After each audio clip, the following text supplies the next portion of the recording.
I don't really have much of an idea for an intro, so just in case he doesn't show up, here's a cat to get the views up. Hey. Yeet. Who's a good boy? Pet me human. He's a very purry buddy right now. Listen. You hear that? That means he's a happy boy. Yeet. I's a happy boy. He's a happy boy, isn't he? Yeah. Yeet. Got anything you want to say? I's like chicken. Peck peck. Are you gonna get off my shoulder anytime soon?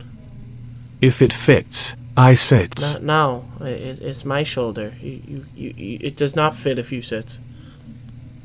Okay. Get down. There you Yeet. Go. Good boy. Get them views up. Use cats. Yeet! That clock keeps ticking like a metronome, and my thoughts keep telling me to get me home, but my balls keep telling me to let me just let me That clock keeps ticking like a metronome, and my thoughts keep telling me to get me home, but my balls keep telling me to let me Fuck all that shit, just let me go. Owers and tastemakers make us no chaser. Gets the blood flowing like a fucking pacemaker. Cut the middleman and inhale the vapors. Madman, old 10 Don Drapers. Cut the jukebox on, make the woofers blow. We gon' sit here until all them heifers go. Holler at the tens and spend a little dough. Not on them, no, they can buy their own drinks. That clock keeps ticking like a metronome, and my thoughts keep telling me to get me home, but my balls keep telling me to let me just let me That clock keeps ticking like a metronome, and my thoughts keep telling me to get me home, but my balls keep telling me to let me fuck all that shit, just let me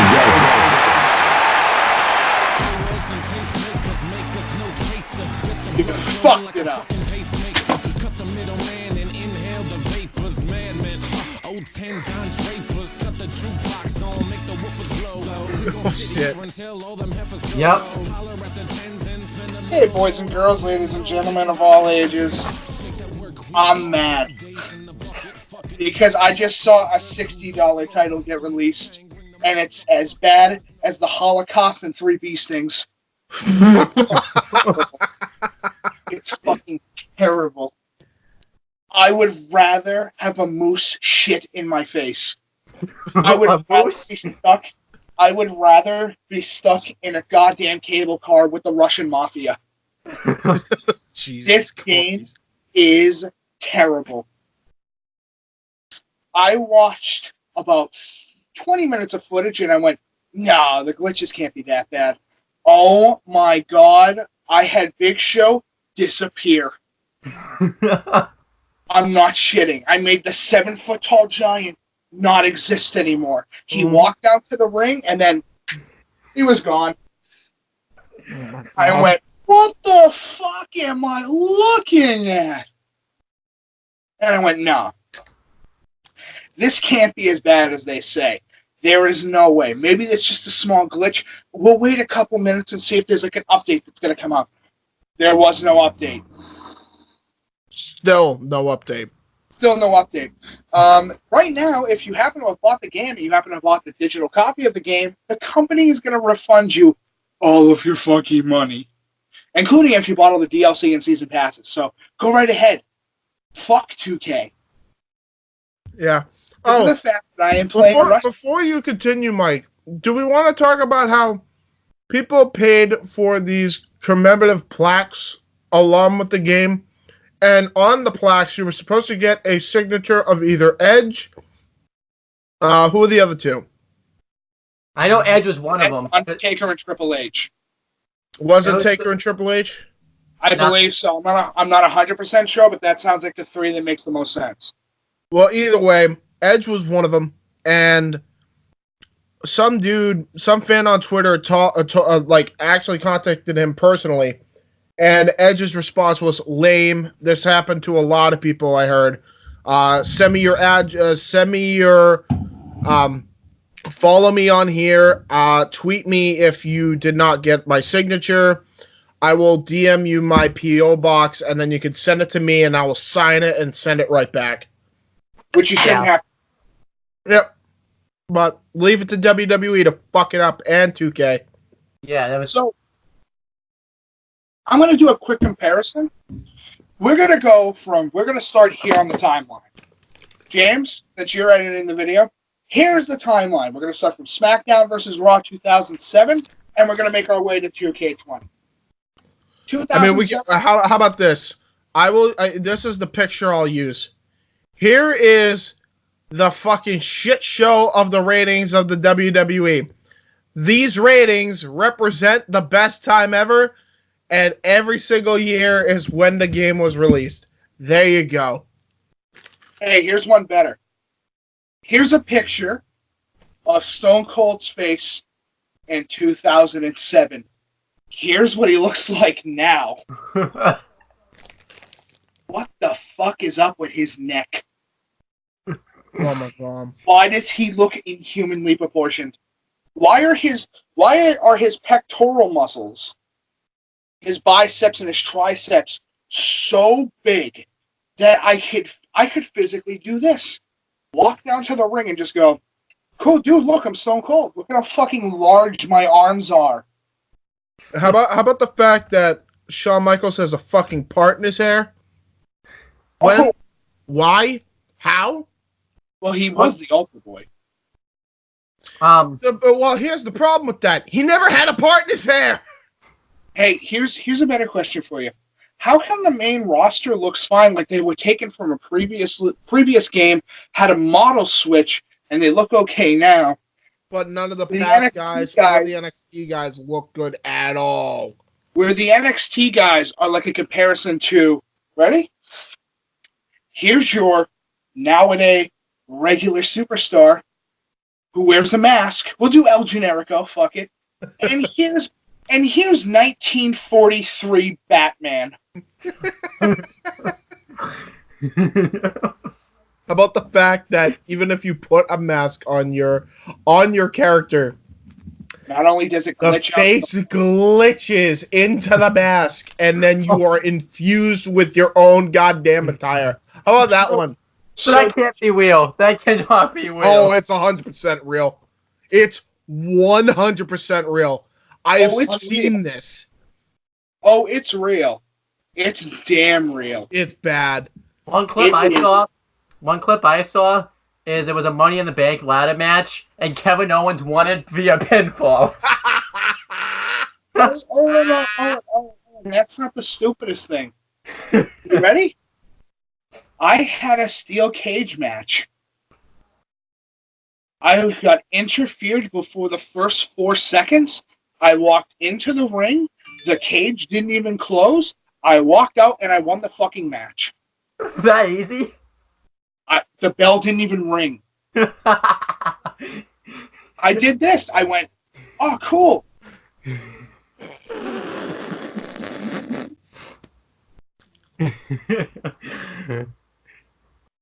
So everybody can do their best impersonation of Lex Luger versus Bruiser Brody. Is that what you're telling me? And easily just walk out the cage. No, James. No, James. It's the equivalent of the guy setting up the cage. He checks if everything on the inside's okay, and then he leaves. But then he hears the bell. Oh my god. By the way, this interference before the match thing is retarded. There was I saw a clip of the game where Shane Thorne came out randomly for a match where Ciampa was fighting somebody, and Shane Thorne just stood there. Mm-hmm. Just stood there. So that way the camera. Attack Ciampa just stood there. And then Ciampa just attacked him. And that was it. Oh, James, I got one for you. He just showed up to get his ass kicked. For you. I have one for you. You ready? Go. Pay attention, because I'm only going to say this once. I had a match with my CAW creation versus my buddy Corey's CAW creation. Here's how this went down. We had a 25-minute match. We were building up towards the finish. Within 4 seconds of the finish, the referee went through the fucking ring. He went for the pin. He went for the call. He slid. He slid through the ring into hell. He did the equivalent of this. He showed up. He slid across, and then he's gone. This is so bad. He Michael Phelps straight to hell. No. He did not Michael Phelps straight to hell. He Shaun White snowboarded straight into a fucking cliff face and just dropped.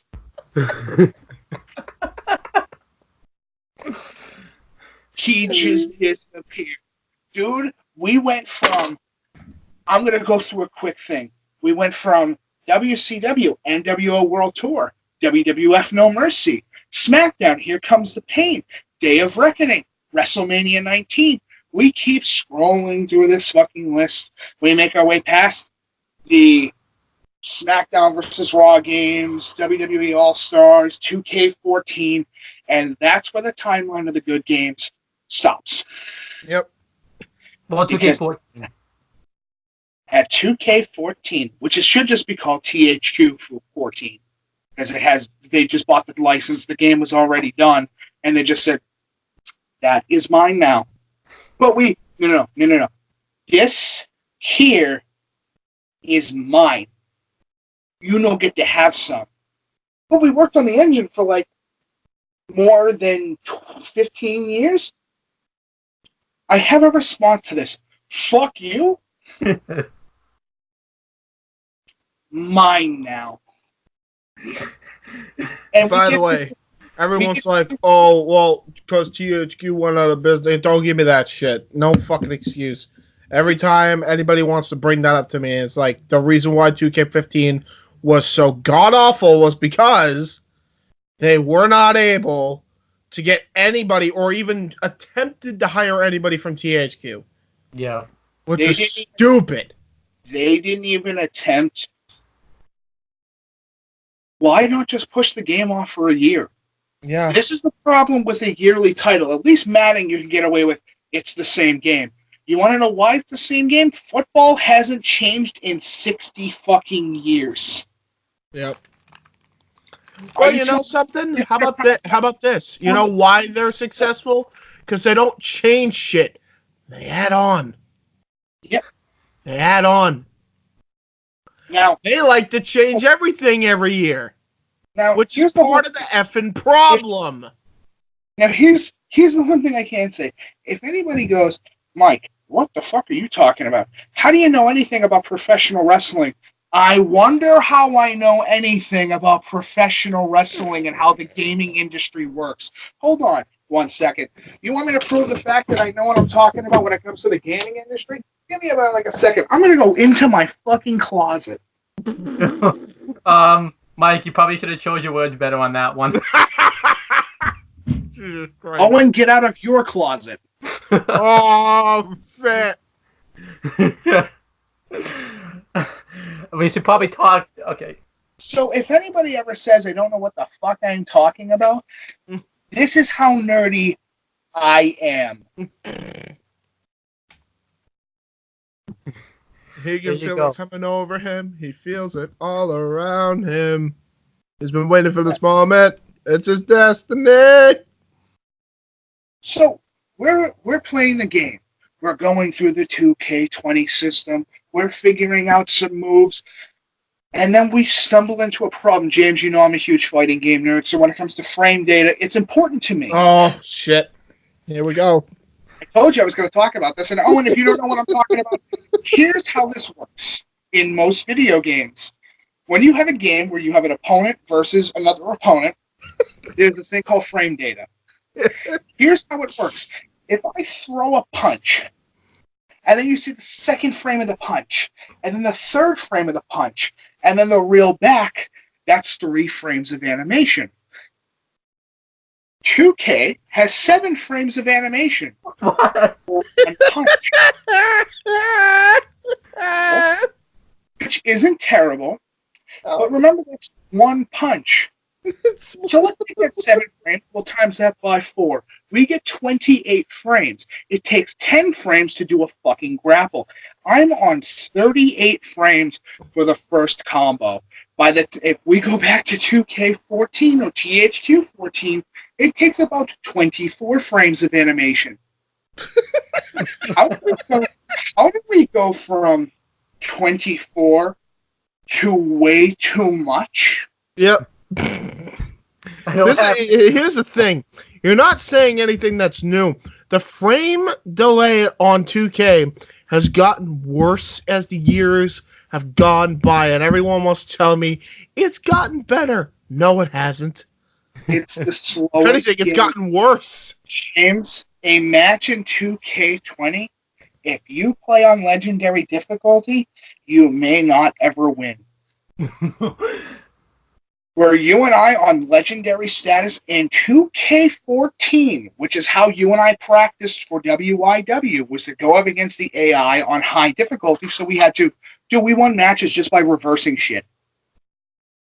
Because that's how good that game is, that you can win the game by just reversing your opponent and having timing. This game has a different system. And by the way, they brought back those fucking stars again. You know how good your match was? You had a 5-star match. No, I had a match where all I did was beat the guy over the head with a fucking chair for 20 minutes. Exactly. It was one-sided. That's a 5-star match. Oh my god. My ass! It was more like a 3-star squash. Yeah. 5 fucking stars. Yeah, whatever you say, Vince. Coming from the guy who knows one thing, and that is, you know what we could do for that diva? Let's put her in a skimpy outfit and have her run towards the ring with her ass jiggling about. I don't really want to watch that. I'd rather watch competitive, interesting. Listen, if Ronda Rousey showed up in the UFC in a mini skirt and a tube top, I would go, what the fuck was Dana smoking? Yep. What the fuck is he smoking? So me and my buddy Corey, who works for GameStop, thank you very much for allowing me to borrow the game for a short period of time. We played it. We had it for almost a day and a half. We gave it back. He had a 3-day thing. We gave it back in a day and a half. That's not good. So we went through story mode. So let's go. We can talk about the story mode stuff. In classic games, you would go through and very interesting, plot-contrived story mode where you're starting from a very small mid-card character making your way up to the main roster. This game, you have 2 options. Not only that, it's you. We'll stay like this. It's you and a female superstar, or a female superstar and you. The dialogue for both of them is the cringiest goddamn shit on the planet. I've played a Bethesda RPG. I know how bad dialogue gets. You must be the hero of Cyrodiil. The fuck? Yeah, this was worse than that, if you can believe that.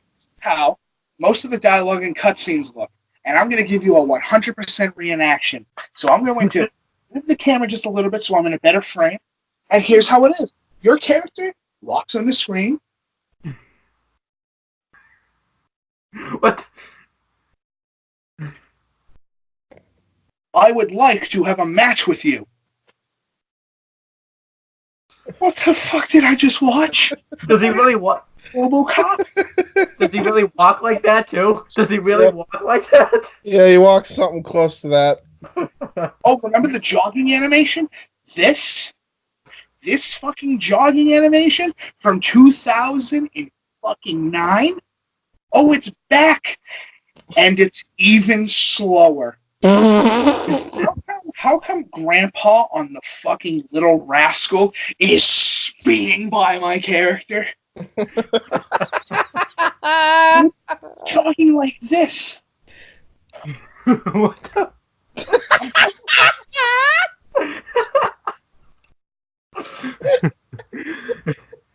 Where in SmackDown versus Raw 2009, it was pretty brisk. You had a good pace. You had a whole backstage to look at. I look at the backstage and I go, why are all of these unemployed superstars sitting in the back of a fucking wrestling show every night? Yeah, this. By the way, that's not. It's not 2009. You're thinking of 2011, but yeah, still, 2011.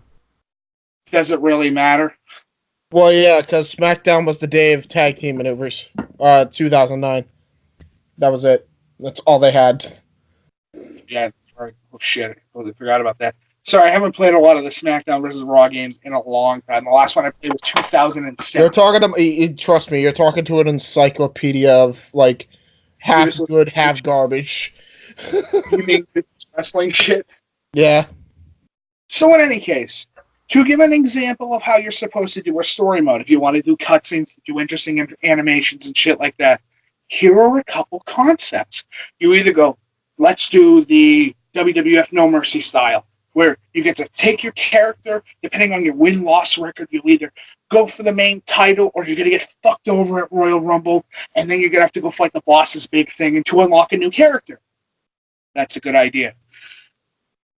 Or you play as a superstar in the main roster, go through their story mode, have an interesting concept. Unless it's The Undertaker turning Santina Marella and Fit Finlay into zombies, yes, that's real. Or you can I still prefer that storyline than what we had. Or you can do the WWE All-Stars method, which is kind of an interesting one. You go up against the main champion, and what he does, so that way you don't have to do too much animation, is constantly berate of how much you suck. And also, you have to win, like, what? Didn't you have to, you had to be, like... 9 matches. Yeah. You have to win 9 matches. The best one's The Undertaker, because the animation's incredible. It's him and Paul Bearer. He's in the classic WWF fucking costume, so that you can't complain about it. However, what they decided to go with for this game was, hey, do you like Newgrounds Flash games? Do you like Newgrounds dating simulator Flash games? The dialogue is equally as cringy as that fucking nonsense. Jesus Christ. We've been through so much together. What the fuck are you on about? I'm the one fighting fucking Kevin Owens in a goddamn handicap match, and it's him and Cesaro. I don't know why. And now I've got my ass beat for 20 minutes, and you just sat there and said, you had a great match. Incredible. Awesome. Fantastic. You are stellar. I am fucking bleeding inside. I was stabbed in the parking lot. I was stabbed in the parking lot. Edge speared me through my car windshield and stabbed me with my fucking light. He came in out of nowhere. Randy slid his way out of my trunk. I feel like this is the better. I think this is the story mode that WWE 2K20 should have went with. No, here's the story mode that WWE 2K20 should have gone with. You play as an unknown superstar, mask design, so that way you're able to go through it. He has no voice, and you're able to edit him. I don't know, at the start, he gets beaten. He gets left for dead by one of the main roster villains. He gets beaten, destroyed by the Fiend or something close to that. And now he has to rise his way to the top. Oh, wait, that storyline already fucking exists in a worse game called TNA Impact. Yeah. Where you play as a CAW creation from the character Suicide. And I'd rather TNA Impact. Oh, here's a better one. Here's a good one. Here's a good storyline that they could have used. You play as a man who lost his father and his brother in a deadly car accident because of the heel. And now you have to raise your way to the top to beat him. And he took your girl, and he completely destroyed everything that you had. And you have the title, and you're on top of the world. Oh, wait, that already exists. It's called Fire Pro Wrestling. Yeah. Indie game. Better storyline and mechanics. Independent. What are you talking about? I mean, I thought it was, but It's mainstream. Fire Pro is one of the best animated wrestling games of all time. so Because there you it's go. hand-drawn 2D sprites. There you go. Or, hey, I got a crazy idea. I got a great storyline. You fucking return the game the day you bought it. Never talk about it ever again. Yeah, it was. Dave Meltzer would have given the game 6 out of 7 stars. This is shit. It's terrible. Dude, It's so bad. I went through fucking story mode. I get up to AJ Styles, the second worst voiced character in the entire fucking game. That's no exaggeration, by the way. I think AJ Styles phoned it in because he knew this was going to be a pile of shit. You meet AJ, you walk up to him. You go, I want to have a match. He goes, you're a great professional wrestler. I cannot wait to get into the ring with you live on SmackDown. I went like this. We're on Raw! Oh my god. No, it wasn't that stupid, was it? You will be able to face me. And if I fight him if I fucking challenge him on SmackDown, I can't wait to fight you on Monday Night Raw. Now, here's the thing with this game. The difficulty at start, the easy difficulty is literally a fucking joke. I won a match by a roll-up pin in about 30 seconds. What the fuck? It took me about 5 minutes. Jesus. Hard difficulty brought me all the way up to about 10. Legendary difficulty, I have never beaten AJ Styles. Yep. Nobody told me that fighting Styles was a fucking boss fight. So Yep. what I should have done was I go over, Keep in mind that means that I AJ have my Styles- sword. I should have consumed some Estus and went, I am ready to play Wrestling Dark Souls. Because every 10 seconds, I was fucked. Yeah. I throw a Keep in punch. mind that means he was more powerful than Triple H in WrestleMania 19. By the way. Yep. He was more powerful than Brock Lesnar on Legendary difficulty. Yep. I fucking stomped through Brock, the worst voice acted character in the entire game. It's so bad. James, It's so bad that if you go back on his TNA Impact voiceovers, they're far superior. It's not even close. The question I do want to ask is, I hear it's a common criticism. The overalls I hear are abysmal in this game. Like, Oh yeah. nobody on NXT makes it above 90. But here's the thing, and here's the most important thing that I could say. You go up against Brock Lesnar. Brock, the Beast Incarnate, the Suplex City bitch, catchphrase that Paul Heyman came up with. And you fight him, and he's a joke. And his voice work is equally as bad. You want to fight me? Like a cowboy, but it's cringe. You want to fight, partner? You want to fight me? I'm like, when's the Goofy mod show up? And he just goes, hey, you want to fight me, bitch? So that way I can at least get some type of joy. So I fought him on Legendary once. Yep. You get to fight him twice. The second time, I did not know I was fighting fucking Broly. Yep. He showed up. He walked towards me. His finisher icon disappeared. I walked up to him. I threw a punch. He reversed. I was F5, pinned in 5 seconds. I'm like, cool. I literally became Kofi Kingston. Yep. Yep. I walked into a room. Dude, I walked into a room. I went, I will fight you one-on-one. And he showed up out of nowhere and fucking decked me in the face and said, go to sleep, you fat cunt. Actually, Mike, that's worse than Kofi Kingston. He lasted 9 seconds. You only lasted 5. The timekeeper probably sat there. He went ding ding ding ding, ding ding ding ding.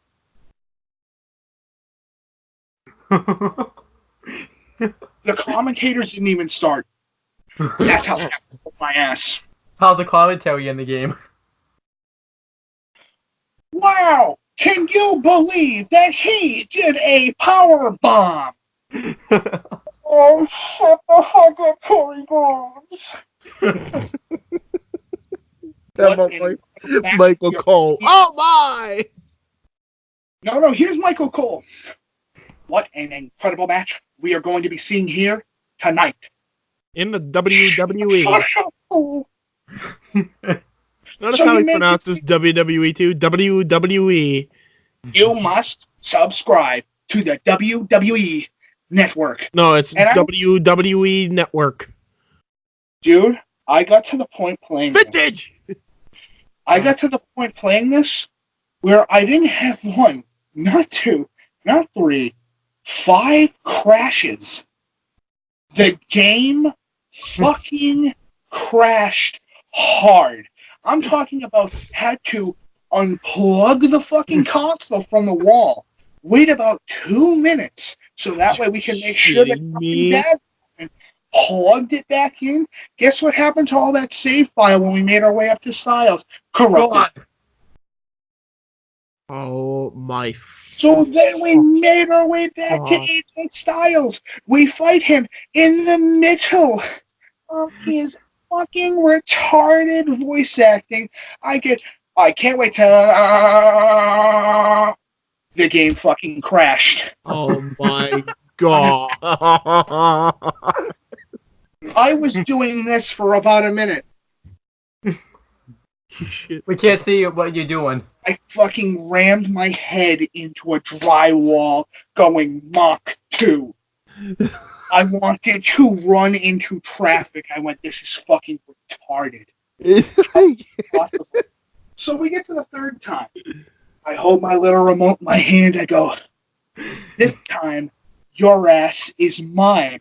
That's not gay. So I get up to him. I get him down. I press B to Irish whip him. He goes literally through the ropes, hits the fucking wall of the entrance ramp, comes back into the ring, goes past the commentary table, through the crowd, out the building, gone. Game crashed. This can't be real. It sadly is because there's similar stories. Oh, Jesus Christ. We need to go through the other 2 times. Yeah, we do. There's 2 more! No! What crashes? I started the game, it crashed. I Wait pressed... away.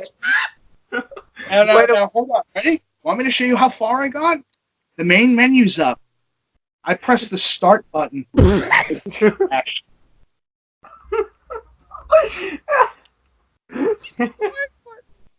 You couldn't even get past the fucking Now, menu. Now, everybody kept saying to us, maybe it's the console. Maybe the console can't deal with it. We go, okay, cool. So we went to GameStop and we borrowed a console. Borrowed a console. We had to borrow a console. He called his boss. He goes, there's an issue with this game. I need to figure out what the problem is because this is bad. Why? My console, which is a super beast with a 2 terabyte processor in it and with some of the most up-to-date parts that I can put into it, I don't know what to do. He said, I don't know what to tell you. You're going to have to get the PC version. We played the PC version. Jesus Christ. I didn't even know they made... Look into my eyes. Yep. And I said this.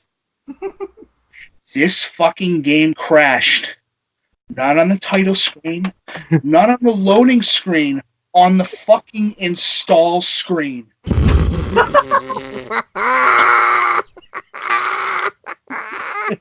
didn't even install!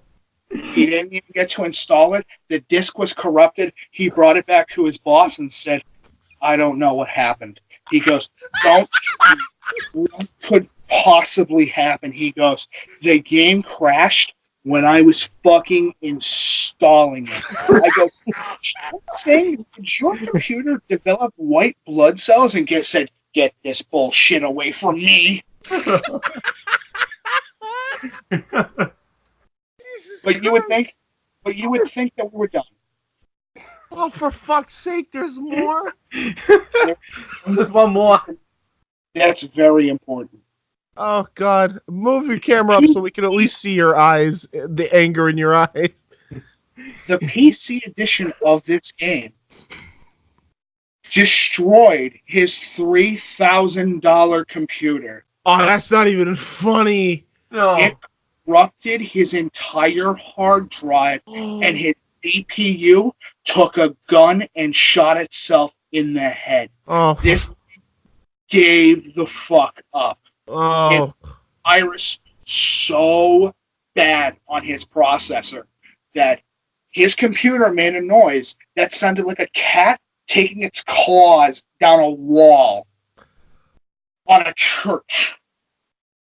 And we just sat there looking at this and we went, 2K owes you a computer. He goes, I'm about to fucking make a phone call and I really don't want to. He then makes the phone call. Oh, boy. He calls the 2K office. He goes, hi, I have a customer complaint. If it's about 2K20, we don't want to hear it. What? I'm sorry, what? What? If it's about 2K20, we don't want to hear it. He put that fucking phone on speaker so I could hear it. That's what she said verbatim. That's word for word. Are you shitting me? She said, and James, please pull it up on the screen when I bring my hands across. She said, not our problem. Wow. No, Fuck that's off! you should sue for that. You just killed somebody's fucking PC, you cunts! Yeah. He then got on the He's probably not phone. the only one, by the way. He then got on the phone with her boss. Oh, boy. He listened to the complaint. He goes, well, we're going to look into this. He goes, if you have any further questions, here's the number that you can call me at. If we hang up the phone, we waited a couple hours, we didn't hear anything back. We're like, that's really weird. They said they were going to call us back. We call the number. Want to guess what we hear from another end? Oh, I'm sorry. The number you have tried to reach is no longer available. Oh, fuck Oh off. my gosh. And They they gave us a number to a phone that doesn't even fucking exist. Yep. So we went, what are we going to do here? What can we possibly do? We're screwed. So we contacted his boss. We told him the issue. And he goes, what do you want to do about it? He goes, I don't know. His boss decides to go, I got an idea. Come on. We have a couple copies that people have brought back, and we really don't want to have to refill inventory. You want to go to the beach and burn them? I burnt 200 copies of 2K20 on Good. Halloween night. Good. Good. Fuck this atrocity. Can I tell you It started out so funny, and then the PC broke, and then... Yeah. So this is why I said, fuck 2K. Yeah. And if this company has the gall and balls to repair that, awesome. Good for you. And I am glad that we fucking burnt all those copies. Dude, there's so many people. You needed to burn even more of them, like, at least by So 10,000-fold. Like, there's so many copies that shouldn't have even made it on the shelves. can we please get a quick number calculation up on the screen, good sir? We're going to take that 20 that we have here, and we're going to times that by $60 in total. Actually, you have to add in the tax, but fuck that. What number do we get at the end? I gotta get my calculator. Hold up. Calculator. What are we doing? 20 times 60? 20 times 60. 1,200. We burnt $1,200 worth of material, plus tax. His computer costed $3. So we'll call an audible and say 1,369. Because I wanted to say 69 for some reason. Because you're gay. Yeah. Because you're a... Now, I'm a huge gaming nerd, as you should know, as anybody should know. Yeah. And the fact that a company looks at their fan base and says, we would like to formally apologize for the issues that you happen to be receiving, which, by the way, if I ever have to listen to that fucking automated voice messaging system, I will personally go down to the office, take a copy of the game, I will pay for it with my own money, and snap the fucking disc in front of the president. And say, I would rather wipe my ass with $60 than spend it on this fucking trash. Yep. And I'm going to be smart. I'm going to put a year of protection on it. So I can just go back at the game and then just bring it back in and get my $60 back. Pretty much. So, yeah, that's my little story. And I'm sticking to it. If you're thinking of buying Sounds this game, legit enough.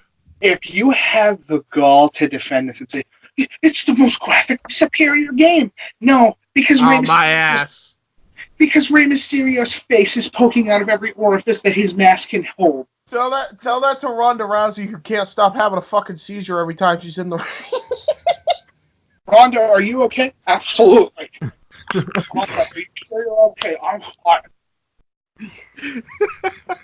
Ronda. How about the fact that fucking Dakota Kai just walking like a duck with her fucking legs just bent into each other, and the referee just like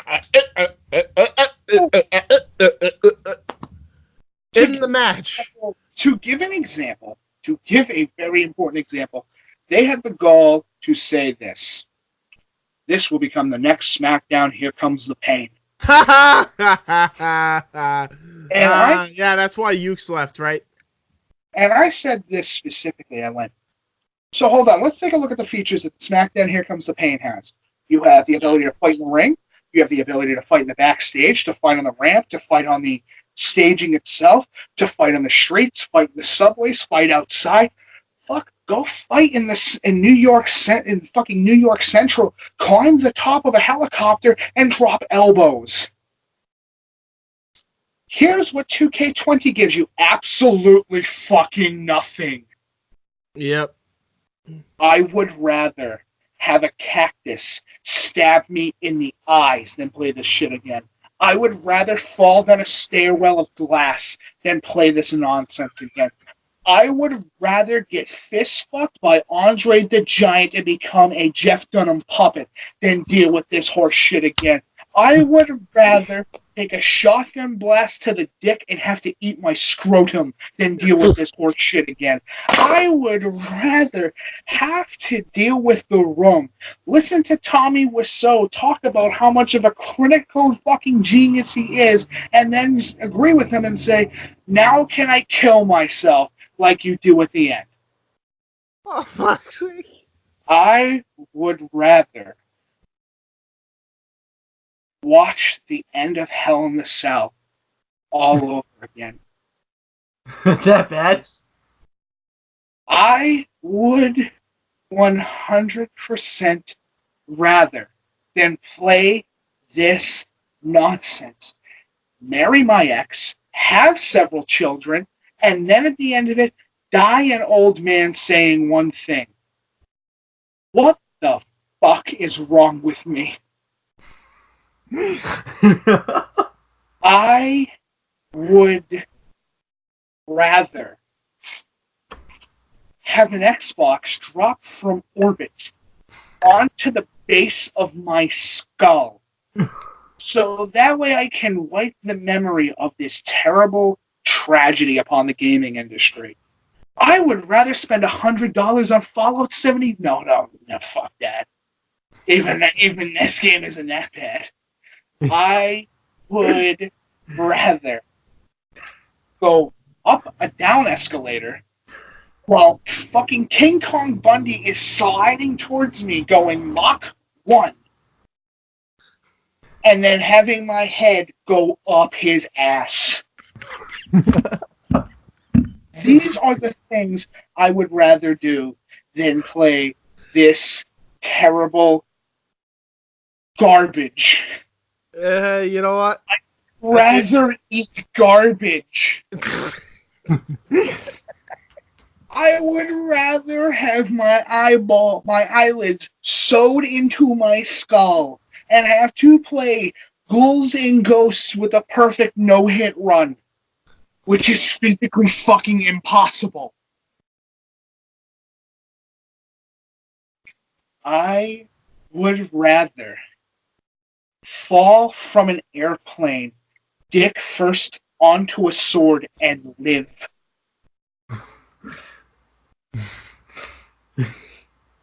God. It's just fucked. I'd rather take a debit. I'd rather take American fucking student loan. I would rather be in a loveless, divorced relationship for 22 years. I would rather have to... No, I was going to go way past that point, but I'm like, if I say this one, I know somebody's going to go, bullshit. But I'm going to say it anyway. I would rather have to watch Vince McMahon come up with ideas for good shows. Actually, in fairness, that would probably be a lot more entertaining than having to deal with 15 million fucking bugs in a game. Yeah. You know what I would rather do? I would rather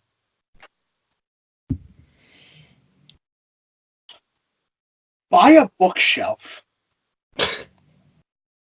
off of Craigslist, meet the man who's trying to sell it. He's being divorced because his wife decided to fuck his best friend. Now I have to deal with that, and the thing falls onto my fucking face. Going down, carrying it down the stairs. What the Not only is this thing sliding across my body, it is pushing me into a freshly painted wall as hard as humanly possible till I can't feel anything from waist down. I would rather have to listen to an Owen Finch podcast. What the heck? You kidding me? Just all he does is play with spoons and drop his phone with fucking reviewing SpongeBob. Damn. I would rather watch The Awakening. I knew that. IRL. You were first, I'm next. I would rather have my friend piss in a Sprite bottle and then give it to me as a drink. Did you do that, James? There was a fight we did. It wasn't even real. I would rather suck a dick for a Charleston chew.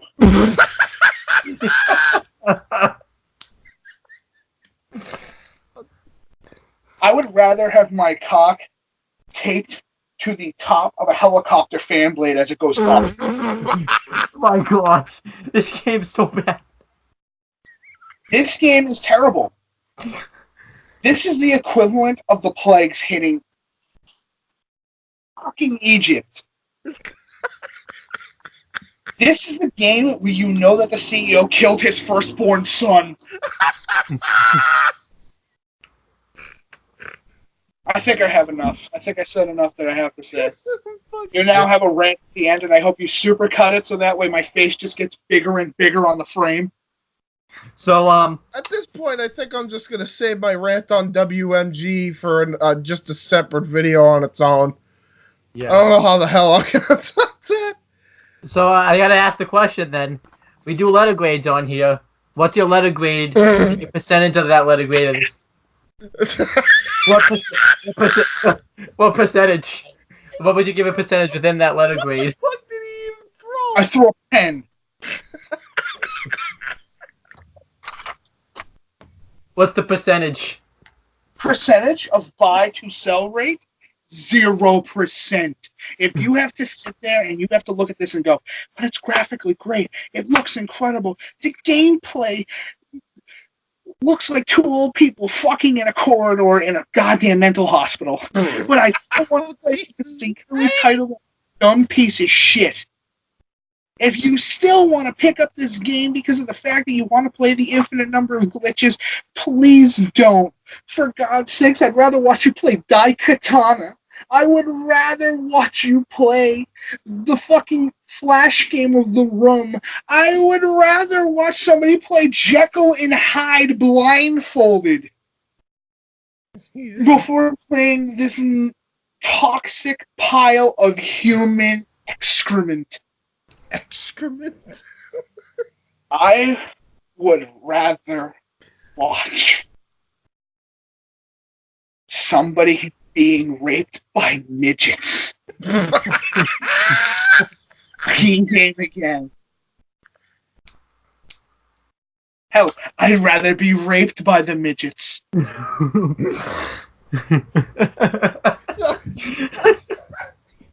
I think you killed James. So fuck you 2K and everything you stand for. I hope you sit on a dick and then have to eat it.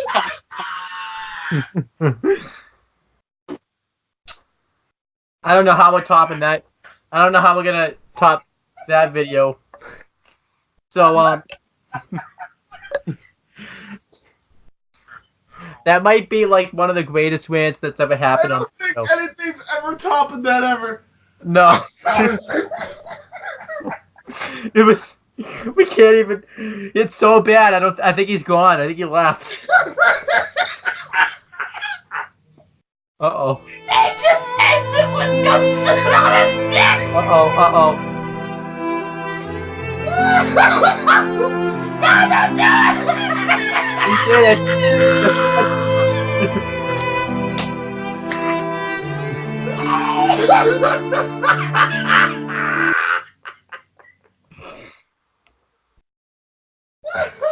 I can't breathe! Hopefully we don't get in trouble for that one. Oh no! Oh shit! Oh my god! Oh my god!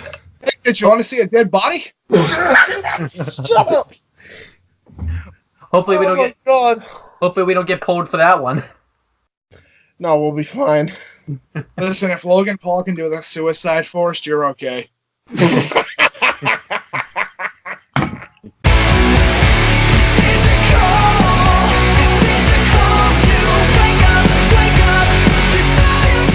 So we just probably had the greatest rant in the history of the wrestling rundown. Mike, how do you feel? You all right now?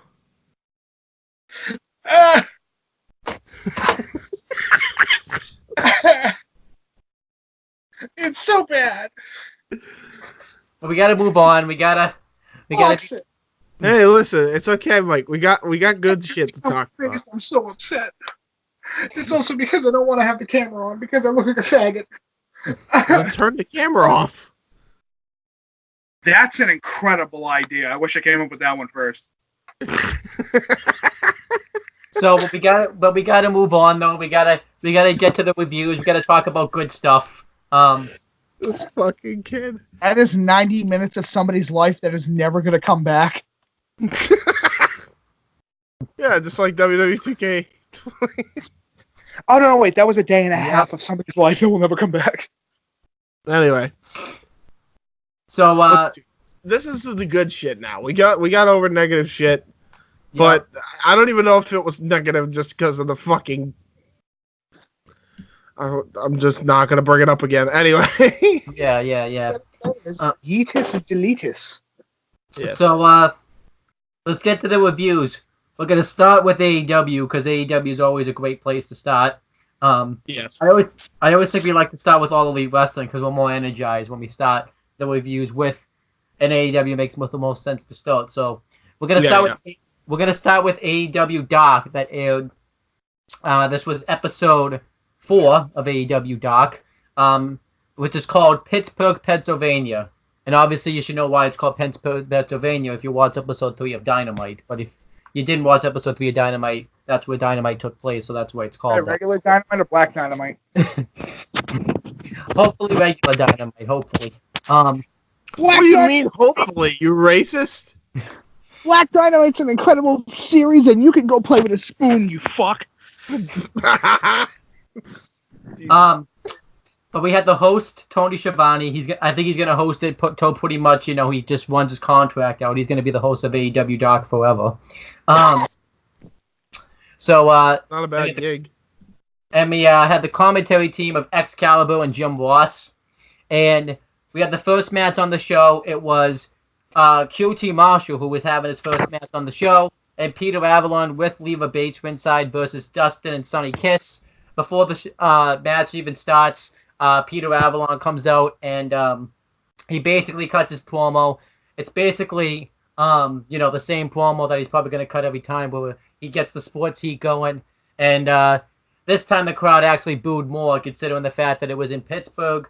And, this was before AEW even started, so the crowd was more energized and stuff like that. And Peter Avalon's a good like old school heel where he just fucking gets the cheap pops of booze, which is great.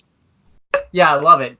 His gimmicks really caught on. I remember we hated it like in the beginning, and it's, I think it's a better gimmick. It's nice role for him. And we had the match. Leva Bates clearly is the babyface in this group because she just basically tells him, "Shut the fuck up, bitch." Which is kind of weird because if you watch Being the Elite, it's kind of reversed where she actually likes the gimmick and Peter Avalon hates the gimmick. So it's kind of weird. Yeah, well, on Being the Elite, it's always opposite day. Yeah, so why not? We had the match, and it was a pretty damn good match. I thought QT Marshall looked awesome in this match. Was this his first match? QT Marshall looked really good here. Was this his first match in I guess he has a thing now too, where because he's from some type New York City. Yeah, so he's from the Big Apple. He has an apple now. Yeah. He's Carlito? Yeah, he's spitting the face of people. The only thing is he doesn't spit in the face of people who don't want to be cool. Yeah, at least not yet. Can he spit in the face of people who don't like to listen to rave music? No, he spits in the face of people who cost him a match like Peter Avalon. I mean, what? Yeah, let's get in the face of people who don't recycle. Pretty much. So, Justin and like the 2K20 rants. Dustin and Peter Avalon start the match, and Dustin looked good taking out Peter Avalon. Then Sonny Kiss gets tagged in, and when Peter Avalon's not doing very well, Leva Bates comes up for a distraction, but Sonny kicks her off the apron, and Sonny Kiss actually grabs a book, and behind the referee's back hits Peter Avalon with the book, and actually when Peter Avalon, is on his hands and knees, I almost said she because I forget sometimes that Peter Avalon's a guy. Not Peter Avalon. Sonny Kiss is a guy. Geez, yeah, the way Sonny Kiss dresses, yeah. Yeah, and the way he sounds and such too.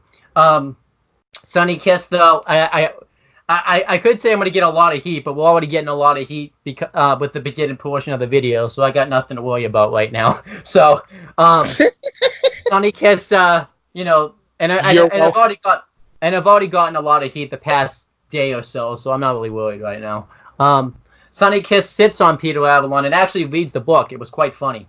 But then eventually the heels get the heat on Sonny Kiss. And one cool thing that happened in this match is Sonny Kiss actually does a split, and Peter Avalon is actually putting Sonny Kiss in like a chin lock as he's in the split, which I'm kind of like, I've never seen this before. How the hell is he going to get out of this? He did get out of it, but it was actually quite cool. And then Dustin gets the hot tag, and I love it when Dustin does the hot tag because he's an awesome hot tag person. And, they do the whole thing where actually Peter Avalon channels Dustin's gimmick from WWE where he breathes in his face. It was quite cool. Dustin hits the final reckoning on Peter Avalon and gets the win. But QT Marshall looked good. I really didn't talk a whole lot about the things he was doing, but he actually did some cool stuff in this match. But I watch a lot of wrestling, so it's tough to remember move for move sometimes what people are doing. I remember it more probably in the Best Friends match, but he doesn't really do a whole lot there because there was a squash match. He didn't really do a lot, but this match though was pretty good. I put James to sleep though. That's not good. So no, it's just I'm very, very exhausted. Yeah. You know what? Continue talking. You guys talk. I'm gonna get myself soda. Yeah, that makes sense. So I gave the match 3. I gave the match 3.25 stars. While we're waiting for James and Mike, any additional thoughts you have in this match and your star rating? I don't know if you saw it or not. So I thought it was a very good match. It was a good opener. I can't make too many complaints about it. It's an opening match. Still not a fan of Sunny Kiss, but that's my own personal thing. I'm not a big fan of the flamboyant wrestling thing, but I get why there is a crowd for it. And yeah, I hope that this continues. This style of match continues with a lot of diversity. Mm-hmm. And I would give this a good 3.5. I don't think it's higher than a 3.5 or lower. There you go. Hello, I'm back. I also rate it 3.5. That's because he can't come up with his own things. No, it did its job and it was entertaining enough to where it was like nothing offended me and it was fun. Yeah, so there you go. There you go. Then we had I think hold on. Yep. I don't think I've ever seen this before. Someone's pouring a soda into a can. Never seen that before. I mean, I'm drinking out of a whole bottle, so. Yeah, I'm just weird. Is it actually getting into the can? Because if it was me, I'd be spilling it all over the place. Well, when you're very tired, you're very concentrative. Yeah. I meant. And boom. All right, so we had the next match. It was a Fatal 4-Way match, which I believe is the first ever Fatal 4-Way match. Since AEW's had the TV deal. Because I know they had one at Double or Nothing, but they haven't had one really since. So technically this is like the second Fatal 4-Way match ever. This Fatal 4-Way match, I really enjoyed. Yeah, I liked it. It was Sadie Gibbs versus Penelope Ford versus Allie versus Emi Sakura. They actually start off interesting. They actually all start off by like doing a lockup, like all at once. That was cool. Which is a typical thing you see like in indies and stuff like that. More like this in a way. It's not impossible to do it. So it was cool to kind of see that here because I haven't seen that before, other than like as you said, PWG and shit. Yeah, so I've seen like I think I went to a Top Rope show where they did this. It wasn't a women's match, but it was some type of 4-way match. Then a lot of the match was Emi Sakura and Sadie Gibbs kind of like taking out Penelope Ford and Allie since they were like the heels and stuff. But I like the stuff where like they would do like a bridge cover and then Allie would like sneak in and do a pinfall. So I quite like that type of stuff. The finish comes when Emi Sakura hits a brainbuster, I believe on Sadie Gibbs for the win. And Emi Sakura actually wins, which I think surprised everybody, but it didn't surprise me. Just because I remembered, I don't think that they were bringing up that storyline where Emi Sakura trained Riho, and I'm thinking they're going to set up a future championship match with Emi Sakura and Riho. And if I'm not mistaken, what I think is going to happen, to be honest, I think it's actually going to be Emi Sakura and Hikaru Shida in the More Contenders match. I think Hikaru Shida is going to be beating Emi. Yeah. Only because I think she trained both, and it would make a lot of sense considering Shida and Riho's past from All Out.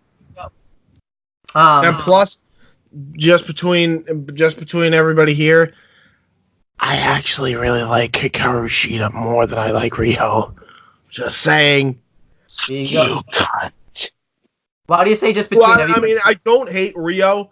But I something about Shida like screams to me, okay, I like her. I don't know. That's just me. Why do you have to say just between everybody here though when you're putting this on YouTube? I'm just saying, like YouTube, the place where the Vine brothers try to do a trademark gig where the Raka brothers constantly put up content where they commit mass murder. So you gotta have standards, brother. You need to make sure that they exist. Yeah. So then, yeah, I thought the match was good. It does suffer because what they need to change of AEW Dark is where they structure their matches. Because this match clearly took place like right after the main event, and I feel like the crowd was dead because I've been at an AEW show and that suffered. So I feel like what they should do is just put the two matches in the beginning, and then put the last match with Sion Dog at the end. And I get it because they want to have that like cool down match, but like this match I think really would have been better if the crowd had been more into it. So that's why I only gave it 3, because the crowd just seemed like they were just kind of quiet. So yeah, I think that's a fair grade. Yeah, I'd give it like a 3.25. I think that the match quality isn't bad. I mean, in comparison to what we've seen over the past couple of weeks, shall not be named. I wouldn't say the last couple of weeks have been bad. It's just the beginning's been rough, and then the ending's been great. That's obvious, but you could say that about any match. But I will at least say this, that I wasn't disappointed going into it, and I didn't have that many expectations leaving it. So I was generally happy with it. So then we had a new weekly show that they're doing. I mean, it's not new. It's been around for 3 weeks, but... this was the best part of the fucking show. And James, you get to talk about all promo things, from undesirable to undeniable. Maxwell Jacob Freeman, also known as MJF. You want to talk about this? MJF stole the whole show here. Yeah. Cody and him are acting like best friends. MJF at some point's gonna backstab him, but right now I'm enjoying it because MJF is anything with MJF is gold. Yes. So MJF, he's on with Cody. Cody asks, "All right, so what's a time where you felt undesirable?" And he's like, actually, no. First he asks, was there ever did you ever feel undeniable, like you couldn't do anything? At first he just flat out says no. Like, yeah, he's just like, no. Yeah. And he's like, come on, man, there's got to be something around. Like, and then he's like, well, all right, so I guess outside of wrestling, because wrestling, nothing's ever gone wrong. I was a kid back in when I was playing football, and I was like the top linebacker in my school, and I was breaking all these records in high school. And then these jocks kind of just came up to me and threw a bunch of quarters at me, and they were in a bag, and they said, "Pick it up, Jew bag." And I just looked at it, and I was floored. And from that point on, I just thought to myself, I'm never going to get bullied again. I started eating right. I started training hard. And now that dude's a drug addict and in jail. And now I'm the most successful thing and literally the most famous thing ever. So he somehow is able to get you to feel some sort of sympathy, but then bring it right back to where he's just an all-right asshole. And I was just like, this is a fucking heel. I love this guy. And the funny thing is like, he's so good at his fucking job, isn't he? He's the best heel in wrestling. It's because he realized, hey, you know what's boring? A heel who just kind of goes, I'm the heel. See, this is what happens, ladies. This is what happens, ladies and gentlemen, when you follow the Brian Pillman method of becoming a heel. Just piss off the crowd as much as humanly possible. He's great. He's absolutely great. And MJF then does the whole AEW thing with Cody, and then Cody's like, all right, get out of here, you little rascal. He's like, all right, I'm going. And that was it. I'm like, fucking, what a segment. Just to explain, too, because some people might not know, why that thing's so bad is because MJF is Jewish, like a typical, thing that, it's stereotype that everyone makes with, Judaism and stuff, is that they're basically cheap and want all the type of the money that they can get. Yeah, exactly. That's the whole idea of it. So I don't know where that came from. It's nuts. And the funny thing is, I think that's pretty legit, because it actually checks out. There's a whole other story too, where he talks about how he MJF is like a master of kayfabe because he did a fake backstory with another fake backstory. It's fucking wild. There's a whole documentary of some dude doing like a documentary with MJF where he pretends his life was all hunky dory, but it turned out he just bought the house just to make it look like he was actually a really nice guy, and he was actually a prick. As far as kayfabe goes, he goes to every length to be the top heel. Kayfabe damned. Like, this guy is fucking great. He's got layers and layers. He's just some fat guy in the winter. He's got a scarf, a turtleneck, 3 jackets, 2 sweatshirts, and a scarf. And I was kind of hoping though. We've told the story before in the last video, in the Impact Bound for Glory review. I was hoping he was going to tell the story when he went to that club when he felt on. Oh my God, Mike, you have to hear this. I'll tell it again. I don't even care. You already know about the Willie Mack story. I'm already aware. Yep. Forget that I follow him on Twitter. So this was awesome stuff. I think this has been the best. I like too how they're not taping him all, like. This one was taped in like Boston. I like how they're taping them in various areas, just not in Pittsburgh and stuff, and where Dark takes place. But Mike, any additional thoughts you have about? Because it's boring to do it in one set location. You need to, switch things around. Unless your whole thing is we're launching out of this location. But they've already broken the rule of launching from one specific location anyway. And Mike, any additional thoughts you have about the thing with Cody? No, I think you guys already covered it. So all right. Well, there you go. We gotta give letter grade. I'm gonna give this an A. Yeah, A. Great. It was awesome. I'm gonna give it like a B plus. I assume because you wanted it to go longer. That's why I gave it an A. Well, no, it's mostly the fact of the one thing that I really wanted was a little bit more of like a fleshed out story where there is some, but I feel like this is why you need to have those JR interviews with athletes and try to do the kayfabe stuff so that way you can get all the characters, extra information out there in case if it's a necessity. Next we had... It was a good amount, but not enough for me to go, ooh, so close. Next, we had Alex Marvez interview Kip Sabian, and this was awesome. Kip Sabian basically turns heel. I think this might be a one-time thing, but I hope it's permanent because I think he's a much better heel than he was a face. He talks about how, we find out on this episode of Dark that it's going to be him and that Hybrid 2 versus the Elite at Dynamite. Can we call? I officially dubbed them the Hybrid 3. Sure, why not? Just for when 1 did week. They become the Fortune 4? So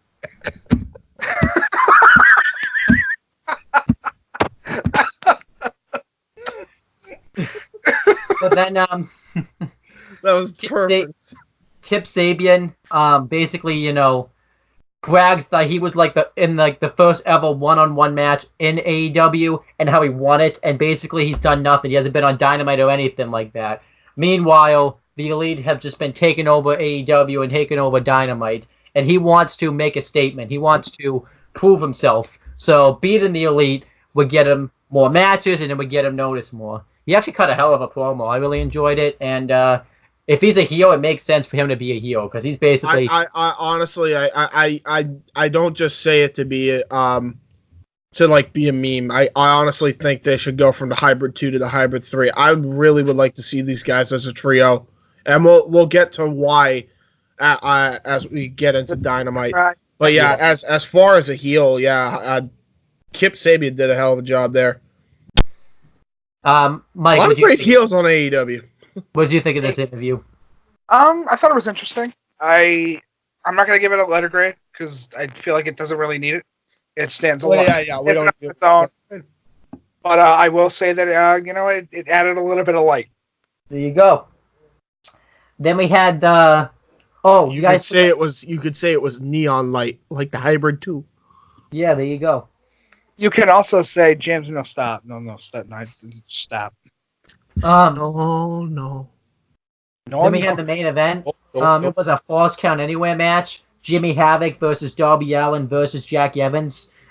This was fucking nuts because I swear to God, these three guys did shit with chairs that I never thought I'd ever see done with a chair. Exactly.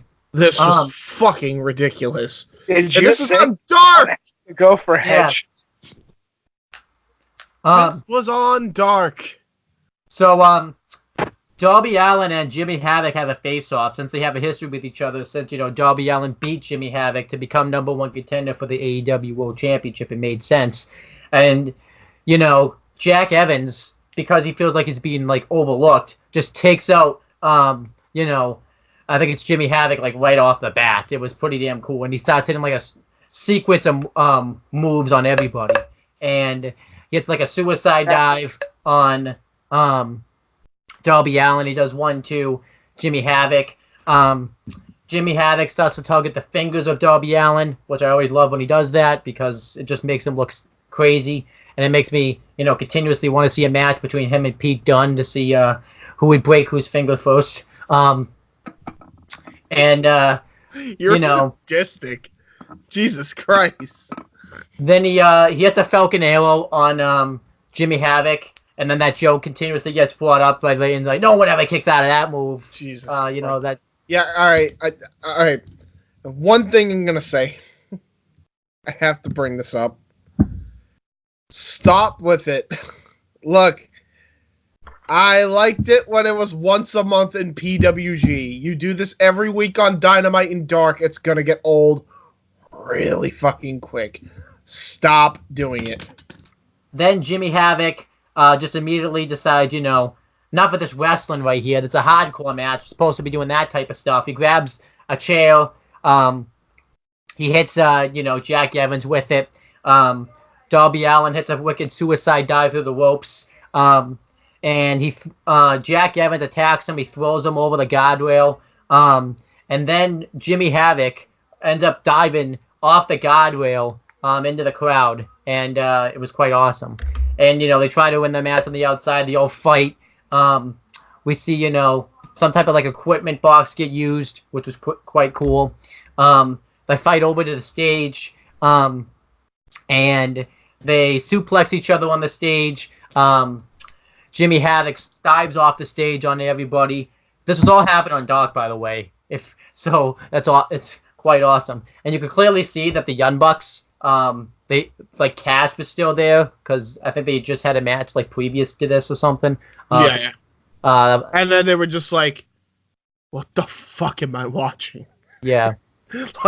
You're doing something right when you're impressing Kaz and the Young Bucks in astonishment. They get to the win, and then the match continues to spiral out of control. And the finish is Jimmy Havoc hitting a pile driver through a table while it's wedged between the turnbuckles. That was sick. And he's gonna go for the win, and then Darby Allin comes out and hits the coffin drop while having a chair from behind him. Oh my God, yeah! And then he just jams it right into Jack Evans. That was. And he pinned Jack Evans to get the win. And Darby Allin wins. This match is awesome. This was a hell of a Falls Count Anywhere match. And I give it 4.5 because I think I was getting tired during the match. I'm gonna up the match to 4 3/4 because it's just talking. Yeah, it's too fun. It's just too fun. And that's what I initially rated it, was 2 3/4, and I'm like, this is on Dark. Yeah, this shit's fucking great. I know. I hope they, and that's why I like Dark. It's such an easy show to watch, and it's you get 3 either good to great matches on the show, and it plugs Dynamite too. Plugs Dynamite, plugs where it's gonna be next. They have you could tell they have a year plan just by where they're going, where they plan to go. But let's get Mike's thoughts on this match and his star rating. What? 3. Really? Yeah, that was really good. 3 stars, but you think it was really because we rated it 4 3/4 just because of the innovation. Well, I think. mean, to be fair, like out of all the things that we've seen, it is a good technical match. There's a lot that happens. A lot of hardcore spots. But it's a 3 because it's still a car crash that you're watching. You know what you're gonna get. I don't know what it is, but this was way more graceful than a car crash. I don't know what it is. Cool. So it's a car. So I'm glad you said it was elegant. I can't wait to see an elegant car crash. Does it spin on its back tires and then go nose first into the guardrail? Sure. You know what's here's an elegant car crash. NASCAR 2008 when Austin Dillon careened into the fucking wall and flipped like 100 times. That dude's lucky he ain't dead. Well, you know what it seems like it's time to do? It's time to play bumper cars. But we're not done yet. I enjoyed it though. We're not done yet. As I said, I knew what I was going to get out of it, so that's why I only gave it like a 3. Well, did you expect some of the spots with the chairs? Because I didn't expect half the shit I saw. Darby Allin. Something's gonna happen. And Jimmy Havoc. Well, when you put it like that. Oh, by the way, they teased the tag team with Jimmy Havoc and Darby Allin. Yes, please. But please. So what's their name gonna be? Darby Havoc or Jimmy Allen doesn't work. Jimmy Allen. Hi, I'm Jimmy Allen. I'm the brother of the Flash. But we're not done yet. We're not done there yet. Even though this aired after the show, we're still gonna cover it anyways because it was just so awesome. After the whole show ends, Cody and Nick Jackson come out, and they kind of come out and do their thing with All Elite Wrestling. But then they asked for Matt Jackson to come out, and if you watch Being the Elite, you'll know what this is about. Nick Jackson is like, where the hell is the merchandise? If you've watched Being the Elite, he's been forced to wear terrible merchandise. The new Young Bucks T-shirt, the MJF scarf, the Young Bucks towel that his wife made. So the flip flops and Cody's tie. So he he has to come out wearing all that stuff, and he's just hating his life. And then Cody starts to say, do you want part of the table to the crowd? And he throws the part of the table into the crowd, and then he starts to throw some of the merchandise that Matt Jackson's wearing, and Matt Jackson's loving this because he gets to get rid of this stuff finally. He gets to get this stuff out of his life, and Nick Jackson obviously is not too thrilled about this, considering the fact that he made this stuff and he's trying to get this stuff to sell. But the stuff still gets thrown. Everybody chants for Cody's watch, and Cody can't give up his watch. He didn't say why, but it's probably really expensive and means a lot to him. Fucking Rolex. I wouldn't give it up either. So he says, I'll give up the tie, and he goes to throw the tie, and MJF's just like, no, do not give up the tie. I think he ran from backstage or something. Cody, teaches MJF a lesson saying, you got to pay your dues or something to get people to like you. So he throws the tie, and MJF just freaks out.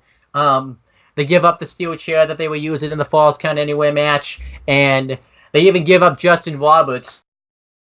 They give up Justin Roberts? Taking an announcer home at AEW Live. Oh, sacrifice him to the elder gods. They don't actually give him up, but someone kisses him and it's like, you own Justin Roberts for the night. So it was. God, I hope it was a female. Ladies and gentlemen, tonight, one of you will get to say Justin Roberts was my bitch. And then your name all night long. I just see poor Justin Roberts just fucking handcuffed. He's like, you're gonna announce me into the bedroom, okay? Into the bedroom, weighing in at 125 pounds, some hooker. But this was awesome, though. No, you gotta say it like Justin Roberts would say it. Some. No, I got you. some hooker. That will now be clipped. Yes, it will. Then but yeah, I loved it because it shows like you should go an AEW show because you can get all this free stuff because that's literally what the name of the video is when you look it up online. Is that what it's called? Free stuff? That's great. No, it's called why you want to go to an AEW show. So. Oh yeah, I saw the thumbnail of poor Nick Jackson, and then MJF just came out like all smiles and shit. Yeah. Like, look at this geek. I like though that, and it was a way to blow up that Matt Jackson storyline where he finally got to get rid of all the crappy merchandise he didn't want. So that's the best. I loved it. It's fun stuff in wrestling. What'd you think of it, James? Like, I don't know if you saw it. I mean, come on, man. It's great. See, this is why I want to go to AEW Event Live, just because Cody and the Bucks and everybody there, they interact with the fans, they care about the fans, and it shows it, and I like it. So there you go. Mike, what'd you think of all this stuff with, like, giving away the merchandise and everything? You mean the smart decision, because if you give away free merchandise, all you're doing is expanding your brand, especially when it comes to you just started out, your merchandise is not worth the fucking t-shirt it was printed on yet. There you go. I mean, hey, listen, I said like about 10 years ago, dude, if WWE had a t-shirt cannon, you know how many events I would go to just so that way I can say, shoot me in the face. I think they are saying that, Mike, but not for the reasons that you would want them to. But Jack Jackson, tell your brother to shoot me in the face. Are you guys at least happy for Matt Jackson because he finally gets to get rid of all this merchandise and doesn't have to wear it anymore? You know what you need? A Bat Burger Deluxe. All right, and now we move on. Wait, we didn't do letter grades for Dark. The letter grades and the percentage with the letter grade. I give it an A, and I give it a 96% out of 100. I'll give it a 95 out of 100. Sure. Wait, what the fuck? What fucking? When do you wait? Hold on a second. When are we adding? When did this become high school? Why are we adding percentages with letter grades? I don't feel like I'm. Do I look like I want to take a fucking test right now? I'll tell you why. Because my cousin gave me this idea because we were reviewing something one time and we were comparing it to something else and we say this is a higher B- than this, so that's how I came up with the idea. So you said one night we got so stoned that we just decided to give letter grades to things with percentages, and it just became a very incredible night within 4 minutes. Well, these Doritos, I give it like this was 213% out of 10. These Doritos, A+, nacho cheese flavoring, I give it about an 80% out of 10. What do you mean out of 10? Shut up. Listen, James, you know what you gotta go do? I can't believe we're doing this right now. You know what you gotta go do, James? What I gotta go do? You gotta go to the store and buy some meat. Well, I gotta get the good meat, right? You gotta get that good meat. You gotta get. Okay, all right, I'll write that down. You gotta go to the butcher. You gotta be like, you know what I want? I want meat. I want good meat. All right, I got that. Okay, then what you're gonna want to do? You're gonna want to go home, right? You want to put it in the arms with the frost just a little bit, just a little bit. Make sure you get some. Okay, you don't need sticky. So, let me take this down. I gotta take the note. Okay, so defrost the meat. Got it. Yep, you defrost it. You make your way home. You gotta get that. You gotta get that pan sautéed. You gotta make sure saute the pan. Got it. You gotta make sure you got some good butter. Maybe some good old fashioned olive oil. And then you want good olive oil, not the shit kind of olive oil. The good olive oil. Sure, you want to make sure that that pan is ready to go. That you can see a little bit of a bubble forming. Then you just put it on there. Yeah. Then as soon as it starts cooking, you know it's gonna be cooking very good. It's gonna be cooking very, very good. Very good. You gotta take some salt, some pepper. You know, maybe inject it with some cheese if you want to go crazy with it. You got that cheesy meat.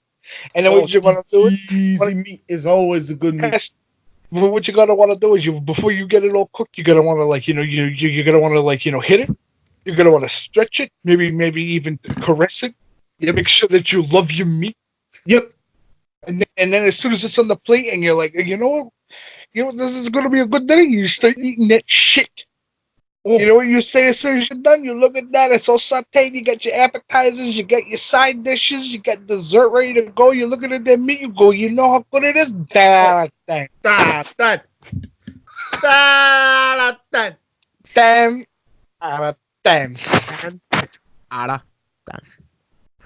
Well, Mike, what do you grade the show? And I give it like a 95%. There were a couple things that I went, weren't necessity, but thank you for letting me know. And I give it like an A plus. Yeah. I just glossed over that whole fucking segment. All right, now we have. Now we have. Sorry, continue on. Now we have AEW Dynamite episode 5.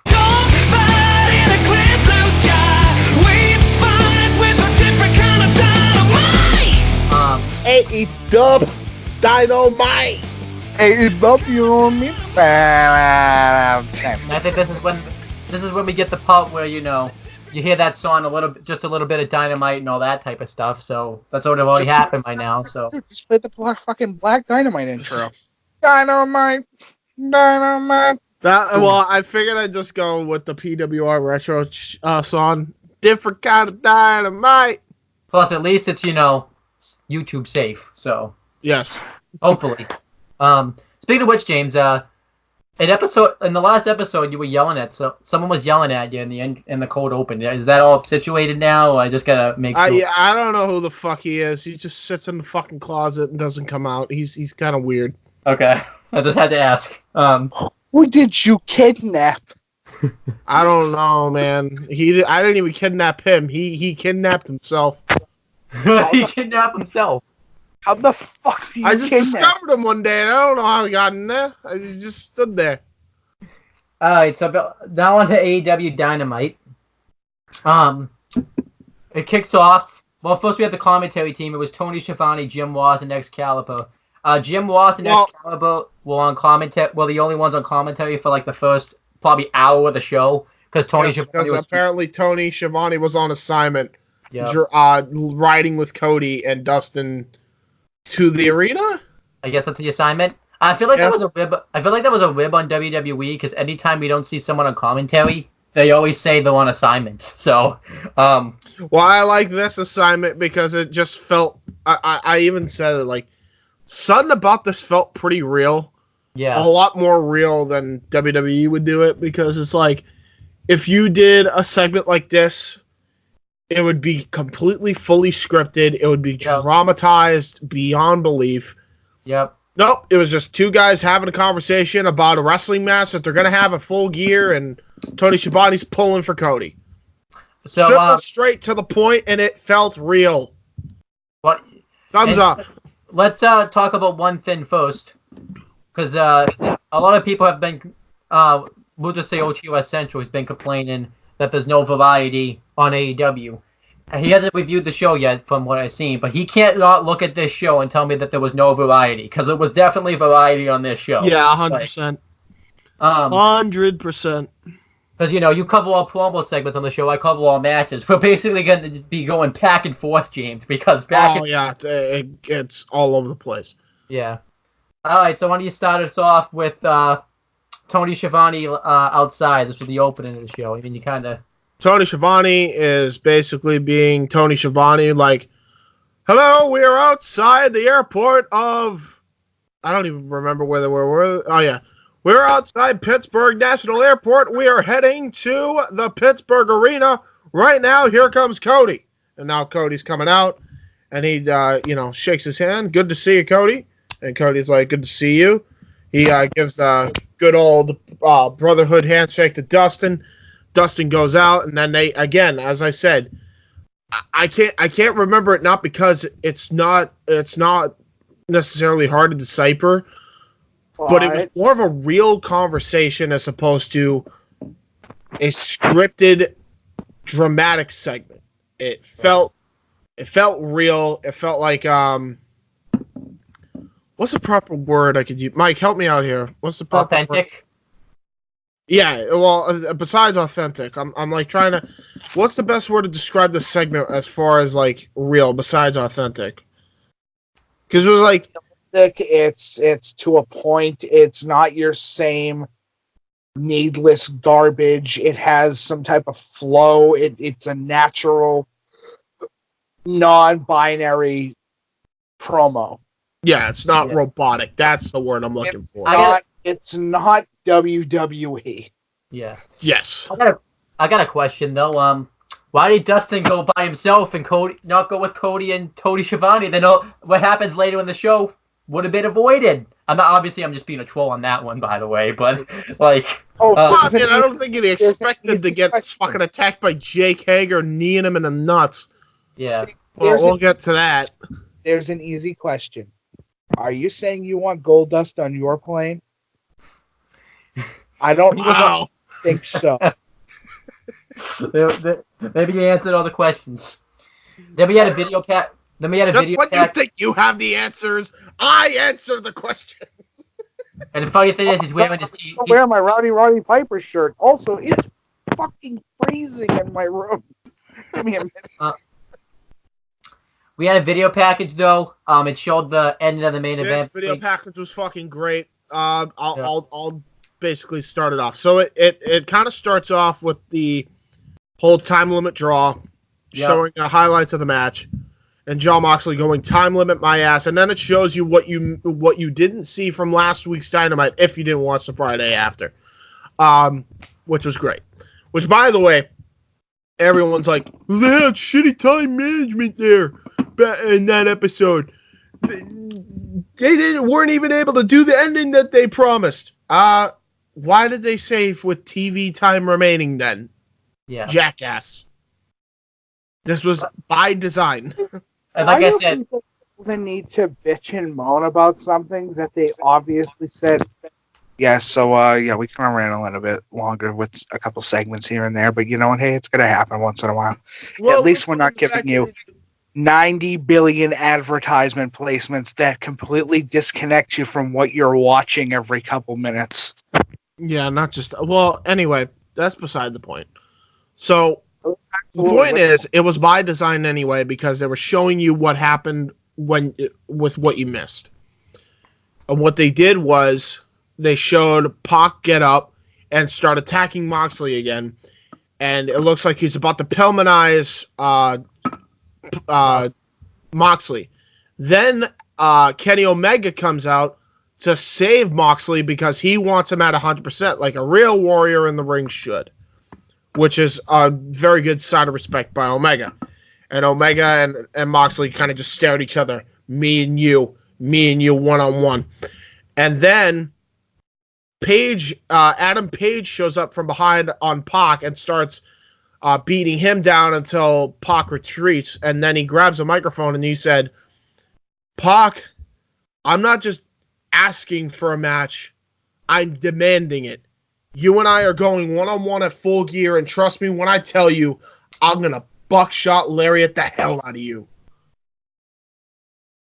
Love that promo. Something about the cadence of Adam Page's delivery on that was fucking great. And that's not the last time we will hear him on the microphone either. Did you really have to use the word cadence? Isn't that Phineas and Ferb say, sir? Oh, shut up. Anyway. I love Phobius and Farm. Anyway, Jon Moxley then storms to the back because he hears Tony Khan wants to see you in his office. So Tony Khan isn't even shown on camera. You just hear the audio in the office. And Moxley goes what the hell does he want? What? And Moxley goes in the office like with him too. So. Yeah. And he just goes, all right, so what do you want? And he just said, look, I can't sanction this. You two are going way out of control. You both are going nuts. We can't sanction this match. This is going to be lights out. And he's like, you're kidding me. So you're telling me right now that this win isn't even going to count on my win-loss record. It doesn't matter. It's going to be a great match. I'm like, you know what? take your win-loss record and shove it up your ass. I came in here and I wanted to beat the biggest star that you have in AEW. I came in here and I laid that motherfucker out. And now you're going to tell me that win isn't even going to fucking count? You know what? Guess what? You want this unsanctioned? You got it. Whatever happens on him is your ass. He goes out and it was fucking great. Jon Moxley on the microphone. Jon Moxley in any promo segment's gold. From there, we get the Dynamite intro. We get the fucking fireworks. JR leads us in the commentary. I'm ready to fucking go. And then Sammy Guevara comes out. I'm ready to see him get his ass kicked by Adam Page. Let's have a match. Before we get there, let's talk about I love the Moxley thing. I love how the video package, felt different. They actually, didn't show them going in the office. You just see the conversation.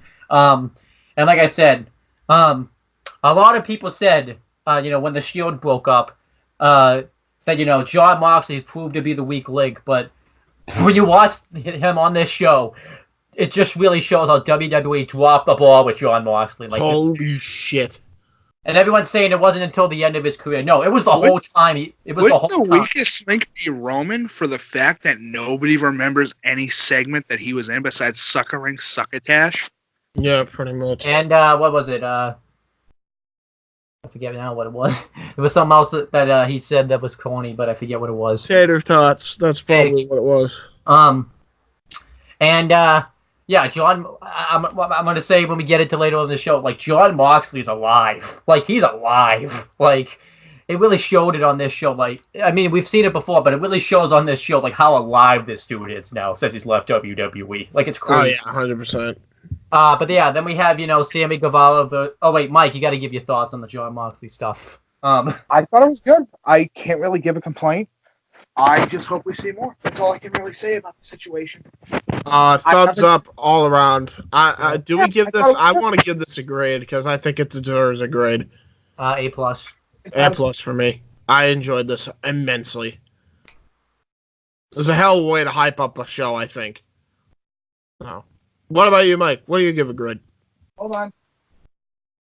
Hold on. Uh-oh. Holden. Oh, yeah, you hold it on your microphone. That's not my microphone. That's my speaker. Oh. Now I had to replace the bulb in my room and just decided to go, screw you. Okay, can I stop holding? No, you will hold on for the rest of this goddamn podcast. This is going to be extremely awkward, me holding onto this fucking speaker. Well, you're the one that chose to grab something. You told me to hold on, so I'm holding. That's not what I meant by that situation. James, you have my issue. I got the pencils all the time, and so I am always holding on to stuff in videos. Yeah, but that's you. I'm weird. This is only weird to me. This is very foreign to me. This is foreign. No, it's not foreign. It's in your room. It can't be foreign. Oh wait, did someone say foreign object? Uh-oh. Jesus. That's a disqualification right there. Unless it's an criminals match. Good thing Rick Knox isn't there. He'd be disqualifying you right now. No, Rick Knox is the one who wouldn't disqualify me. John Cone's the one you're talking about that would disqualify me. Yeah, but Rick Knox, the whole thing is he takes his job too seriously. Don't you watch Being the Elite? He hasn't been taking his job too seriously when it comes to Moxley, so I think I'll be fine. I'll just have Moxley behind my back, and then he'll let me loose. Anyway. While we're waiting for Mike, we'll just Mike, what was your grade on the Dean Ambrose thing and the Cody thing? That whole opening bit before the intro. I don't really think I can give it a grade. I thought it was just interesting, and I hope I get to see more. There you go. Okay. Then we had I like it. Sammy Guevara versus Heyman Adam Page. Before the match even starts, during Heyman Page's entrance, you see Sammy Guevara is doing a vlog for his YouTube channel, which I love. It just showed how cocky he is. I love the fact that they're going with the whole route that he's an asshole YouTube vlogger. That's perfect heel heat. Perfect. And they start the match. They start chain wrestling each other. Sammy Guevara is out quicking a little bit. Adam Page. And I really love, he's such a heel that even typically when wrestlers do high spots, the fans cheer. When he does them, they boo, which is just... Dude, it's something about this kid where even though he does something so graceful, he's so cocky about it that all you do is just rain down with booze on him. And I love how JR puts him over by comparing him to the Diaz brothers from the UFC. I think that's a perfect comparison with him. Like, graceful in the octagon as far as, like, well, as graceful as you can get in a barbaric fight like that. But, like, they're assholes outside of it. Like, that's the whole gimmick with Sammy Guevara. Love how JR puts him over. I love how everybody puts him over. He looks like $1 million every time he comes out, and he's always a standout in every AEW Dynamite he's on. So Adam Page dominates the match early. Then eventually Sammy Guevara takes a cheap shot. And he starts to get too cocky, though, and slap him in the face. And it leads to Heyman Adam Page slapping him in the face. And then Heyman Adam Page hits a wicked moonsault on the outside. And he puts him in the ring. Heyman Adam Page gets caught into a wicked cutter by, an ace crusher, they call it in AEW, by... They won't call it that when Randy Orton comes to AEW. Yeah. But sure. Orton shows up to AEW, I get to finally make the joke. Well, in fairness, Viper has slithered all the way from his bag. But we'll have him explain the joke when if Randy Orton never comes to AEW. That's this type of stuff you got to wait for. I want him in AEW. Nice. I really need to see more of his trash fucking 15-minute headlock. Well, I mean, and I think half the reason he only does the headlock in WWE is because, well, let's be honest. Can he really be inspired in that fucking trash heap right now? I'm going to hit you with the headlock. I'm going to end your career. In fairness, Randy Orton's got like one of the most fierce... he's got a fierce headlock. I can't even lie. Like, I would not want to be put in the headlock by Randy Orton. Sure. Dude, that thing looks like it hurts. I don't want to hurt Donut. Well, Mike, if you had to come up with somebody, since we're on the subject, who do you think has a better headlock than Randy Orton? Anybody from the classic era that actually would apply it in a match as fair enough. But besides the classic era, I'm talking about nowadays. There's a reason why nobody does the headlock anymore. Well, I mean, he's alright. He's got a good headlock. Everybody makes fun of it. I know it's a meme, but he actually has a good headlock. I'm just saying. That's fine. That's a fair. My point is my main point is I don't think he'll be doing the headlock if he actually comes in here. And for the record, tweeted out a sign with a door just saying Elite on it, and they just kind of looked at it like a meme, like, "Hey guys, I think we know where we're going next." Tagged like the Revival and like a bunch of other people, including Elias for some reason, which sounds intriguing to me. Yeah. But anyhow, back to the match. So Sammy Guevara, like I said, caught him into an ace crusher. Then he throws Heyman Adam Page outside the ring, and he goes to hit like some type of dive on the outside. But Heyman Adam Page, who went for it earlier but failed, ends up hitting the buckshot, which I love the way he hit the buckshot this time. The buckshot, the buckshot here especially looked great, especially on Sammy. Yeah, and he gets the win, which I like. I like that he doesn't always win with the dead eye. I like that he has alternate moves that he wins. I like it when wrestlers have alternate moves when finishing matches. And Heyman Adam Page win. This match was very good way to kick off the show. I give it 3 3/4 stars. Afterwards, Adam Page cuts a promo. And he basically, says that, oh, yeah, you got to cover the promo. I got to cover the promo, man. Yeah, cover the promo. So, Adam Page gets on the mic and he says, I can't lie. Things haven't been going my way lately. But, man, tonight felt damn good. At Full Gear, I'm going to unleash some real cowboy shit. And I'm going to buckshot Pac straight to hell. And then the crowd chants, "Cowboy shit! Cowboy shit!" The crowd goes wild. And short, simple, to the point. That's the end of the promo. Love it. Love it. And again, the cadence of how he says it is like you could tell this man's like serious about like he wants to be as good as Adam Page can be. So I like that. You know, he's not trying to be the next anybody. He's just trying to be the first Adam Page, and right now it's working. This is probably the best ovation he's gotten since AEW started. What's your star rating on the match? Star rating, I say 3 3/4. Very good opening match. Great TV starter match. And Adam Page looked good. Sammy Guevara looked especially good even in defeat, which, by the way, is how you book a fucking match and how you protect your fucking stars. Just saying, even if they have to lose. There you go.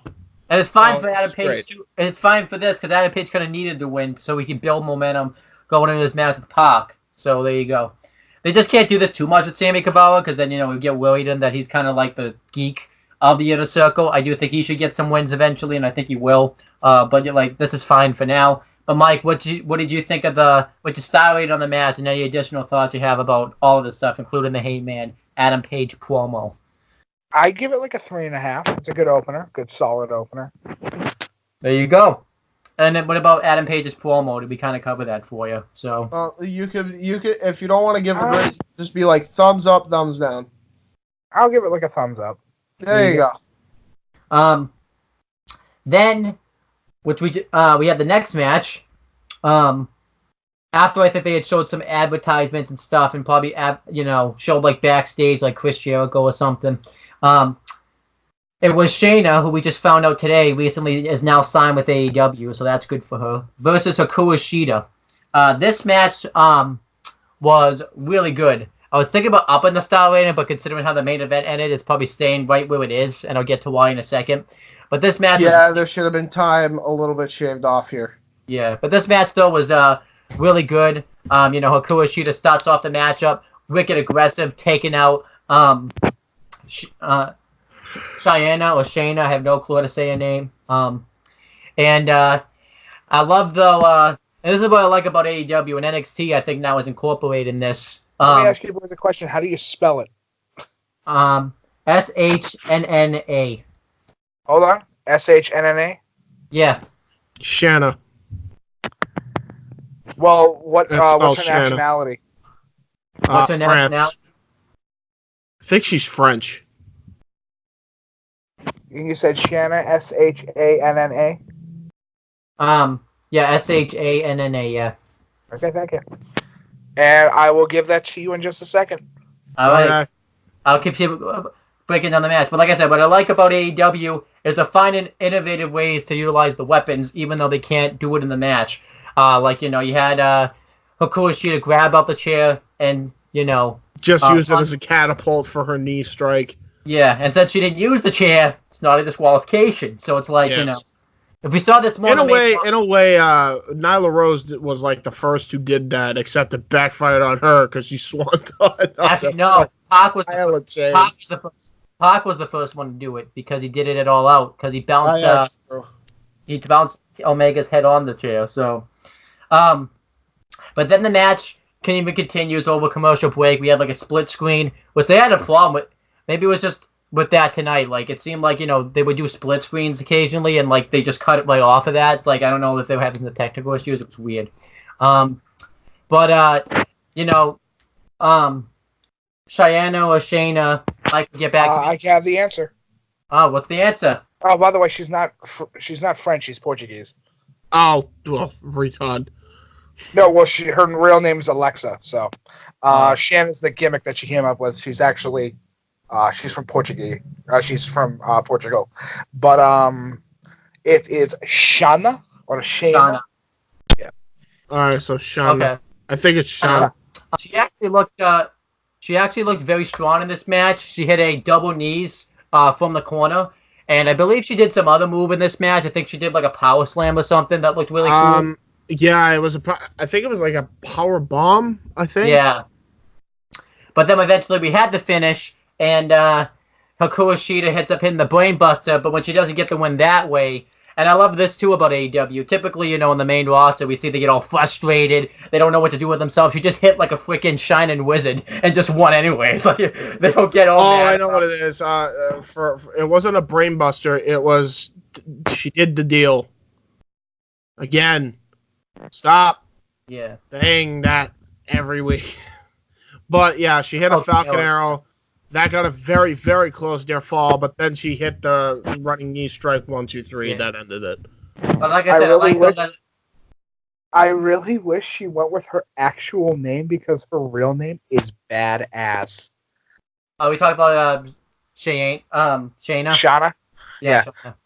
What's her Alexandra Barlusa.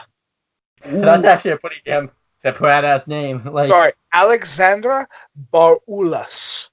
Yeah, still badass. She is from Lisbon, Portugal. There you go. As a Nimes, she plays Shauna, who is from Nimes, France. But yeah, and she's 35, so she is single. Nice. What's her age? 35. Oh, so. I love how Owen's the one who asks her age. Gotta ask. I have to ask in case if she's available. Is she available? Well, in your luck, Owen, she is, but my God, dude, there is a gradient and you are not on it. Yeah, same. Don't feel too bad, Owen. We're both in that same boat. The fuck are you talking? Anyhow, Hikaru Shida won, and like I said, I like how she just calmed down and didn't get all mad when she didn't win with a finish because it's just nice to be calm. Got to be calm sometimes. You just got to focus on wrestling and that can just distract you. I just hate it when it happens to WWE. Just hit a finisher again, and that's what she did. So, anyhow. Yeah, she looked smarter than Asuka did in her entire main roster run. Yeah. This match, though, was really good. Like I said, should have cut down maybe like 7. But BT Dubs, I got a tweet from Asuka. Oh, you did? I feel like we'll save that because Asuka's in the NXT review, so we'll come back to that. But yeah, this match was really good. I give it 3.5. I would have given it higher, but it should have gone shorter because it affected. Yeah, it had to go shorter. In hindsight. Yeah. What about you, James? Any additional thoughts and things like that? Same rating that you gave it. Yeah, you pretty much covered everything. Good shit. Mike? No, I think it's fair. So you're giving it 3.5 too? Yeah, I mean, I would give it a little bit higher, but the issue is that when I was watching it, I was very busy at the time, so I wasn't able to fully focus on the match. But what I did see, I went, this is impressive. Yeah. There you go.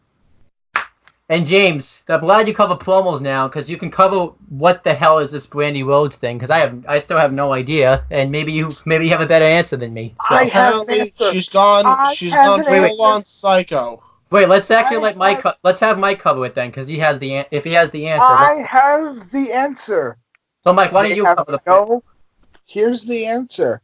They have no fucking idea what direction to take this character. And I think what they're trying to do is too much at one simple time. Okay. Who should we cover this, Mike or James? I really don't know. I'll cover this because let's write our own promo packages. So we'll both cover it, but I'm gonna start it off. So first, we've been nice. We've been nice, and in fairness, there hasn't been a bad thing on AEW. Yeah, and don't think like with And don't think with WWE marks, because if you think Mike's a WWE mark, then you haven't watched the show ever. You haven't heard me say this. Rusev Day was a bad idea because all it did was give people hope to fucking make a character look minuscule in comparison to the rest of the roster. Yeah. Look at Shorty G. That's all you need to know. Did you say just let him speak normal and stop giving him the fucking Bulgaria gimmick? Yeah. Yes. Will they do it? No. That would require anyway, that's beside the point. So, this Brandy Rhodes thing.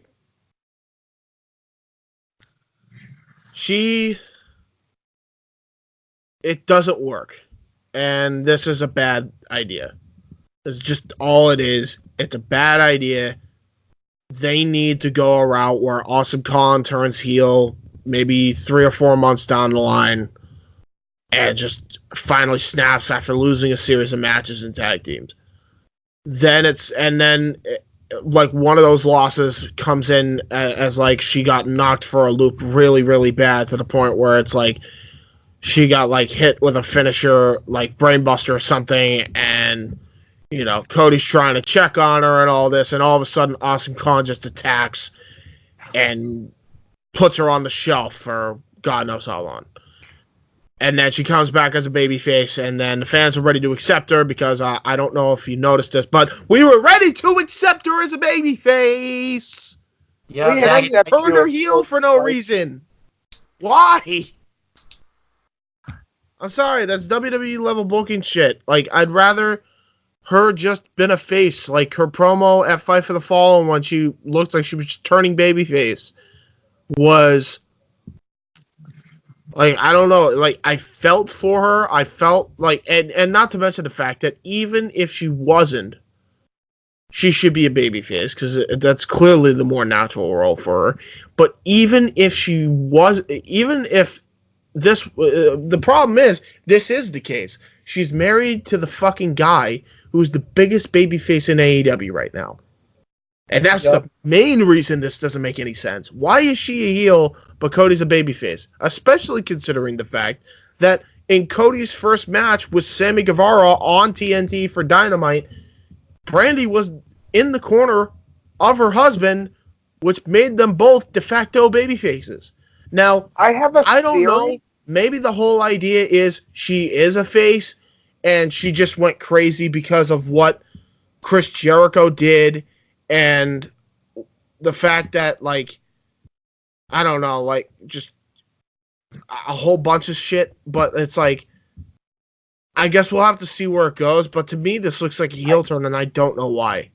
You're missing one.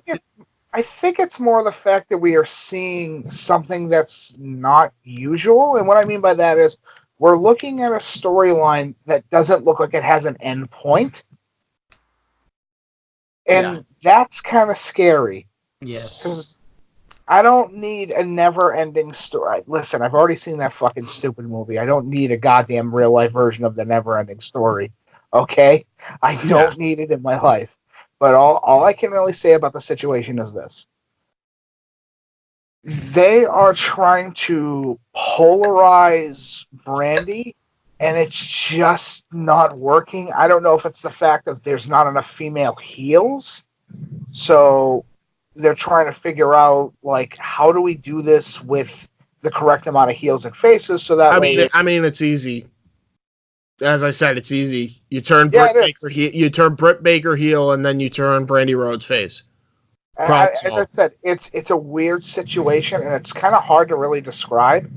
And I would prefer if they went, she turned heel because of the fact of what Shawn did. And that would have given her a reason to be like, you know, how come nobody was there to fucking help him out? How come the female roster backed off from my husband and didn't even try to help him when he was in his time of need? Yeah, if she says that could make sense, but yes, that would have been good motivation, and I would have been like, okay, I get it.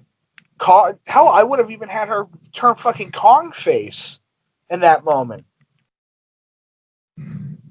Well, what really doesn't work too is they're trying to do this mental health thing, and you guys are glossing over one big thing. On their YouTube channel, they've been posting her shots of Brandy thin, and she's been acting normal. And the most recent episode was like a week ago, and all of a sudden now. Listen, here's the problem. If Cody is Triple H, then that makes Brandy Stephanie McMahon, and I hate to say it, but she's gonna have to fill that role of the boss or the main guy's wife. I don't want to see that though. So let me explain. Let me explain before you completely shoot it down. A better version of Stephanie, where she's willing to. Well, that's not a doubt in my mind that she'll probably pull it off better, but she's a much natural babyface is the problem. It's because Cody's a baby face. You can't. Listen, Well, not even just that. You remember the promo at Fight for the Fallen that she cut, where she was emotional about talking about her figure skating career that got cut short? Yes, Everyone felt sympathy. Yes, she was crying in the package, and then all of a sudden she turns heel. Like, not even 2 minutes after that. Like, the fans were ready to accept her. They were ready to cheer for her. And we still are. As the fan base, we're still ready to accept her. I think it's more the fact that they just don't know what to do with it right now, and they're trying to just say, okay, it's a filler thing that's happening in the story. We're going to try to flesh it out in the future. Hopefully, we're able to figure it out. And I'd be like, you know what, that's fine. That's fair. Yeah. Because sometimes, dude, sometimes you don't have a spot for everybody on your roster, which is why when you and I were doing the booking for our show, we said sometimes the athletes don't have to show up every week. Or sometimes, you got to put somebody on the back burner for like a couple weeks. So that way you can figure out stuff for them to do. This Brandy thing, it just doesn't work because of the fact that her husband's a face. Yeah. It would be a different story if she was, when she's always around him, she's a face. She's always going to be a face. Every one of her every one of his friends, things like that. But if anybody says anything about her husband, she's a heel. Even if they're a baby face, even if they're a heel, which would work. But the issue is that that's not her personality. Yeah.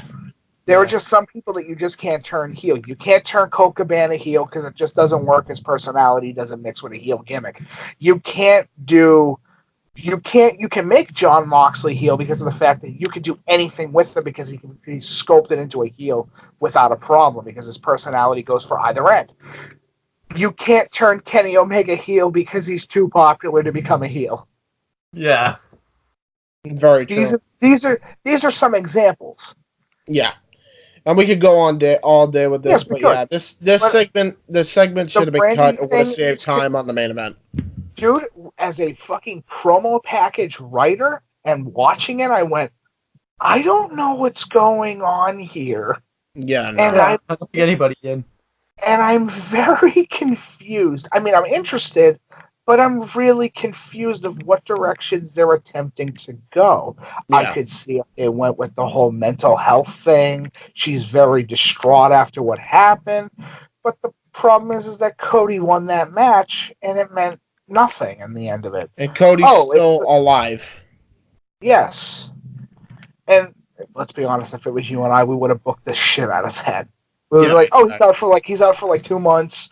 Well, the thing is, he's not even out. Like, he got arrested after the whole punch through the glass thing and attacking Jericho.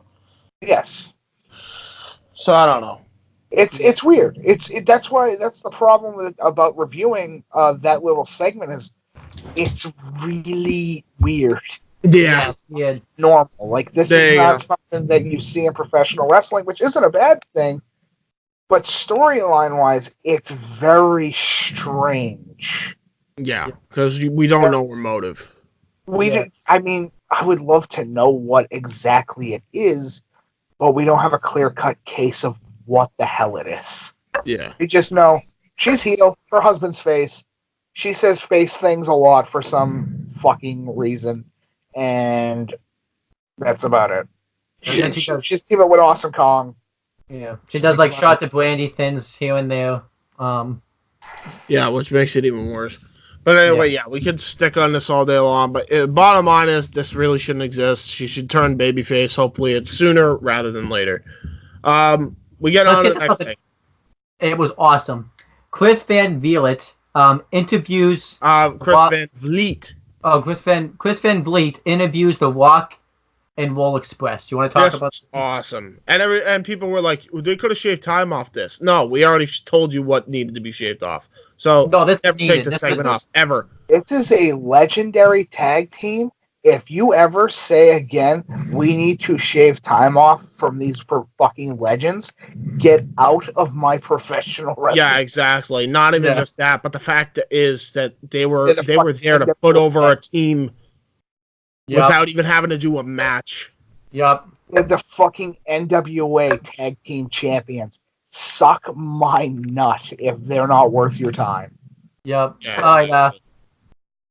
Thanks for the spoiler there, Mike, by the way. But anyhow, What James. spoiler? It was all over Twitter the day they won the title. I don't have Twitter. Yes, you do.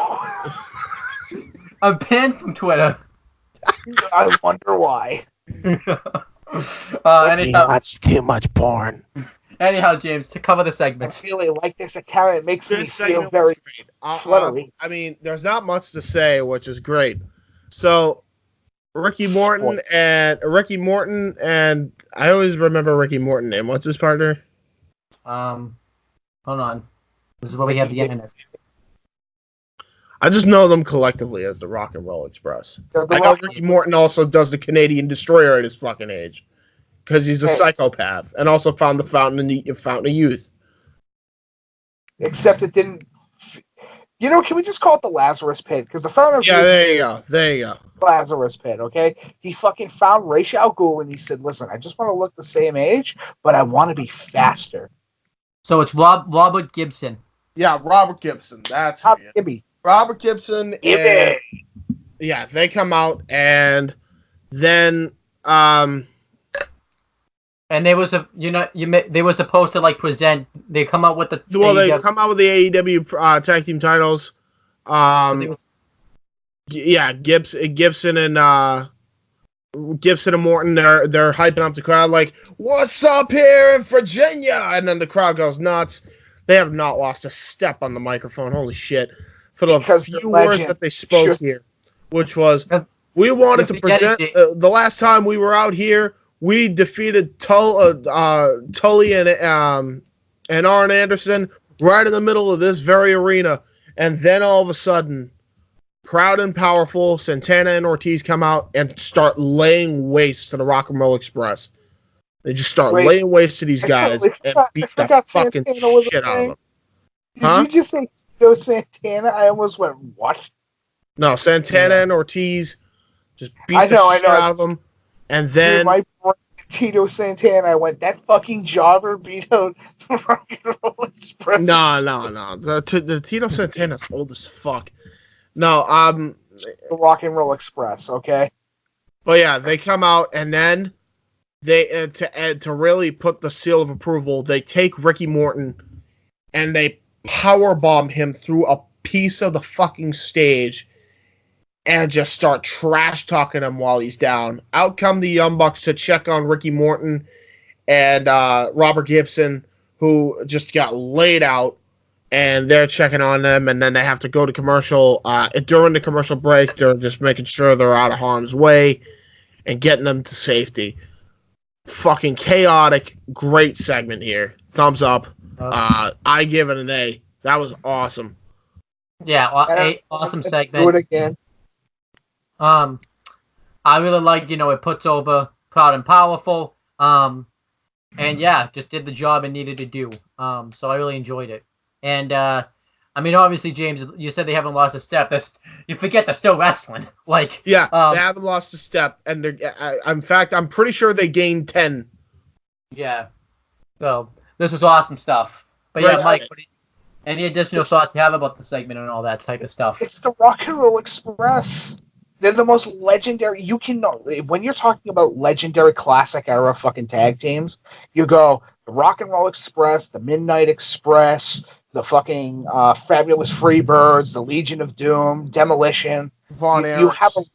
You have the Von Erich clan. You have a list in your head, and to see this, one of the oldest teams that are still around, like still with active. They're still active. Yeah, I'm pretty sure they could sign with AEW tomorrow, have a dream match with the Young Bucks for the tag team titles at some point, and nobody would complain. Don't give them ideas; they'll do it. Oh, I know they will. Knowing them, they'll probably do it in a TLC match because they're fucking psychos. They had a full-on feud with the Briscoes. You know how hard it is to be in a feud with the Briscoes? How stiff they are with weapons? Holy shit. Here's the whole thing. And here's the one thing that everybody has to realize. The Rock and Roll Express is if you're talking about tag teams, they are the tag team. Yeah, 100%. They are the fucking tag team. And when a tag team takes them out like Santana and Ortiz did here, it makes them look even stronger because they look like big assholes and they look like proper heels. Because not only did they beat up they beat up 2 old ass men, but they beat up 2 old ass men that are still competing. Yeah. And they beat them for no apparent reason other than the fact of their own personal entertainment. Ladies and gentlemen, please gather around to realize that this is how a fucking heel should act. He should not be going up on Twitter going, you know what? I don't agree with that point of view. Now, tie into NXT. That's going to tie into NXT. Yes. But again, it's the Rock and Roll Express. If you are looking for mediocrity, you've come to the wrong show. Yeah, exactly. You've come to the wrong show. They are not my favorite tag team of all time, but they are up on a very, very big pedestal. The greatest tag team of all time, as you and I have agreed, James, is the goddamn Legion of Doom. Yeah. Oh yeah, 100%. But still, that's beside the point. We'll get to top tag teams another day. Yeah.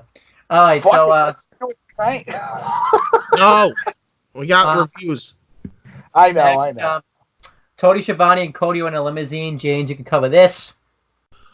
Again, don't really know what they said. I do know it was Schiavone kind of reminiscing about seeing like Dusty Rhodes wrestling and how how awesome it was to call some of his legendary matches, and then how he used to watch him amateur wrestle, and you could tell these two are really, really, really close. And like Cody is like, and then like he's giving him advice almost like he's like become a secondary father figure to Cody, which like holy shit, Tony Schiavone has now become a fucking Rhodes.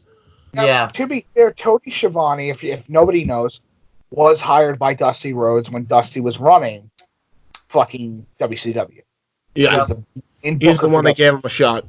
Yes, and Tony owes his entire career to the Rhodes family. There's no denying that. Without Dusty, he would never have gone off the ground the way that he did. He would still just be a college sportscaster if he was lucky. But the Rhodes family is one of the most interesting families. Honestly, I'm surprised there's not a book just called The Rhodes Family in the professional wrestling fucking archive somewhere. Because when you get into like the crazy amount of nonsense that Dusty has set up for the future. Well, keep in mind, he's only come back, Schiavone, for like a year up to this point. Yeah. But to be fair, he's Tony Schiavone. Yeah. Listen, he is still like, he is not one of the greatest ring announcers of all time, but when you think of WCW, he's the voice of WCW. And now he's one of the many voices of AEW. It's not fucking Mike Tenay. It's not even fucking Bobby Heenan. Even though Heenan is one of the greatest heel announcers of all time, I don't care if you say Jerry the King Lawler, Heenan did it the best. He would get on everybody's skin. He'd give everybody shit, which I loved about him. But Schiavone, except for when he was just full on racist, but that's a whole different story. He is, to be fair, he's Bobby the Brain Heenan. But it's still the fact that Schiavone is the voice of that generation of professional wrestling, making some of the most iconic calls of all time, and honestly being an announcer with some serious flack behind his wordage. Yeah, I agree. He's called some of the greatest matches of all time. He called fucking Goldberg's first debut in WCW. He's called the best. Like, there's no denying it. He's called almost the entirety of DDP's career in WCW. And now he's playing the role of Mean Gene Okerlund on AEW, which I love. Which is awesome because that was his idol as a kid. Yep. So that's awesome. But yeah, that's beside the point. That was pretty much the gist of Tony Schiavone. He was just kind of reminiscing about the good old days with Cody, and that's the whole thing. And being a coach to him, which I thought was awesome. And that's the beauty of AEW is that it's people. I've heard one thing that pissed me off more than anything else, which is the fact that AEW is just New Japan done in America, and I go, absolutely not. It's just WCW. It's not. AEW is a celebration of professional wrestling. Yes. Yeah. And it's for the people that give a shit. Yes, 100%. sometimes the promo packages aren't great. The matches go on maybe a couple minutes longer than they need to. But I'd rather watch that than fucking packaged garbage every day. Absolutely. So Anyway, that's beside the point. Absolutely. And again, Tony Schiavone, we all love you. I'm glad that you're finally fulfilling the role of being the Mean Gene Okerlund of AEW, and I hope it continues because that is missed. That is the most missed thing in professional wrestling today. Is the guy who's willing to shoot the shit with the professional wrestlers. And this will lead into later on. Then we get to another match. It was a 6-man tag team match. It was John Silver, Alex Reynolds, and QT Marshall versus the Best Friends and Orange Cassidy. This was great. For the sponsorship was hysterical. So yeah, for this match, they had promoted that Rick and Morty, which is a TV show on Adult Swim, coming back like not this Sunday, but next Sunday, and they were promoting this, sponsorship. Now I want to say one thing: how WWE would have handled this is they would have really had like Rick and Morty, like people dress up like them, and they would have like owned the roster, and no one would get over, and it'd just be terrible. Yeah. No. Instead, what they did was they had Trent Beretta dress up as Morty, and then Chucky T was dressed up as Rick, and then also Orange Cassidy was dressed up as Rick. Apparently, he didn't get the memo to dress up as somebody else. And it sticks with this character. And great, yeah, that's what I'm saying. Wait a minute. To be fair, in the Rick and Morty universe, which yes, I've seen like every season of the show because I'm a fucking nerd, but in the Rick and Morty universe, there exists a whole pocket dimension of Ricks and Mortys. No, there you go. So I believe that is a joke to the fact, if you're a fan of the show, which, I mean, if somebody goes, oh, I'm a fucking intellectual, of course I like the show. You are the reason why that show is not as funny as it used to be. But the match, though... this match was great, and my God, that little nod almost made me cry, because I went, oh, you fucking... That announcement by Morty and Rick was the best. Yeah. Hey, Morty. I'm in the ring! Hey, Morty, you like professional wrestling? Oh, jeez, Rick. You had fans in the crowd dressed up like him and wearing the masks and stuff. And, yeah, this match was so entertaining. I hear it gets mixed reviews because it depends on, what your perspective is of wrestling. But it's still what I like about AEW. It's something for everybody. It's entertaining. Yep. And here's the thing about this, too. This was basically like your typical best friends match with the hug and the sexy Chucky knee and the bicycle kick and the skull full half and half. Yeah, that's what they call it. I'm not even joking. The sexy Chucky knee. Yeah. Here comes the sexy Chucky knee. Here comes the shooky dookie quick. I even love, but Orange Cassidy though. I was about to get to him. So Orange Cassidy gets into the match. QT Marshall is like, "What the fuck are you doing?" as he's play kicking with his feet. And then all of a sudden he gets knocked down and then he just kicks right up. And then he hits a fucking drop kick. Yeah. With his hands in his pockets. And it was like picture perfect too. I'm like, what the fuck? And then he dives. He does a rolling senton to the outside through the ropes. With his hands still in his pockets. With his hands still in his pockets. And then notice Chucky T and Trent Beretta hit Strong Zero for the win. Notice too, he had his sunglasses off when he was doing all this stuff, so I think that's part of the gimmick. Which is the best. So I guess the gimmick is when he has the sunglasses on, he's lazy. When they're off, oh, you're fucked. Which I like. Sounds very familiar to something that we did, huh? But yes, except one is a fucking machine and the other one's just a meme. But are they both machines? Shut up. Anyway, continue.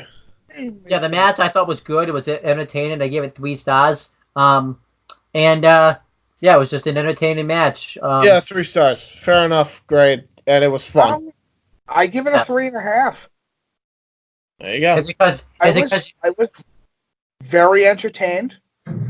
I will say this, that as a fan of the licensed property, was handled in such a way where it was tasteful for once. Because I can tell you right now how WWE would have handled that, and let's be honest, I'm 100% accurate on this. They would have had some stupid fucking backstage segment like what they did with the chicken sponsorship, and it would have led to a 4-second joke that would have been tasteless and stupid. Yeah. Where it was just, you know what? Fuck it. You know what's funny? Let's just throw the sponsorship in your face. Who cares? Yep. I love how they had the Rick and Morty turnbuckle post too. That's funny. Yeah. That was funny. I enjoyed that. I was expecting one of them to pull up the teleportation device, slide under the ring, and just appear on the other side with the sound effects. That would have been like, you asshole. But side thing too, I really loved the way the win even looked in itself. It looked like, a different set. Like the win was like all green and stuff because it was Halloween. Plus it's Halloween too. This is a fun Halloween stuff you can be doing. It's a Halloween special. If you're going to get pissed off at AEW because it's a Halloween episode, dude, at least they have themed episodes. Yeah, exactly. Which leads into like the greatest themed thing of the whole night coming up soon. Oh my god. The fucking legend. Then what's your star ratings for James? What's your star rating for this match? 3. Okay. Then we had an ad for AEW Dynamite. It was a new ad, so I want to mention it. Then James, you get to talk about probably the best segment of the whole show. The AEW World Heavyweight Championship contract signing. A lot of people are making memes, making jokes, saying they'll already like WWE where they're doing a contract signing. But James... well, are they really? Because I'm going to call you out on your bullshit right now, you little fanboy. I'll tell you how this is every bit of different than a WWE contract signing. But by the way, James, I want to say one thing. Contract signing. James, I want to say one thing. The same people that are saying that are the ones yelling at me probably today and yesterday. So Exactly. For the record. Exhibit A. Here's why it's different than a WWE contract signing. It's on the stage. Where the contract signing in public should take place. And Jericho comes out of the heel tunnel. Cody Rhodes and Tony Schiavone come out of the babyface tunnel. And then Tony Schiavone is announcing, and he's like, here's the AEW contract, and there's the big TNT logo right in the background of Schiavone and the contract table. Cody comes out. Jericho no-sells Cody's entrance. And I loved the jack-o'-lantern jacket, too, that Chris Jericho. Oh, that was the best. He was doing that just to be an absolute pure douchebag, and I love it. He comes out.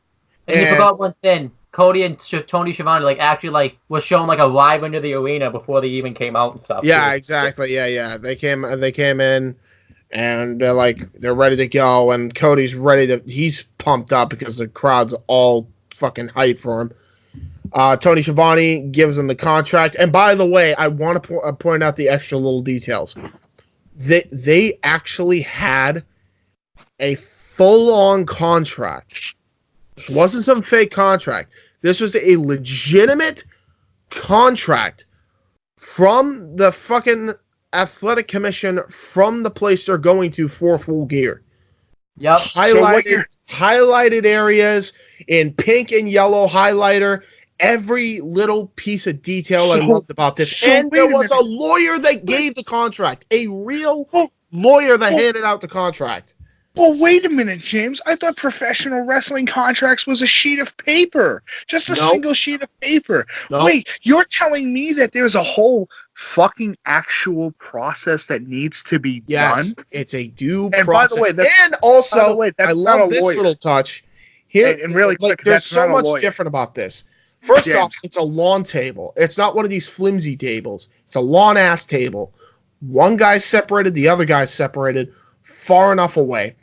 And you had the girl who was an actual lawyer hand out the contract. It's a packet for the record. It's not just a sheet of paper. It's a full-on packet. A contract. How a contract should look. As Cody Rhodes is signing this, JR points out, because I didn't even know this, I don't think any of us knew this, that it is tradition that the challenger signs the contract first. Yep. I think WWE's broken that tradition like thousands of times. And we didn't even know it. Because we've been so conditioned. And now I'm like, wow, you know what? This actually makes a lot of fucking sense. So he signs the contract.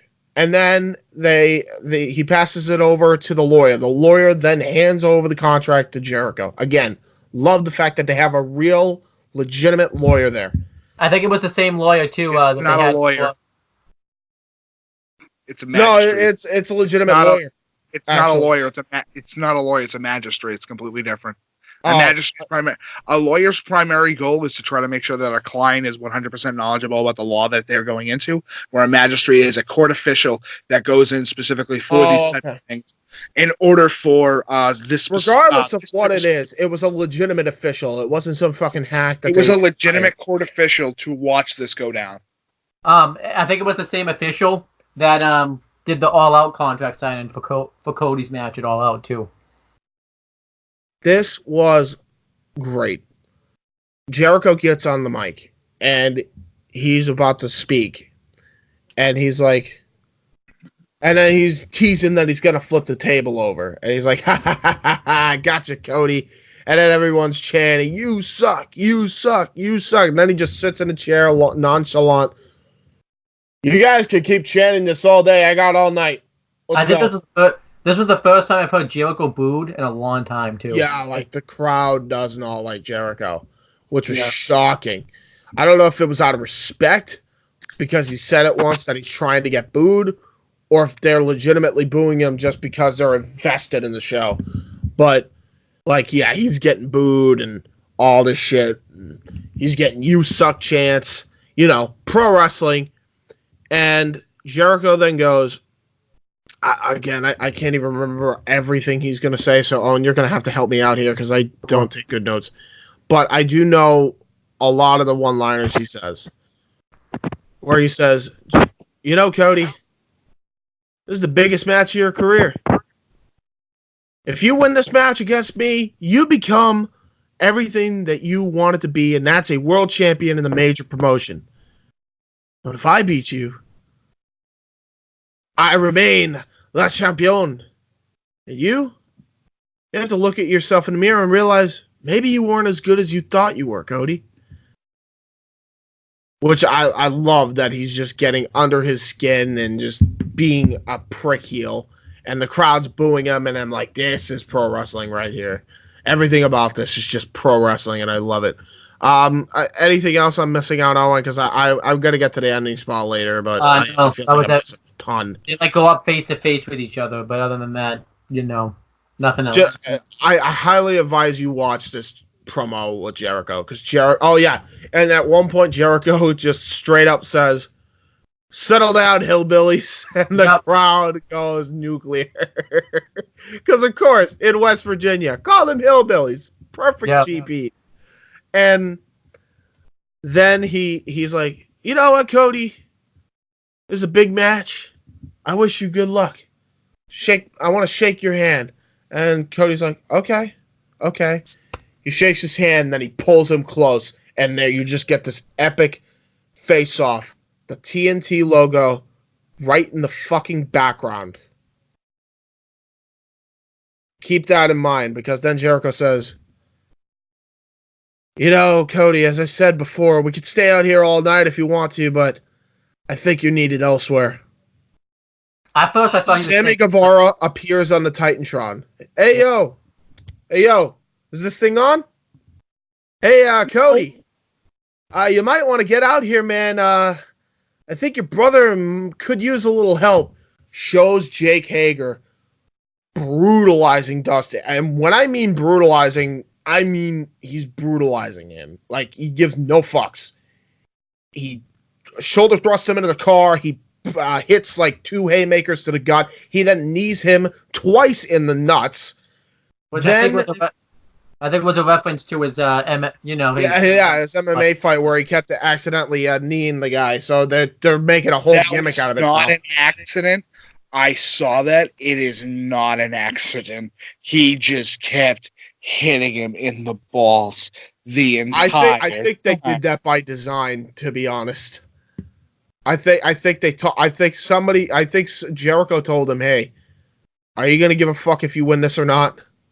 And I think Hager was like, "No, not really. I'm pretty much AEW bound." And he's just like, throw the match, get DQ'd, and low blow him as much as you can to get nuclear heat when you come back.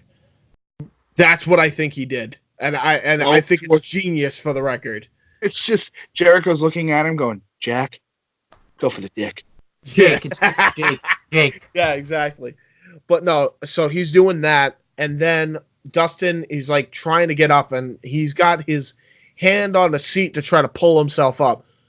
Hager, seeing that opportunity, takes the door and slams it on Dustin Rhodes, and he sells this like he just got his arm broken, writhing in pain, legit tears flowing off of Dustin's face. MJF and Cody, they're coming out, and so are a few other officials to check on Dustin. Cody's like not sure what to think. Jake Hager and Sammy Guevara are backing up. They're backing away. Chris Jericho comes in, and he just starts lighting a fucking cigar. What a fucking prick. And then he just goes, "Hey, Cody, I think your older brother needs a little help." And they drive off. You mean, you might want to take him to the hospital. Yeah, you might want to take him to the hospital, yeah. Which is nice, because it's nice to hear hospital, because typically in WWE they say like medical facility or something like that. Yeah, so. Local medical facility. But you're missing the coup de grace to this whole thing.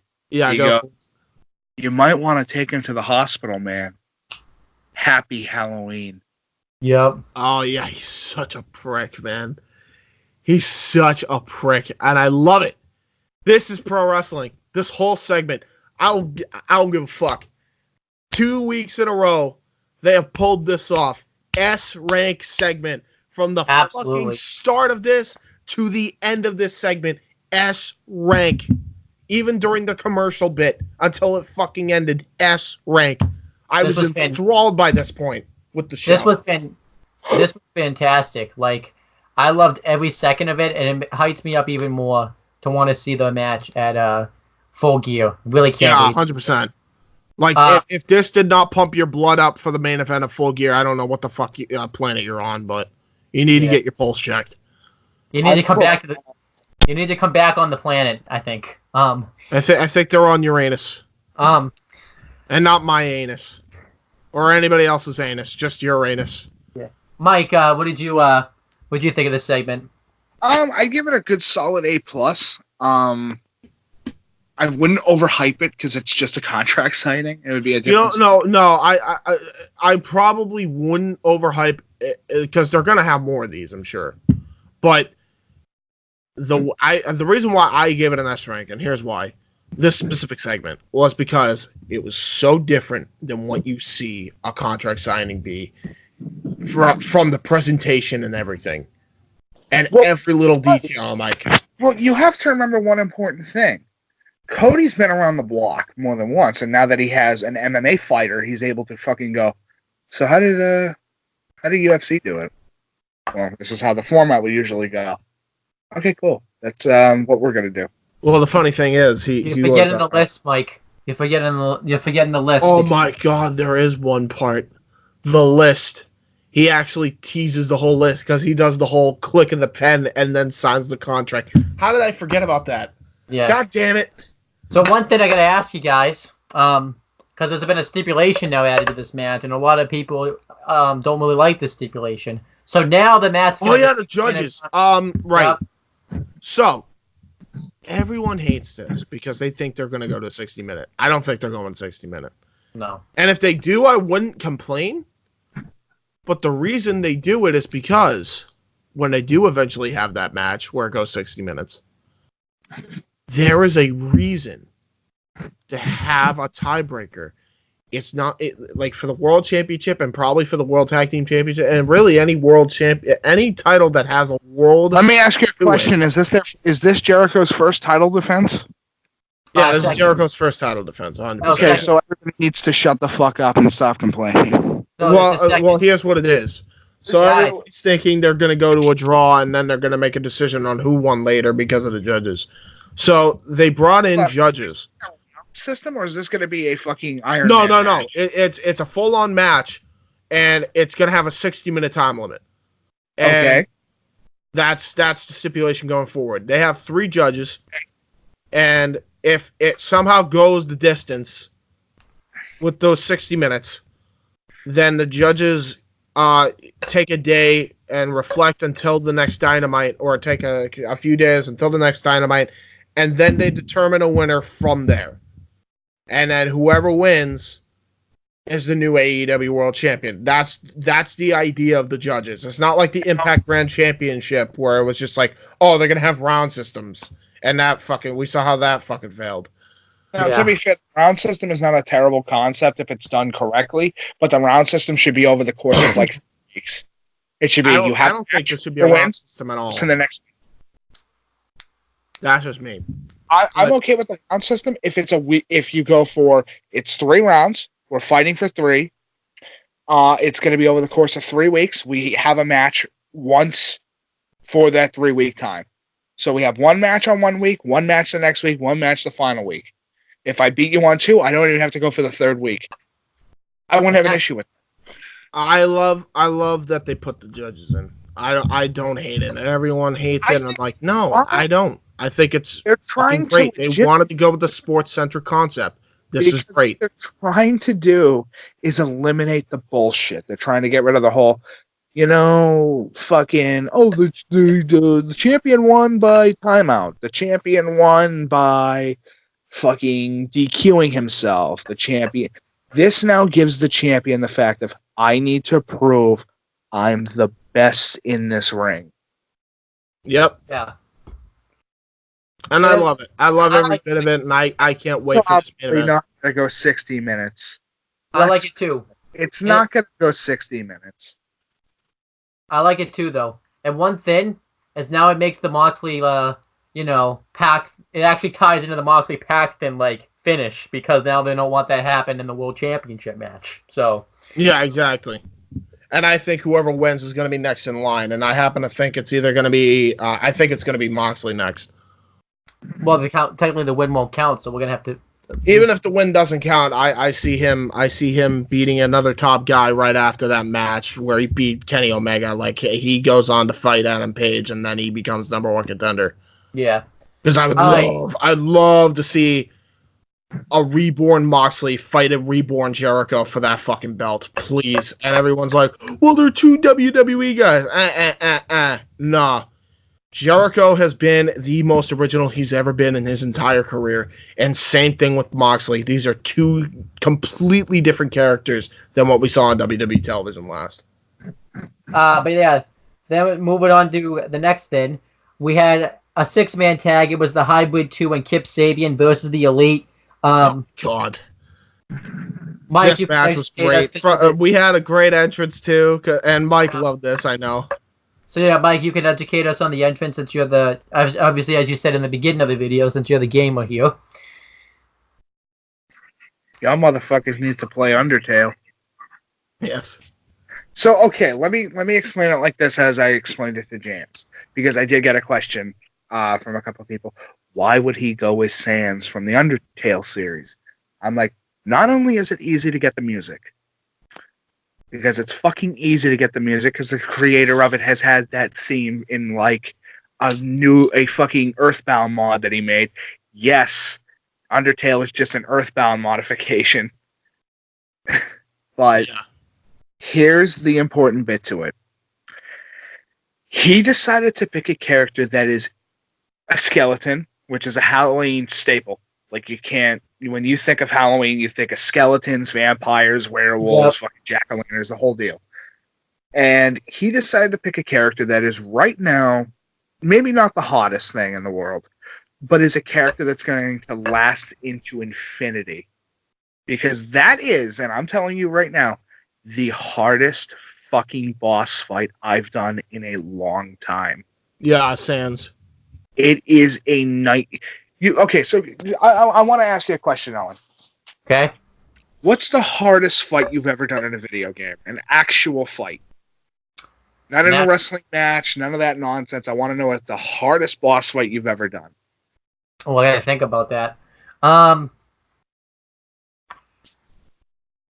gonna laugh at me, but I don't play video games that much. In Paper Mario, towards the end, when you had to fight Bowser, like at the last one, just because that whole game's based off of an RNG system where it's just random. It's dice roll. It's a dice roll to get anything. So that is basically hard. Yeah. Here's how Sans boss fight goes. You meet Sans in Undertale, which is a whole thing where you're playing as a character who gets trapped down underneath a mountain where a whole society of monsters happen to live. Kind of an interesting concept. You meet Sans, he's a fucking font. His name is a font. His name is Kenny Omega is dressing as Sans. So yes, he's there. He is thus dressing as a font. No, James. Sans' name, his full name, is Comic Sans. He's the fucking font. When you talk to him, the font, like his speech, is Comic Sans. He's a comedic skeleton named Sans. His brother Papyrus is loud, obnoxious, and all over the place, like the font Papyrus. Fucking skeletons are named after fonts. I can't wait to see Times New Roman and FBI. But anyway, Sans is a boss fight that I've never encountered in my life except for this one time. He's a joke character. He shows up, he just makes you laugh. He goes, "Hey, you want to buy a hot dog? How about 6? Fuck it, I'll just stack them on top of your head." Until they go past the screen. I'm not shitting. Yeah, he's a fucking pain in the ass to beat. Hey, kid, go hide behind the conveniently shaped lamp. And it works. His whole thing is the joke character. There's a whole moment where fucking Papyrus is in his house. He makes a joke. Sans out of nowhere comes from his room with a trumpet. I'm sorry, a trombone. A trombone. A trombone. Because, of course, it has to do with a bone. So when you fight Sans, you meet him at the end of the game. By this point, if you're doing the genocide run, which the game has 2 different options, actually many different endings, about 19 different endings, depending on how you do it. But this game has an ending system that's really interesting. You have a genocide run and a pacifist run. A pacifist run, you kill nobody. You end every fight with a run. You try to mercy every single fight you get into. Where a genocide run, you fucking kill everybody. Yeah. By the time you meet Sans, you have killed the Royal Guard, a scientist, you have killed a genetically modified fucking robot, and his brother. Papyrus. You kill Papyrus. He's like he's a very interesting, simple boss fight to get into. I can't kill him, he's too goofy. But when you get into it, you do your thing. Sans is hard because of the fact that he only has 1 HP. 1 hit will kill him. Except for the fact that he'll keep dodging every fucking shot you have. And then just go, Oh, no, he doesn't laugh. Sans, so what would you expect from this character so far? He's gonna, throw bones? He uses Dragon Ball level Kamehameha fucking blasters on you. Yep. You heard me right. He's Goku. No, he's worse. He's psychic. He has the power to telekinetically lift you off the ground and throw you into walls, the ceiling, the fucking floor. He's able to control these things called gaster blasters, which are just gigantic laser guns that fire beams the equivalent of a Kamehameha. The point is, he's a fucking difficult-ass boss. He is a boss fight that takes 15 minutes to beat because of the fact that if you fuck up once, you start from the beginning of the boss fight, and each time that he kills you, he has a different dialogue. Damn. Dude, honestly, just as soon as we're done with this, look up Sans boss fight Undertale. You're going to look at that and go, oh, go fuck yourself. If you don't know his pattern, and I told you, well, as I just said, he has a pattern. This is a boss fight with a fucking pattern. It's retarded. If you don't know his pattern, he'll kill you before you even have the chance to move your character. Yeah. Have you ever beaten him? Yeah, I beat the game. I beat the game many times because I really enjoyed it. It's one of those things where it's an interesting world that you get to travel around in. Where it's one of the most popular indie games of the last like of the 21st century. It's the most popular indie game of all time for the fact that it has created a multiverse.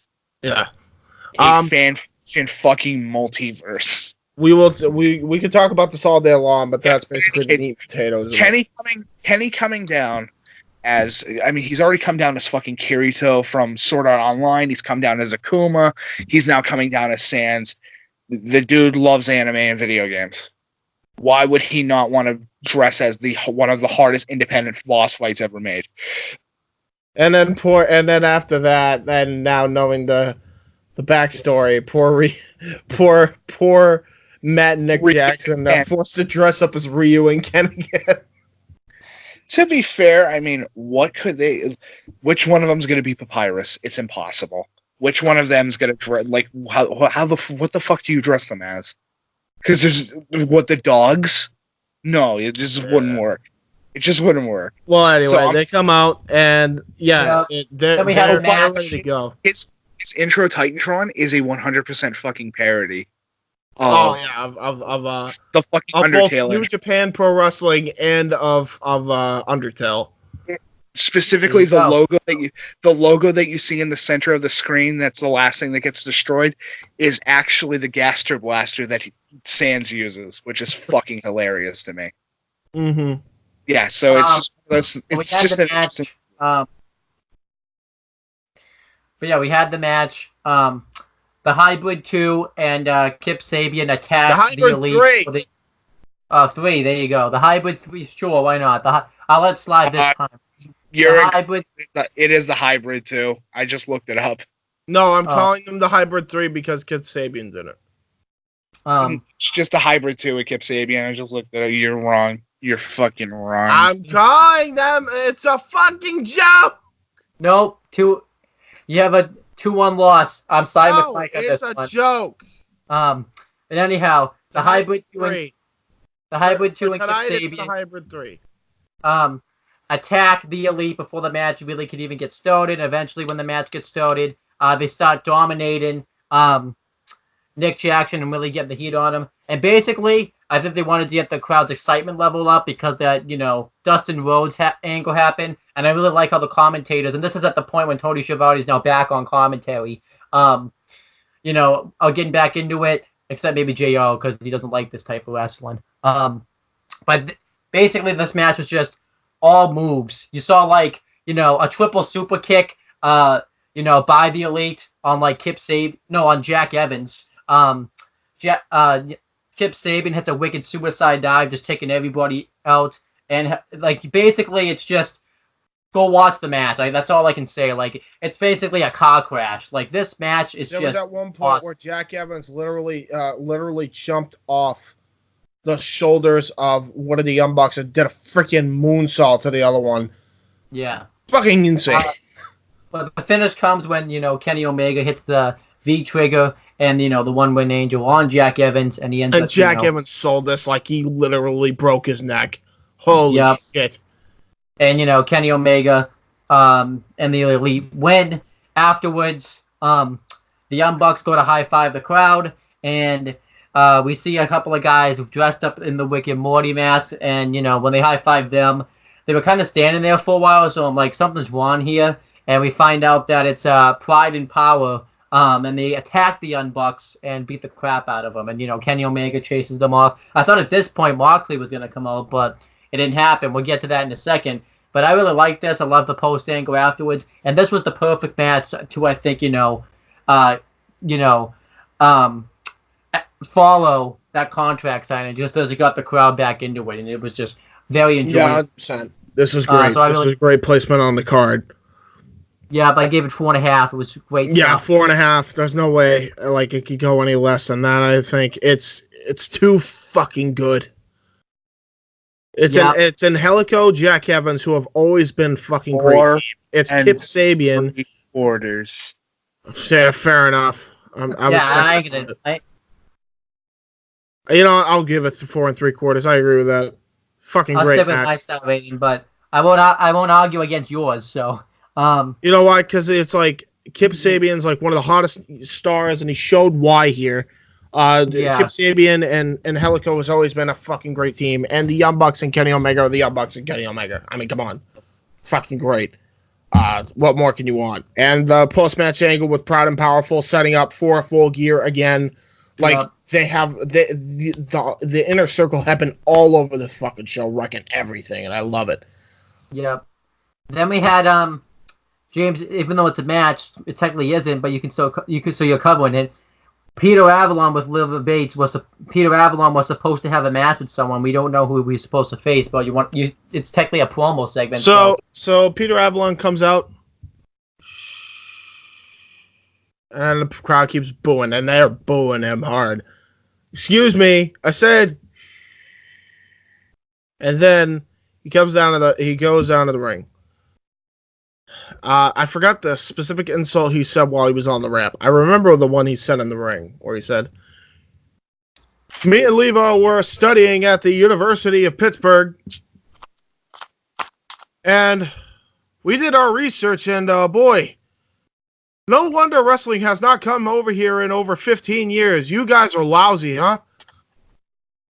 And the crowd keeps booing and booing and booing, and then all of a sudden the crowd starts popping.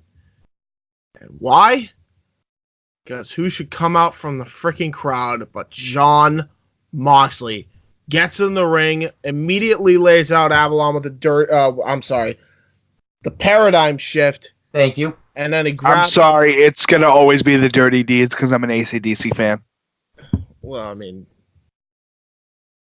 Yeah...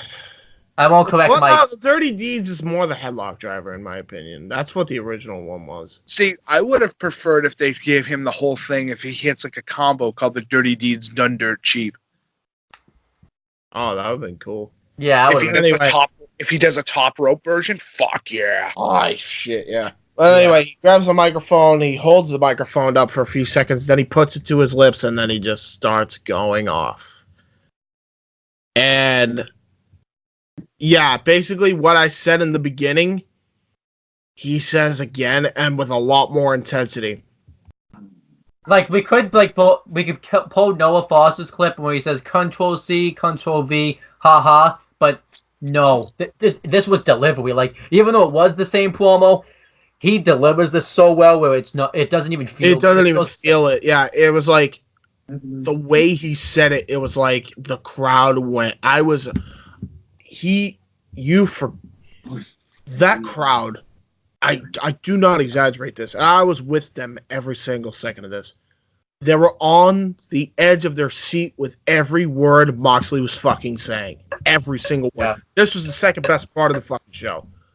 Yeah. She just went off on that microphone. And that was it. Drops the microphone, he challenges Kenny Omega, and he caps it off with, "To any other suit." Oh, there was more stuff that he said, actually, because I love the stuff that he put in here. Everybody tells me that I'm a good hand or something of that nature. I don't think it was of that nature, but he's like, I'm a good everybody likes to call me a freak show or treat me like I'm a freak show. You don't think I know what that means? You don't think I don't think that's an insult? That I'm just a freak to you? To use suits? And he caps it off with, "Well, now it's on your ass, because I'm going to make sure I lay out Kenny Omega within an inch of his life, and any suit that wants to come in my way, kiss my ass and stay the hell out of it." And then he drops the microphone. Fucking great delivery. You guys got to watch this. Fucking awesome promo. Awesome. Yeah. The best promo Moxley's cut, like, probably since his CCW days. And I'd say he's even gotten way better since his CCW days. That's how good he was here. Fucking great promo by Moxley. What's so crazy, too, he's done the gimmick where he came out, laid out the guy with a paradigm shift in WWE many times. AEW, he did it once in AEW, and it was just so much better when he did it. Yeah, 100%. Because you just did it right off the bat. Yeah. No stalling, just boom. Yeah. And I love it. I love, like, Jon Moxley's alive, and like I said, I really want to say it's crazy that WWE, like, screwed him up, but it's not that crazy. It's just, it's like they just don't know good talent when they see it. And yeah, exactly. One thing I meant to mention it in the last episode. A lot of people, mainly the WWE marks, are theorizing because he has, I guess, a year opt out to get out of his AEW contract if he wants it. If he may go back to WWE, after this age. I feel like, It's never gonna happen. They got. Yeah, no, he's done. Dude, I'm gonna be 100% honest. Why would he go back to a company that gave him a move called the Wacky Line? Mm-hmm. Yep. Like, no, you're not worth like the money that is in your contract if they fucking treat you like that. I don't care how much if they go, well, we're paying him a sizable amount of money almost every year. I'd be like, not worth it when I have a fucking finisher that sounds like it came out of a goddamn Looney Tunes cartoon. Yeah, exactly. Yeah, but Mike, your thoughts on, this Jon Moxley like segment and like Peter Avalon? I'm gonna say this, and I hope it becomes immortalized, and I hope one day this little piece here, somebody decides to put into a video. Dean Ambrose is dead. He's buried. Jon Moxley has become something more important than just a man with flesh and blood. He's become a symbol which is immortal. Yeah. Yep. 100%. Fucking great promo. So if we ever do a highlight reel, we're going to make sure we put this clip in the highlight reel then. So, all right. Fucking amazing here. Great job, Moxley. Then we get to the main event. It was the inaugural AEW World Championship Tournament finals match. Frankie Kazarian and Scorpio Sky versus the Lucha Bros. I still thought this was a great match, even though it was a great match. It was just wicked rushed, especially towards the end. But none of them really got. I didn't really mind the fact, I guess, that they didn't get entrances. But I feel like it was to crown the first tag team champions. I think we should have had entrances, which is why I say maybe cut some of the match of the women's. Yeah, this is what brings it from an S rank to an A+. Yeah. It's still an A+, but like this should have been an S rank, and it's all because of piss poor time management.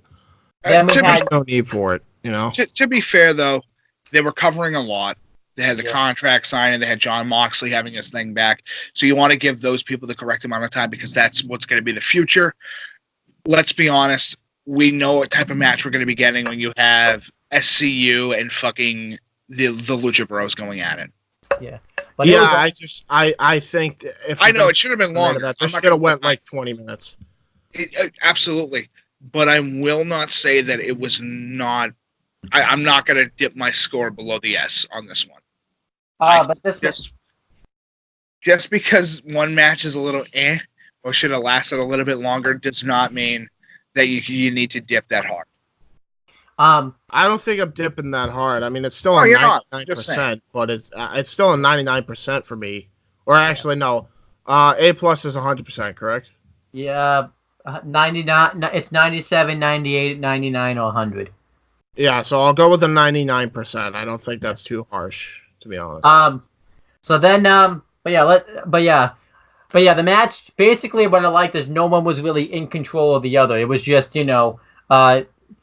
it was back and forth. You had Pentagon Jr. doing the Slim Blade to both members of SCU. You had Kazarian and Scorpio Sky doing dives all over the place.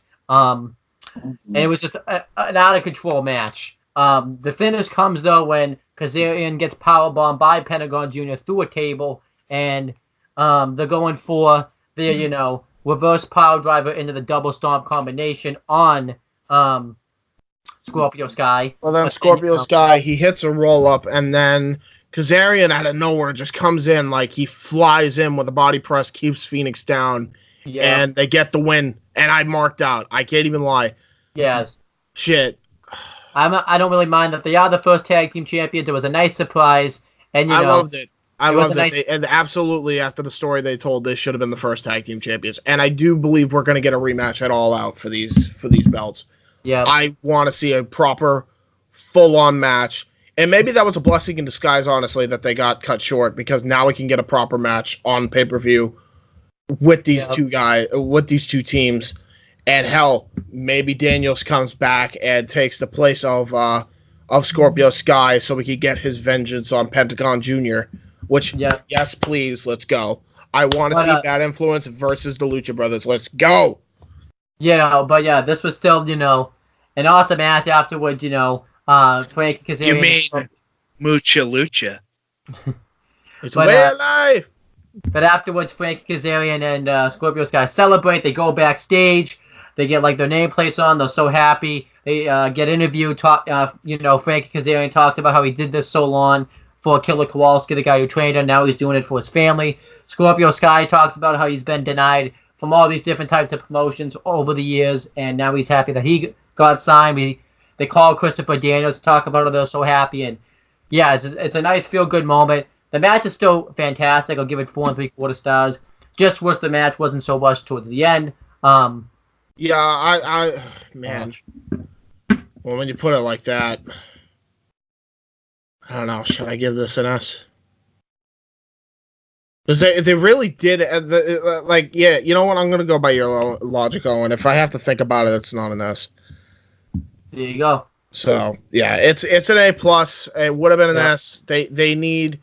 Please get better at time management, guys. Honest to God, you can't keep doing this, especially on main event caliber matches like that. Especially to crown your first tag team champions. You only have one chance to do it, and I mean, it was still fine for what it was. I just, again, a little bit disappointed that it was rushed. Now, this won't happen again. That's not 100% true. We all know if you're WWE, you can have as many retries at trying to reignite a title as much as you want. Oh, fuck off. He ain't wrong, actually. So, yeah, he ain't wrong, but that's their logic. Guess what? This is the real world. Fuck off. Hey, Mike, some kids are just dumb, and I think he already gave his ranking. Was it an S, Mike? For you I give it an S, but now that I'm thinking about it, it is an A+. I won't give it too high of a rank because, yes, I do believe the match went on a little bit too short, and it does bring it down by a couple points. But that doesn't mean that you should not go and watch the show. Yeah, this show is fucking absolutely. If you're a video game nerd, you're gonna have some fun with this. On top of the fact that there is an pro wrestling nerd, you're gonna love this. There is an announcement that we do have to make since Kenny Omega did have his segment, and I think that we could all agree is fucking badass that they're doing it. So all in all, we all agree this was a very good show. Yes. Yep. We'll just start waiting for the main event. So, I would just say with the safe option, Mike, I'll just go with the 4 3/4. Yeah, I'll give it a 4 3/4. There you go. And my rating for the show is an A+, and I'm gonna give it, a 98 out of 100. I'm giving it. I'll stick with the 99 out of 100. What about you, Mike? I'll have to agree. I'll go in between that. I'll be a 97, 98. There you go. There you go. So it's a 98 overall. Still a great show. Fantastic. Definitely watch it. And if anybody wants to tell me that they don't have variety in the show, bite me. Because if anything, they had too much variety to the point where he took out the show. They need to find a happy medium. Yeah. All right. So now we go. Yeah. Good show. Now we get to NWA Powerrr with 3 R's. You are forgetting one last piece of AEW news. Oh, yeah? They're making a fucking video game, son. Oh, yeah. They announced it on Being the Elite, I think. Yeah, that's fucking insane. I'm assuming they're not really gonna do that 3D stuff. Obviously, that was just for jokes. By the way, I'd be shocked. I wouldn't be shocked if they did a 3D. To be honest, just to fucking pull the wool over everybody's eyes. But hey, you know what? They couldn't have announced that at a better time. Oh yes, absolutely. They probably sat there going, oh yeah, we know that we have the announcement for this game. Kenny's been talking about it for years now. He's been talking about getting Aki to get together to make a game. On top of the fact, I have some good news. Guess who joined the AEW video game lineup? I think their name is you. It's motherfucking Aki. Dude, it's Aki and Ukes is joining too, and I can't fucking wait to for them to blow 2K out of the effing water. 2D or 3D, this is going to blow anything they've done in the last 5 years. So I did get a little bit of information from one of my close friends. Can't really give his name out because I don't want him getting in fucking trouble. But I can say this, that Aki is doing the engine where Ukes is doing the graphics. As it should be, because Ukes is graphically like one of the best looking video game makers that we'll see when it comes to the wrestling scene. And Aki is still to this day has the best professional wrestling engine of all time. But what we will be seeing is so we're going to be getting, from what I've been able to find out, almost every fucking pay-per-view. Every pay-per-view that they've done is going to be a stage, including Fyter Fest, which is hilarious. Oh, that's awesome. I'm like, do I get to rip the fucking tent out and use it as a weapon? Oh, that'd be sick. But it brings the whole field now, because if they're going to be doing every single stage, which means every pay-per-view up to their big mega event, then that means that this game's going to be massive. Yeah. I don't know story mode. I think I don't know anything about the character creation. I only have like small bulletin notes that I was able to. At the end of the day, we're gonna see. I'm just excited that we're gonna get a fucking video game outside of WWE2K series, which is a big. Well, again, there's always, as I've said before, James, there's always been a thing that you can play outside of WWE. There's the fucking Fire Pro series. There's the Mac Dickey fucking Wrestling Empire series, which is very good. But the problem is that it's not mainstream. And to do videos on that type of stuff is very hard to do. Yeah, it is. All right. Well, so we can get through these reviews, because we have an hour left before my parents go to sleep. I want to just get through NWA Powerrr and NXT. So first, NWA Powerrr with 3 R's.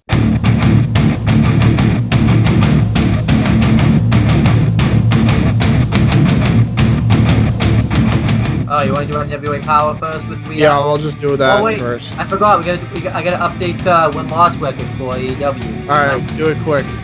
Okay. So Alex Reynolds is 0-2. I don't think he's ever winning a match. And his partner's also 0-2, I believe. John Silver, I think his name is. Yeah, John Silver's 0-2. QT Marshall's 0-2. Yep. Allie's 2-3. Who? Allie's 2-3. Yep. Adam Page is 5-3. Yep. And Helico's 2-4.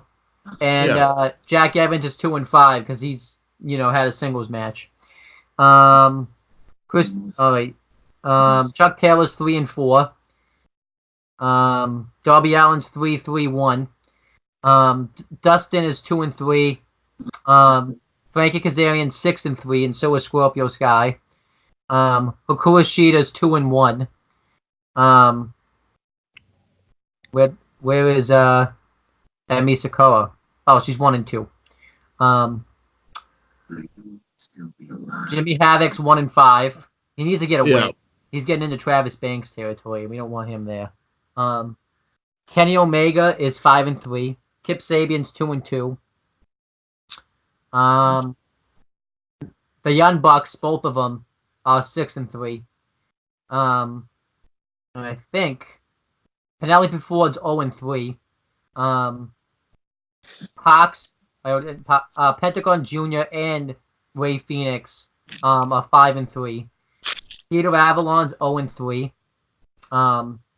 But I don't think he's ever winning. So Sammy Guevara's 3. Yeah. And Mike, you have to, you could correct me on the pronunciation. But Shayna is 0-1. Shayna. Sonny Kiss is 2-2. Trent is 3-4. And I think Oh, and I'm gonna help you with that name. Just think of the lyrics of like sha-na-na-na, Right. yeah. That's all you gotta do. Just sha-na-na. And then Dustin Rhodes, what's his win-loss record? Dustin Rhodes, I said it. It's did I say it? Or You did say it. Yeah. All right. Sadie Gibbs is the only one I'm missing. I think she's like 0-2. And there's also Pac, who was not necessarily on the show, but he was like in the promo package. Well, it's still updated. Fair enough. Yeah. All right. Sadie Gibbs is 0-2. There you go. There you go. Did it. I think let me just double check, make sure I didn't miss any. Let's see, I got him, got the hybrid, got the elite.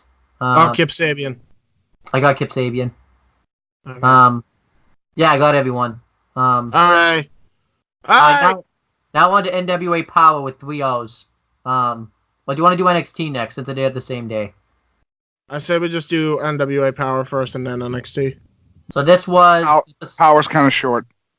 So this was episode 4, and it was called Dealer Calls Again, which we'll find out later on in the show why it's called that.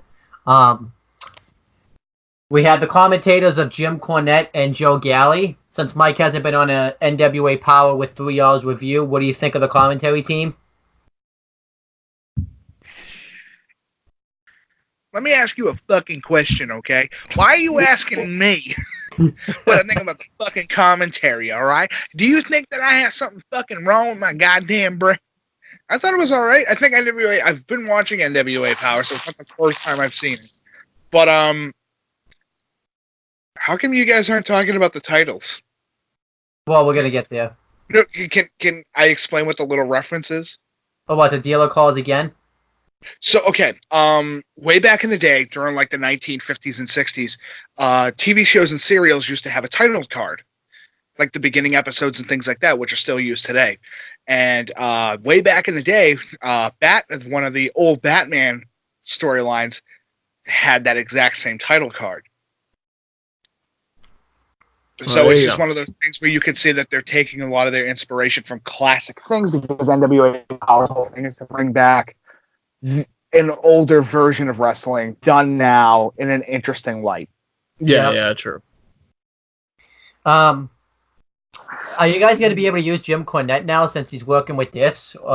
Yeah, no, I think that's still. I don't think that will be an issue.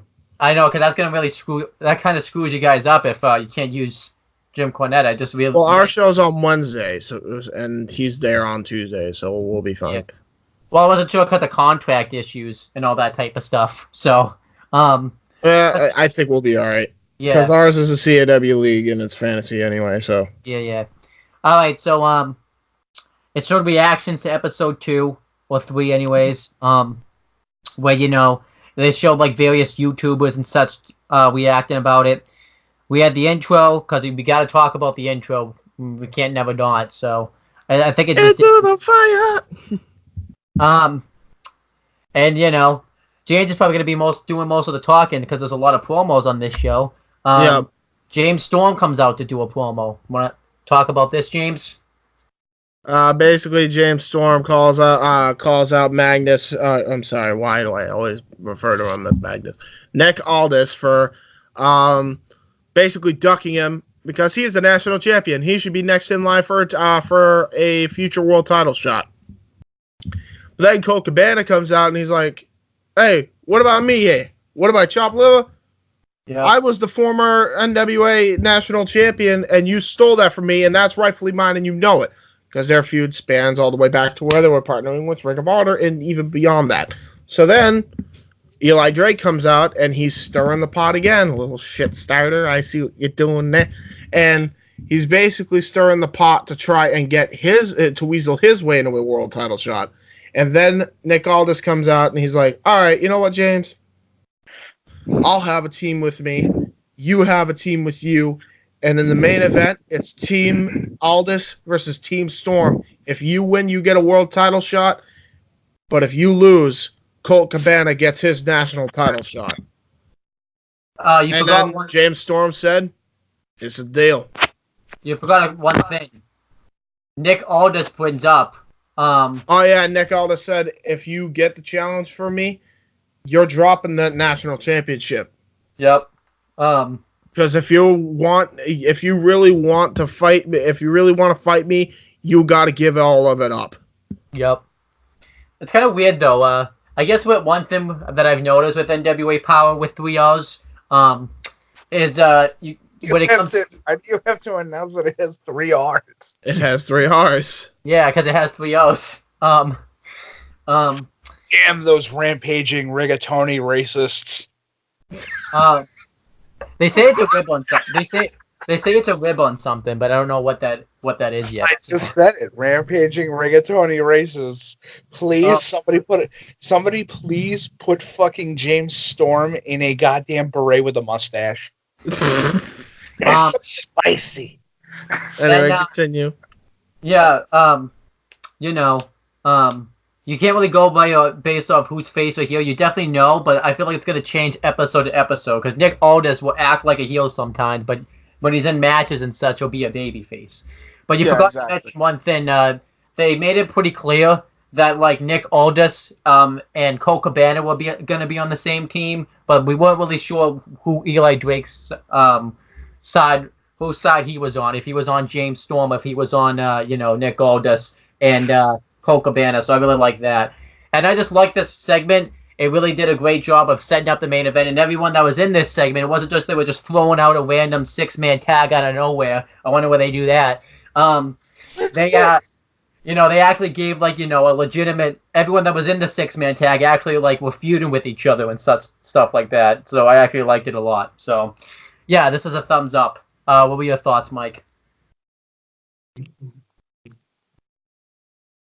Mike, what were your thoughts? Oh, my bad. Sorry. The phone fucking glitched out. I didn't even hear it. I thought it was all right. There you go. Oh, I give it a thumbs up. I thought it was very good. Yeah, it was a great way to open up the show. Then, James, you get to talk again. Trevor Murdoch gets interviewed. Trevor Murdoch is basically saying, well, I'm back here.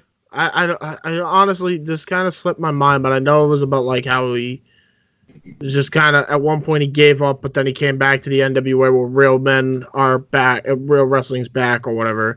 He brings up too how he's not signed to a contract either. He's fighting for a contract, so he's basically challenging anybody to the point so he can, fight.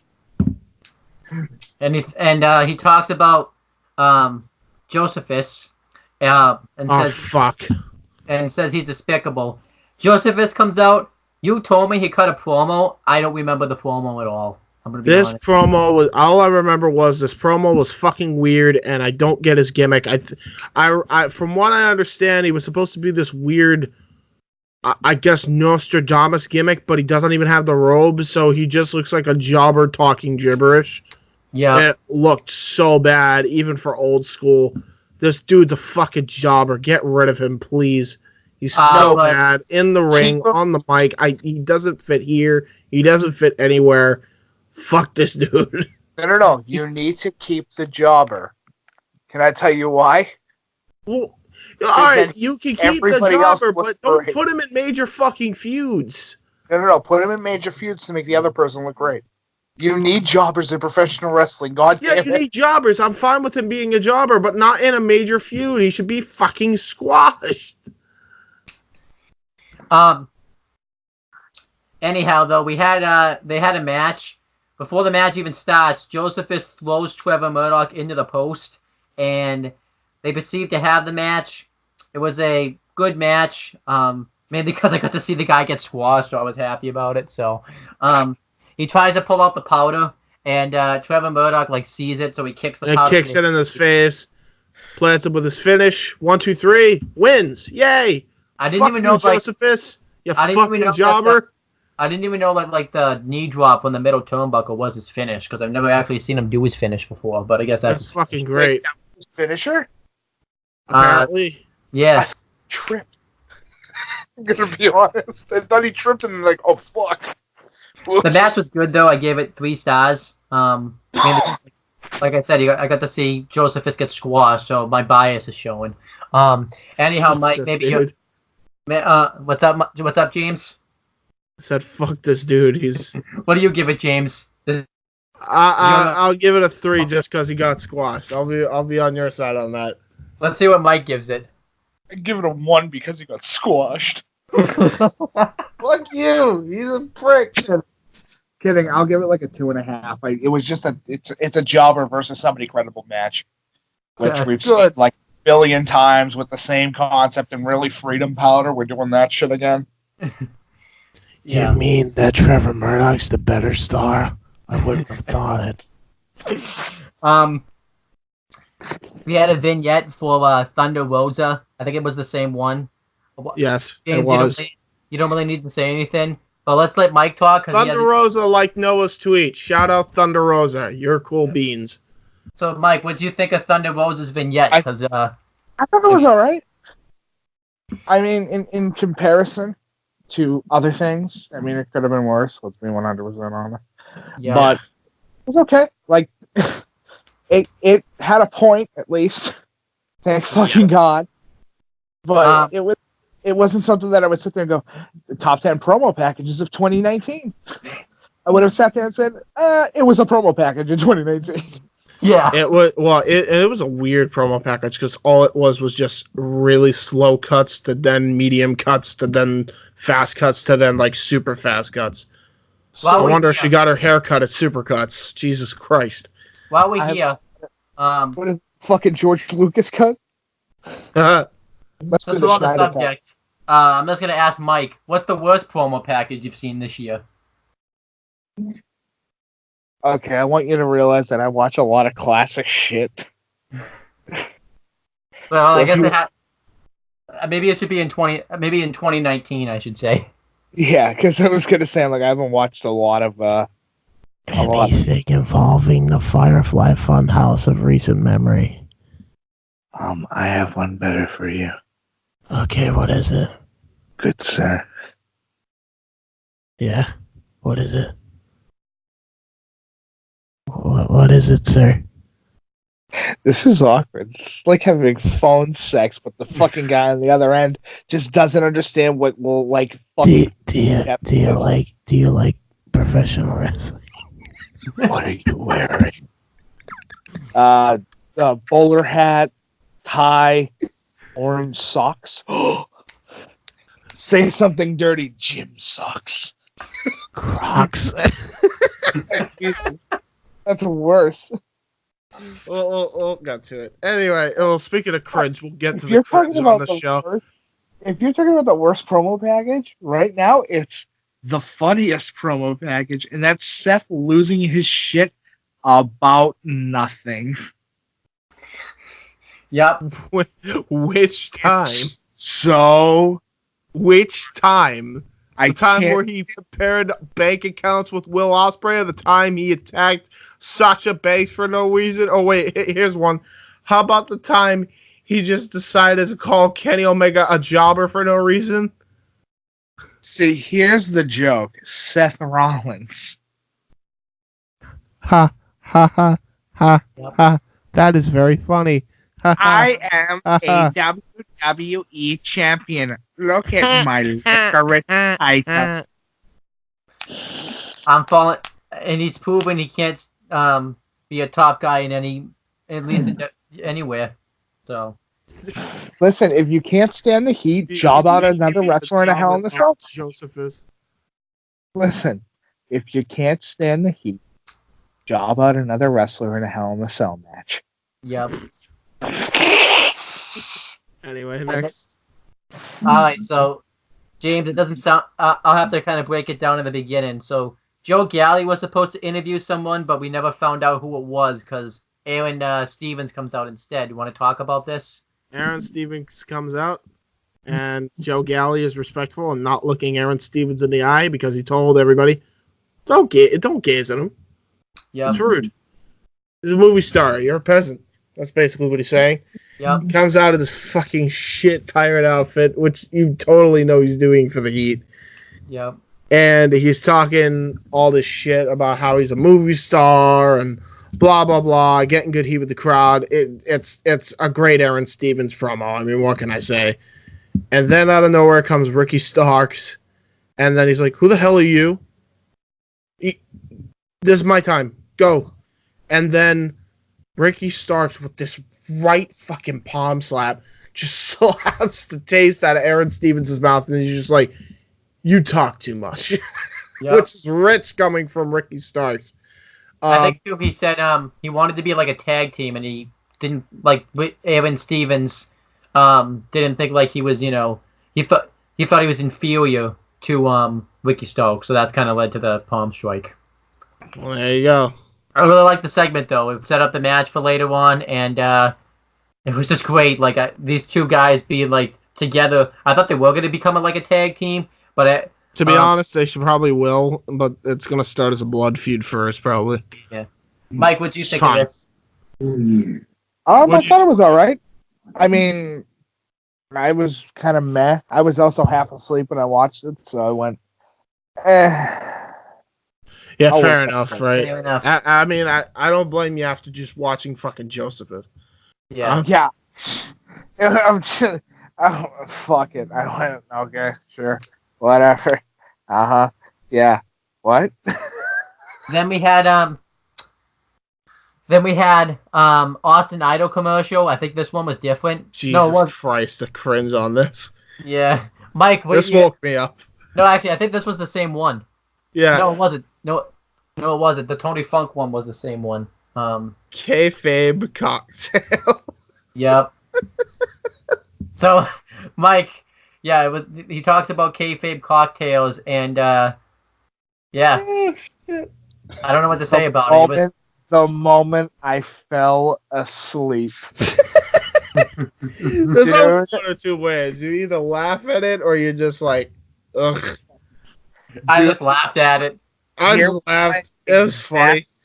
Here was my exact reaction. I'm just laying there, looking up, looking right at my TV, and I went, "Oh, fuck this." I turn over and fall the hell to sleep. Oh yeah. Did you watch the rest of it after or no? Oh yeah, I did. But I fell asleep and woke up as soon as the promo package ended, and I went, "Awesome." Good. Yeah, I don't blame you. Dude, I've never had my brain just literally look at, like, just say to me, "Oh, fuck this." So it's funny cringe or cringe. It's one or the other. Yeah, you know what's the one word that's important in there? It's just cringe. Yeah. To Mike, it was sleepy cringe. Oh no! To Mike, it was what the fuck? No, it was what the fuck? What the fuck? We better move on because I bet this woke you up though. We had a vignette for the Rock and Roll Express, and they're coming. Oh yeah. Way. They're on 2 times this week. Yep. Technically, yeah. If you're getting tired of the Rock and Roll Express, they're not. Yep. They talk about their career like in professional wrestling. They showed all the places that they've gone. They showed like various legends talking about them, which was cool. Yeah, and I'm excited to see them come into NWA. And obviously, we know they're going to win the titles, but still, I mean, I can't wait for them to actually like win the championship. It's going to be cool. I know a lot of people are going to go like, well, they're not putting over the new stars. They did it this week already. Let them have their moment. Let them have their shine. Yeah, exactly.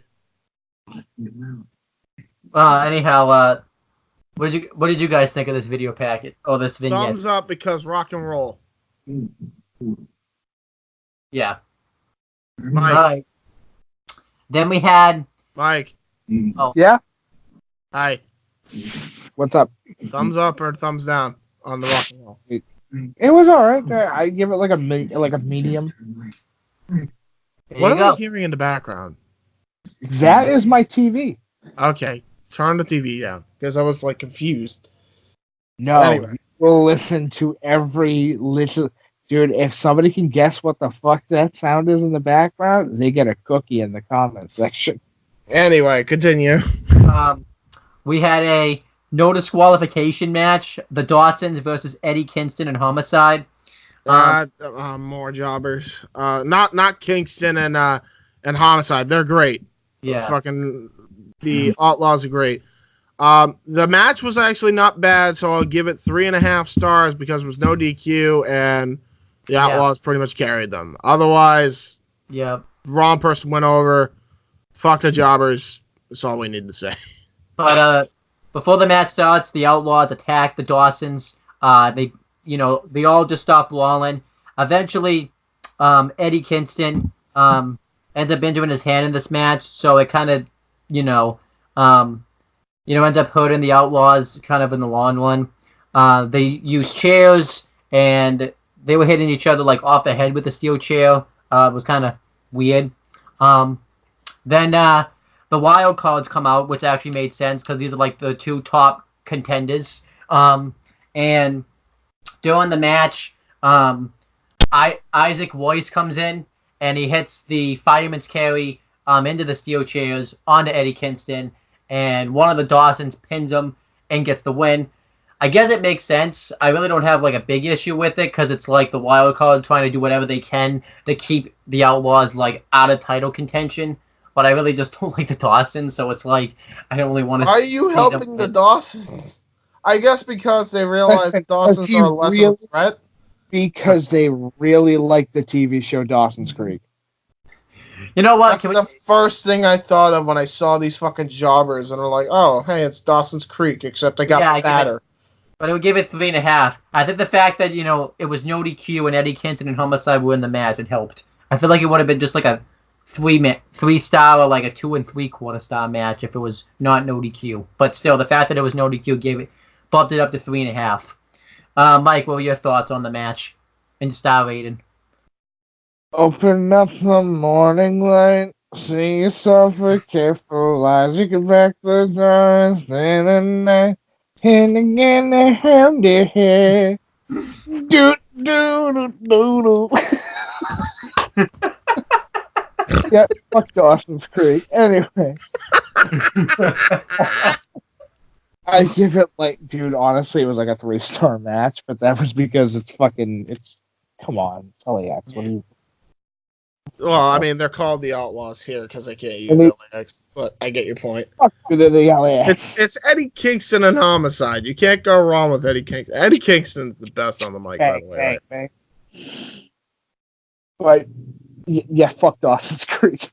If I have to, dude, there was 10 seasons of that show. I watched all 10 seasons with my ex. I wanted to murder my ex by the 2nd season. Yeah, and now we got 2 fat Dawson's Creek members. Great. The question I have though is, was Eddie Kingston ever in LAX? I don't recall. Eddie Kingston, yes. Eddie Kingston was a part of LAX as part of the OG LAX and Impact. He was managing Homicide and Hernandez against the new LAX, which would be Santana, Ortiz, and Conan by that point. Makes sense.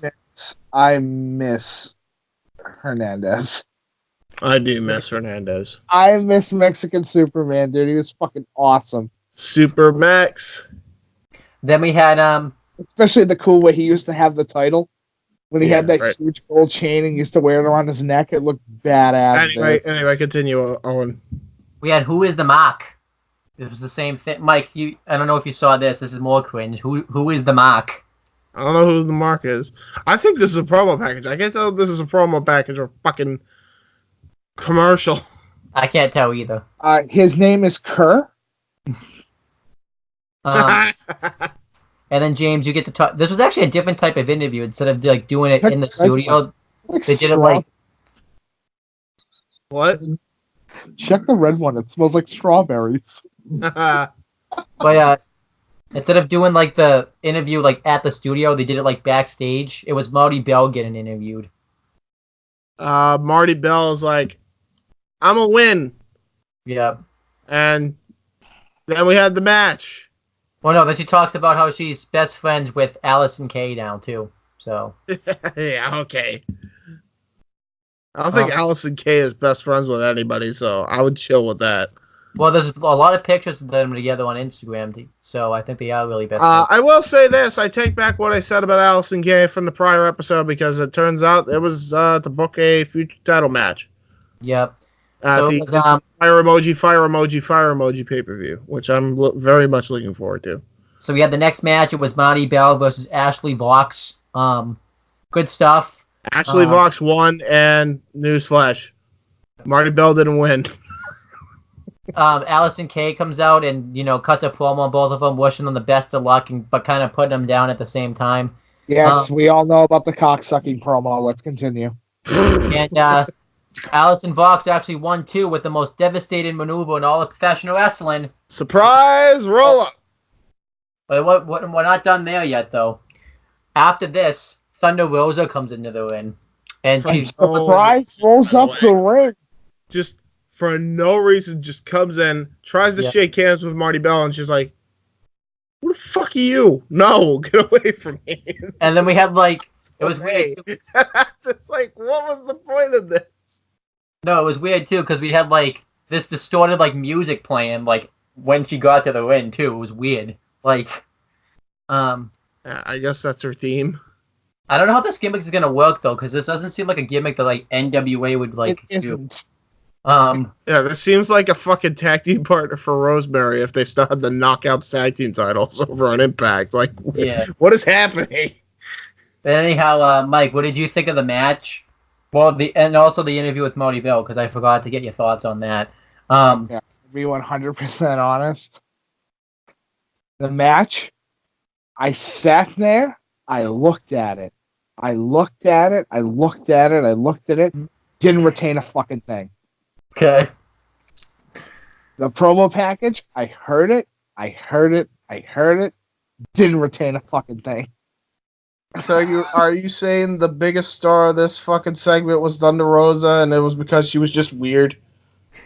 No, the biggest star of this whole segment was me having the ability to almost turn off the TV and go to bed. Fair enough. And Dawson's Creek. I mean, Dawson's Creek doesn't help, do they? No, stop booking these fucks. Every week, it feels like. Then, those Dawson's Creek bastards. We had another Tony Fox segment where it was the same one. Mike, I don't know if you've seen it yet, but it's based. I don't know if do you remember the Tony Fox segment? This is when he said he taught Shawn Michaels some type of language, and he sells steaks. Taught Shawn Michaels Kazarni, and now owns a restaurant where he sells waffles and tire irons. What is this show? What meth addict sat there and let him just go? Who the fuck let him talk about Kazarni, for fuck's sake? The worst wrestling gimmick ever. Him the language of Kazarni, which is Kazarni. And then he fucking Kazar's Kazuzins. Me Kazizzles and Kazakuzins. Why is this man running a shop for waffles and tire irons? It's the weirdest combo ever. It's the two things he really loved. I guess other people do if you're a really niche audience. Is the restaurant called, I don't know, Belgian Whack-Offs? I don't fucking know. To be fair, mine was better, but still. But yeah, that was hilarious. I'll say this. What the fuck am I watching? I don't understand. I honestly thought I was stoned, and I went, Kazarni. What a piece of shit gimmick. Thank God nobody's doing that again. NWA Powerrr with 3 R's for racist rigatonis. But rampaging racist rigatoni. It's the fact that I thought I was stoned. And then I turned off the TV and I go, Dad, did you let me smoke some weed last night? Well, we haven't had weed in the house in like 2 weeks. I'm like, oh my fucking God, no way. Anyway, next. This was the next 2 matches were good. It's just I mean, the show overall is good. It's just these vignettes with like Austin Idol and I think Tony Falk and stuff. That needs to stop. That needs to go away. Like right now, please. Except, all right. In fairness, you could keep the one with Austin Idol's legitimate wrestling school. That's fine. Everything else, the fuck away. Yeah. Please. Well, let's see if Mike. Do you think these should go away, or do you think you want them to stay? Like. Yeah. Never let these motherfuckers have a cable deal. Dude, somebody's gonna turn it on and go, what the fuck? The thing is, I have not heard... Jim hates when they take wrestling unseriously. I don't hear him saying anything about these fucking ads.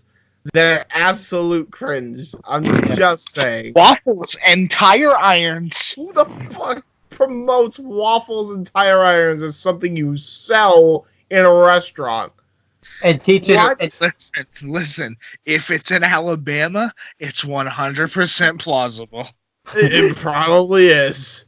But also teaching Shawn Michaels Kazoni, the language of Kazoni. Well, apparently that's another word for carny. Which is a wrestling term. I know that much.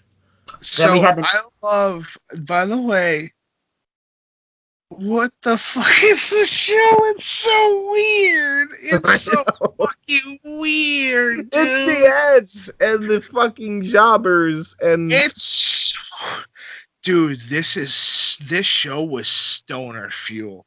If you were fucking stoned and you sat down and watched it, you would have been even you would have fucking come back from your high and went, I need to stop fucking smoking so much weed. Yeah. All right, then we had the next two matches weren't that way though. The next match was Aaron Stevens versus Ricky Starks. This was just fun. Yeah. Fast paced. It was 3 stars, but it was a fun 3-star match. Ricky Starks win. Yeah, there you go. With a roll up, but you know. Aaron Stevens. Surprise roll up, never fails. He had him up on the ropes. He did the Russian leg sweep. He did that old elbow drop that he used to do in WWE, which I like.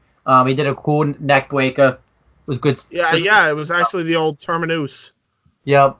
So I liked it.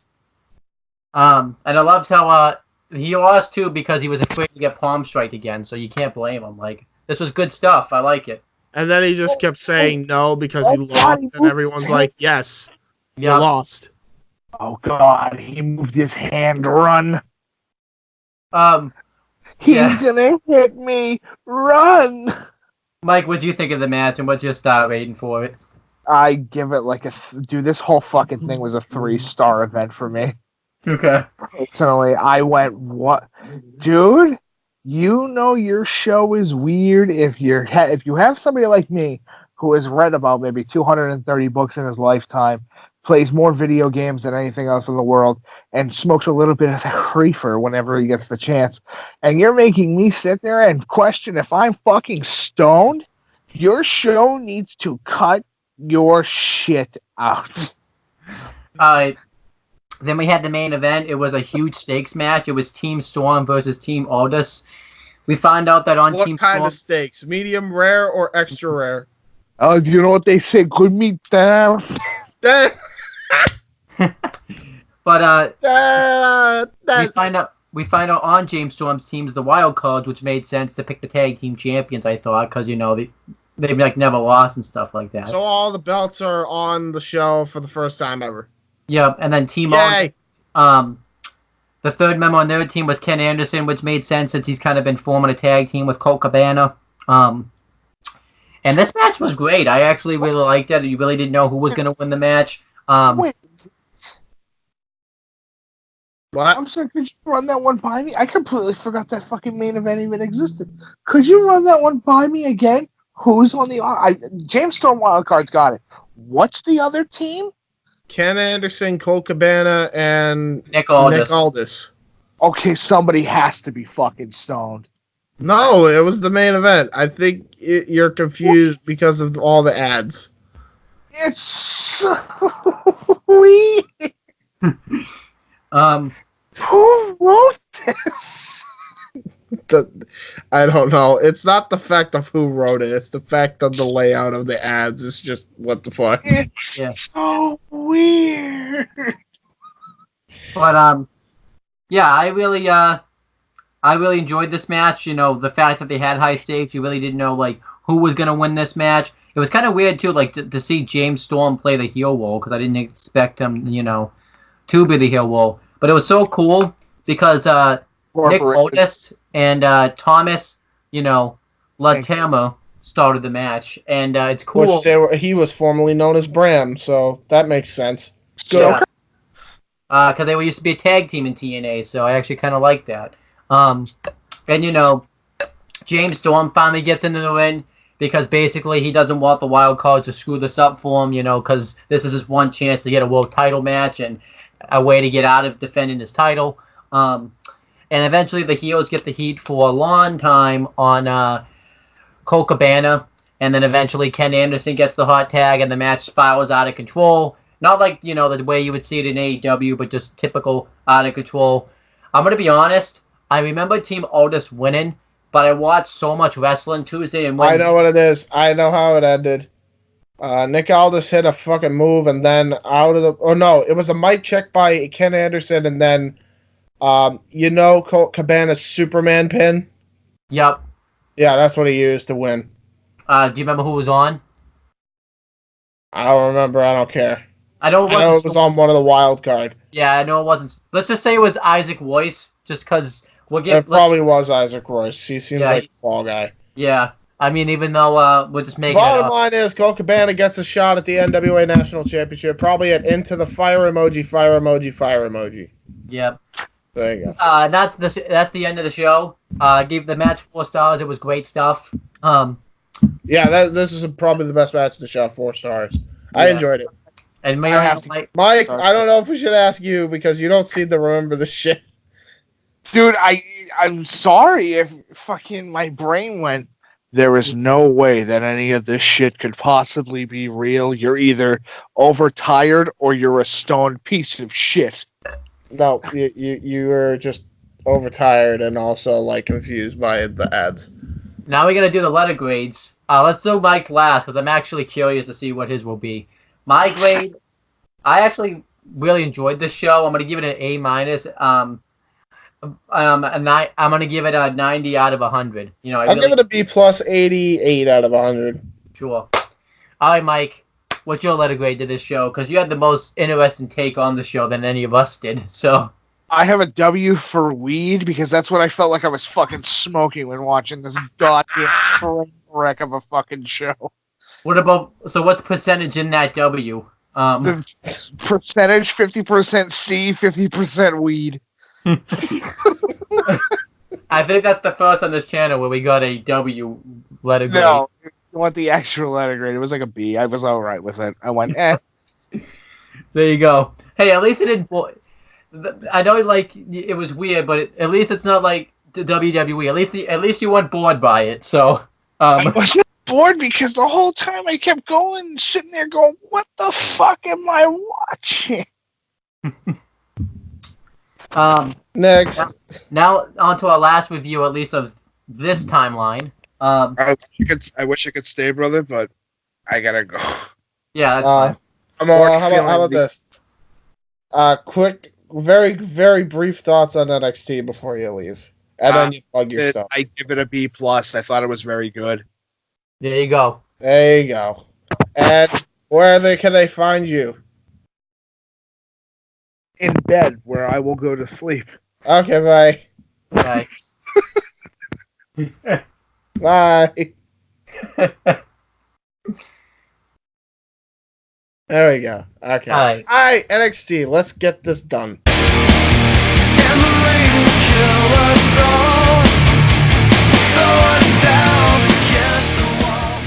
Alright, so it aired on October 29th, I believe, 2019, the same day as AEW. Started with the backstage, then the aired. I only talk about this because Finn Balor was on it, and this was like his first promo that he cut since he turned heel, and I feel like it's important to talk about it. Yeah.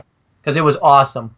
So he gets interviewed by Booker T and Renee Young since they host the show, and Finn Balor basically says like, actually, did you actually see this, James, or do I have to talk? Yeah, I saw it. Okay. What do you want to talk about? What Finn Balor says?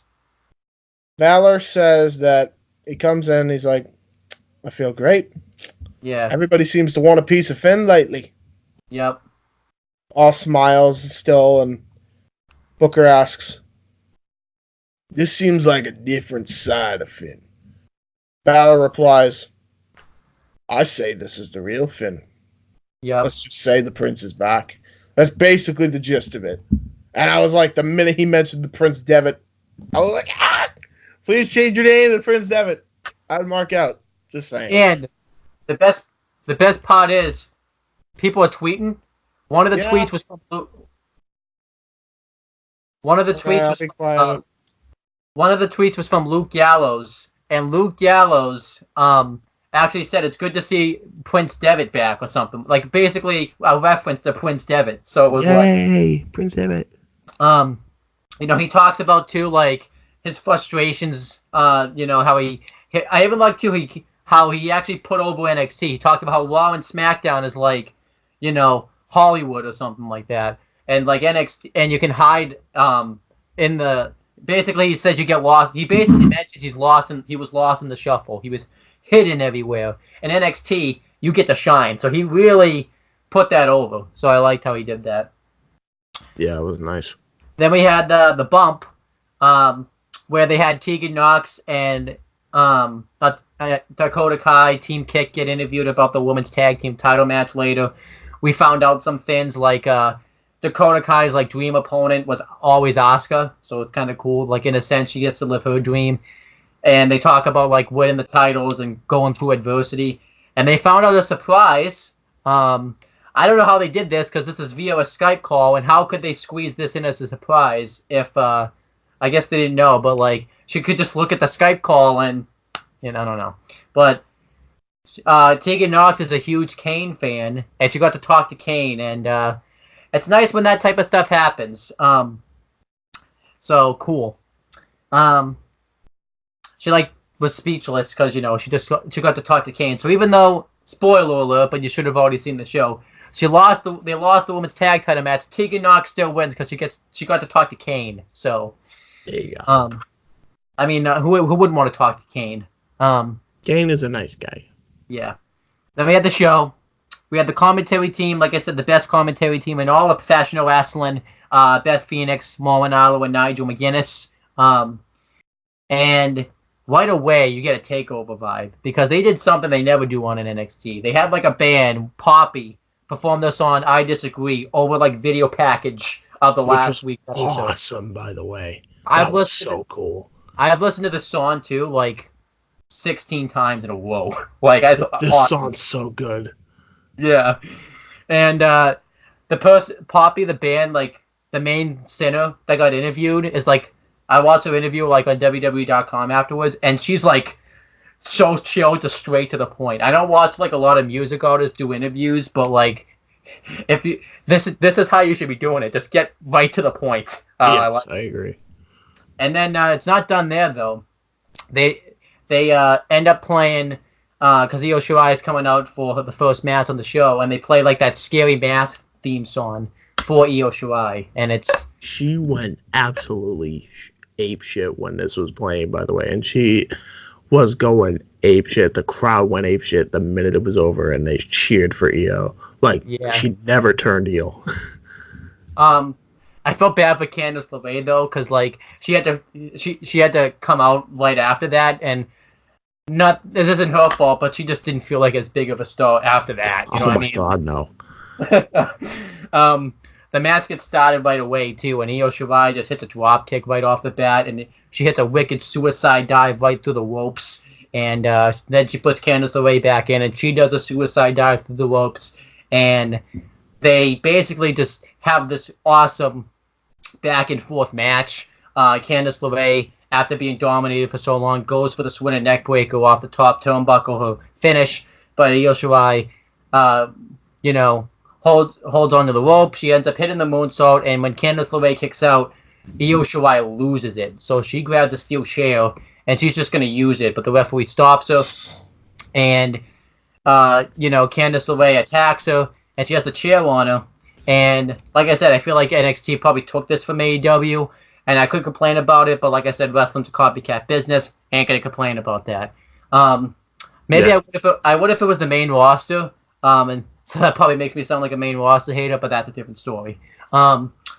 Anyhow, Candice LeRae goes for the springboard moonsault, and Io Shirai moves out of the way, and she hits face first on the chair.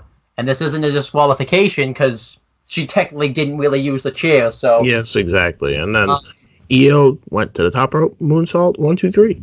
No, she just made the cover and won. Yeah, that's right. And it makes sense that this would be a finish because when you go face first into a chair, you got to get knocked out. So, yeah, I love the match. I love the finish. I give it 4.5. Then she's going to attack Candice LeRae some more. Io Shirai runs out. She big boots the steel chair out of Io Shirai's hands and runs off Io Shirai. But there's more to this later. But I thought this did a great job, too, of setting up what happened later on in the show, and the match was just awesome. So this was great stuff. What do you think, and what's your star ratings for this match? My star ratings for this match are 3 3/4. Great opener. Yeah. Thumbs up. Great way to open it up, and then right after the fact, when Io got chased off by Rhea, thumbs up again. Rhea looks like a badass. My God, she's a fucking star. Yeah. Great shit. Then we had the most even though like he technically explained it on the backstage thing, but he really didn't explain it enough. We finally got the most anticipated thing everyone had waited for all week. Why don't you talk about it? It's Finn Balor's promo. This was his first real promo in a win since he turned heel. Spotlight on him. No spotlight on the crowd. He walks to the ring, and he cuts the most scathing promo on the fans and on the wrestlers in the back, saying they should be the fans in the front row. And Johnny Gargano's a representation of that. And he says, I'm going to send you to the hospital again, and I'm going to make you one of these fans at ringside, as it should be. Watch this promo, because that's just scraping the surface. Yeah. One thing I love that he mentioned is he talked about like his last match on the main roster, how 2 months ago, someone got a new match and got hot, and I had to put that guy over. Like, he was upset that, like, they thought of him as like such a little talent that he had to put over the new stars. Like, it was awesome. And he became more over than the hottest star in the company, which he's right, by the way. Yeah. I know technically this didn't happen yet, but I know everyone's going like, oh, but now he's the Universal Champion and he's still white hot. No, Finn Balor's hotter than The Fiend right now. And fight me on that one. If you don't think he is, then you like. We'll have Mike come back on and say, what have you been smoking? Because yeah, exactly. Yeah. It was awesome. I even loved too. He brought up the fact too. People don't. I don't watch wrestling. People watch me. Like. Oh yeah. Wrestling doesn't watch. I don't watch wrestling. Wrestling watches me. That was a great fucking line. And I love too. Like I was kind of wondering like how he was gonna change up because his theme song, like he always lifts his hands up, and everyone does that. I like how he just does it once, and the spotlight comes on, and everyone's gonna fall for that every time too. Like they're gonna want to put their hands up, and then when he's just gonna be like, yeah, fuck you, or yeah, I ain't doing what you want. Exactly. Then we had a video package for the Kabuki Warriors. With Baby Metal. Yeah. Karate. I will say, it was a great idea to turn them heel, but I can't really say that because I haven't seen if the heel one is anything like what I saw on this show, then yes, but I know it's not. But still, they were awesome as heels on this show. Like they. Oh my God, they were great here. They were absolutely great. But if you think, I know it's not anything like I saw on this show. So. One thing, please, get rid of the mashup. It's not cute. It's not funny. No. Give them Baby Metal now. A lot of people could say, why are we doing video packages for the Kabuki Warriors when we see them on Raw or SmackDown every week? Everyone has to remember everyone that watches NXT doesn't really watch. Well, not everyone, but most people don't really watch Raw or SmackDown, so they might forget who they are. Exactly. They probably didn't even know the fucking team, I bet. Yeah. Well, until last week probably, but then we had a video package for Tyler Bate. It was awesome. Great video package. Yeah, shows him everything that he's done pretty much since he's come to WWE. Then we had the next match, and it was kind of interesting because I'm like, this match surprised me. It was Shane Thorne versus Bronson Reed, which we've seen this match. Was great. It was really good. I really liked how it was structured too. And it where the match starts and you typically it's the heavyweight that dominates because Shane Thorne's like a cruiserweight, but Shane Thorne, since Bronson Reed's bigger than him, knows he's going to have to strike hard and hit quick to take this guy down, and that's exactly what he does. Because he's just leveling him with like drop kicks. Yeah, drop kicks, a knee strike, and then a cannonball. Yeah. But then when he tries to go for another maneuver, he then, after going for a cover and Reed kicked out at 2, he tries to go for another move and then just gets decapitated almost by a lariat for another near fall. He had to like a wicked body slam. Eventually, they both start striking each other with wicked chops just back and forth.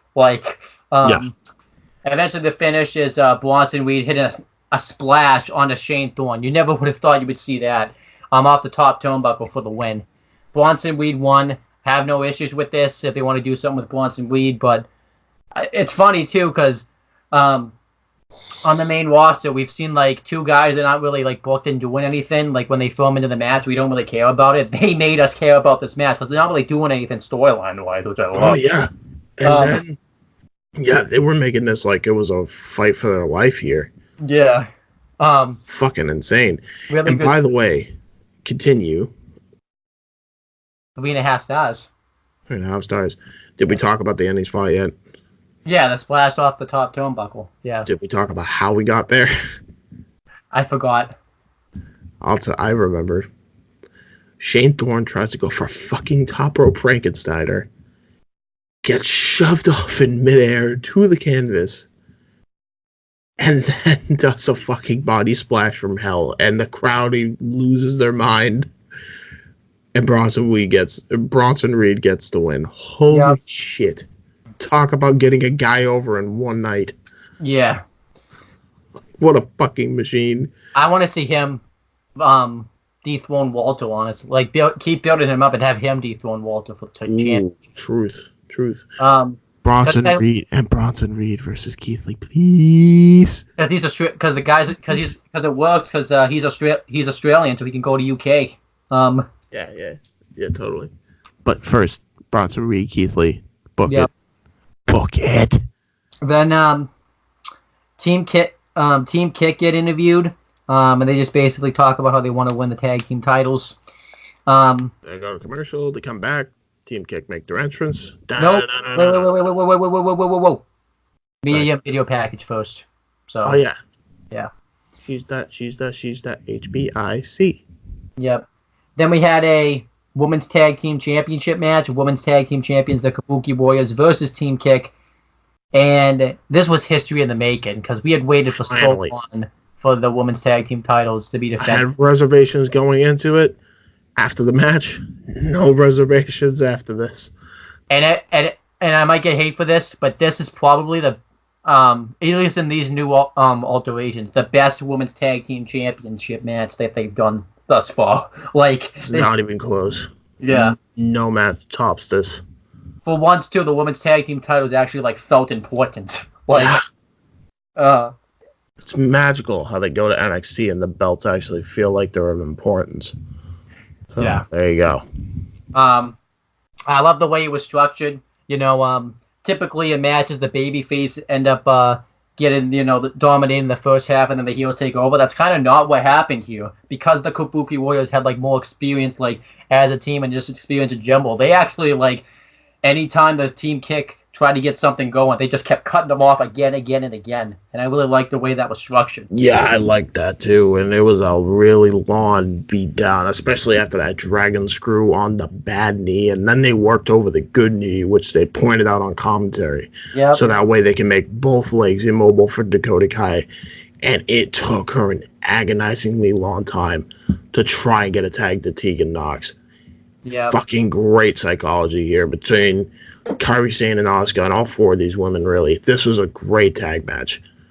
Do you think, though, they botched it and went after the wrong knee and they had to cover it up? Or No. I think that was the plan. There you go. I think that was the plan. Because, you know why I say that? Because it wasn't like... Because she knew she did the damage with the Dragon Screw. She wouldn't keep attacking the same raw knee. She clearly sees the knee brace. I think that was part of the deal. There you go. Immobilize both knees. One's already weakened. Weaken the other one. And Psychology. then Tegan Nox finally gets the hot tag and starts going off on. Finally hits a decent choke slam. There you go. I feel like she did it for Kane. She's like Did it Kane for the said, Glenn Jacobs. I think she knew Kane was gonna be watching, and Kane like commented on a choke slam. He's like, I better make this choke slam look good because Kane's putting these over, and it's like I gotta make these look good. Eventually, Dakota Kai gets tagged back in, and behind the referee's back, Asuka spits the green mist into Dakota Kai's face and ends up hitting not a roll up, but she hits the insane elbow and then covers her face with her body, so that way the ref doesn't see the green mist on her face to retain the belts. Which I love that commentary pointed that out too, because and that mist was not even over on Raw and SmackDown because of how bad they booked them. Yeah. Here, the biggest pop of the fucking night. Yeah. It wasn't even close. And then guess what? By the way, Kairi Sane and fucking Asuka were like hometown heroes coming in here. Yep. And because this, honestly, like I'm just gonna say it, because now luckily I'm not watching Raw or SmackDown, so I won't have to be depressed. But I'm still kind of sad because like when they go on the main roster now, like they're just not really, even though they're heels now, they're not gonna get like much television time or anything like that. So it's like, of course they won't. Of course. Yeah. I bet too they didn't even promote this match at all, like coming in, knowing the main roster. So, they had Saudi to promote instead. You know what I mean? Yeah, of course. It's more important to them. That's why Triple H was probably able to get away with it. But still, I thought this was, great match. Afterwards, Shayna Baszler, Jessamine Duke, and Marina Shafir come out. The only criticism I say too I have about this match and everything that happens afterwards is even though I love the stuff that with Ciampa and stuff at the end, the woman stuff should have gone on last. That's all I'm gonna say. Yeah, I agree. And they get into the ring and they start beating down Team Kick. They're gonna break Tegan Nox's but then Rhea Ripley comes out and is gonna make the save, but then she gets attacked from behind by Io Shirai, which made sense since and then Bianca Belair, which also makes sense. Yep. Well, first Candice LeRae comes out, and then Bianca Belair comes out, and then everyone just starts brawling. Everything's out of control, and it's to the point where William Regal comes up. I really love how they have like that stand that they have now on like NXT. It's like kind of trademark now. It's kind of cool. And he says, "You guys are gonna sell this in War Games," and everybody's chanting. Fucking pop! This was S-Rank segment all day, every day, and I think it's gonna be 5-on-5. I think there's gonna be another fucking person added into this. Yeah. There's actually there's not teams announced. We know that Rhea Ripley and Shayna Baszler are going to be the team captains so far, but I'm assuming everyone that was here is going to be in that match. Yeah, but I agree. There's technically no fifth person. There will be at some point on the babyface side yet. I don't know who it could be. An idea. Mia Yim. Mia Yim. Setting up a heel turn for Mia Yim. Just saying. Or, I want Toni Storm. Because I think that would. I don't think it would make much sense. Yeah, I just want Toni Storm. Rhea and her arrivals, but you know. I kind of want to see. I just want Toni Storm. I mean, even though UK got better like these past couple of weeks, Toni Storm just needs to get off UK to kind of get that bad taste of what happened at with a title reign and everything, because she didn't really get booked that well in UK. Yeah, because she cried We know. Yeah. Wasn't just that though. With title reign, really wasn't anything to write home about. Like, Yeah, no, I won agree. she won the championship, and then all of her feuds were kind of And look, I agree. Yeah. So, so the segment was S-Rank. That was awesome. Yes, S-Rank all day. And I think it makes sense. It's too. They're doing this actually is like a woman's like first time ever that actually makes sense. It isn't forced. It actually has been built, naturally and stuff like that. Yeah, because the fucking division's fucking stacked. Yeah. It is stacked right now. But yeah, I'm excited. So there you go. The match too, the women's tag title match is 4 stars easily. So yeah, I agree. Then I felt bad for them, but they did it. Tyler Bate wrestled Cameron Grimes. I was like, oh man, they're not gonna be able to follow that. How are you ever gonna be able to follow this? No lack of effort for trying, because holy shit, they put on a fucking match. Yeah. They start chain wrestling each other at first, which made sense because they want to slowly, progressively get the crowd back into it. And Cameron Grimes dominates, most of the match. Then Tyler Bate mounts a comeback. And they just put on a sequence of moves. I love when he goes to do Bop and Bane. Cameron Grimes knows it's coming, then he just hits a right hand, and he goes to go off the ropes, and Tyler Bate does Bane anyways. Yeah, he did Bang anyway, and then he goes for his rebound lariat, and it gets countered into the freaking, what is it called? The Chaos something? I don't know. Chaos. I'm just going to call it the Spanish Fly Fall Away Slam, which is exactly what it is. Then Tyler Bate hits a suicide dive on the outside. He puts Cameron Grimes back in the ring, and we see Killian Dane standing in the crowd, and Tyler Bate gets distracted by this. And when he goes into the ring, he gets taken out with a double stomp to the chest, and Cameron Grimes wins. Afterwards, Killian Dane attacks Tyler Bate. He lays him out with a senton, and then he throws him into the steps and hits a cannonball into the steps. And Killian Dane stands tall. And then he says, "You tell your friend Pete Dunne that we have unfinished business." And this actually makes sense, considering the fact that Pete Dunne says he didn't care about him. Now this is going to be a way to get Pete Dunne to care about him. Which, especially considering the fact that, his fingers got broken. And he's mad about that. You don't want to make Killian Dane mad. It's a bad time. There's a lot of rules. Tyler Bate. He got squished like a bug. There's a lot of rules in wrestling. One of them is don't make Killian Dane mad. There's other rules in wrestling, but that's one rule you need to know. Don't make Killian Dane mad, and don't teach Shawn Michaels the language of Kazoni. That's another rule. And don't try to go for like a body slam when you're wrestling Darby Allin, because he'll turn it into a stunner. Yes, or an arm drag. Yeah, so.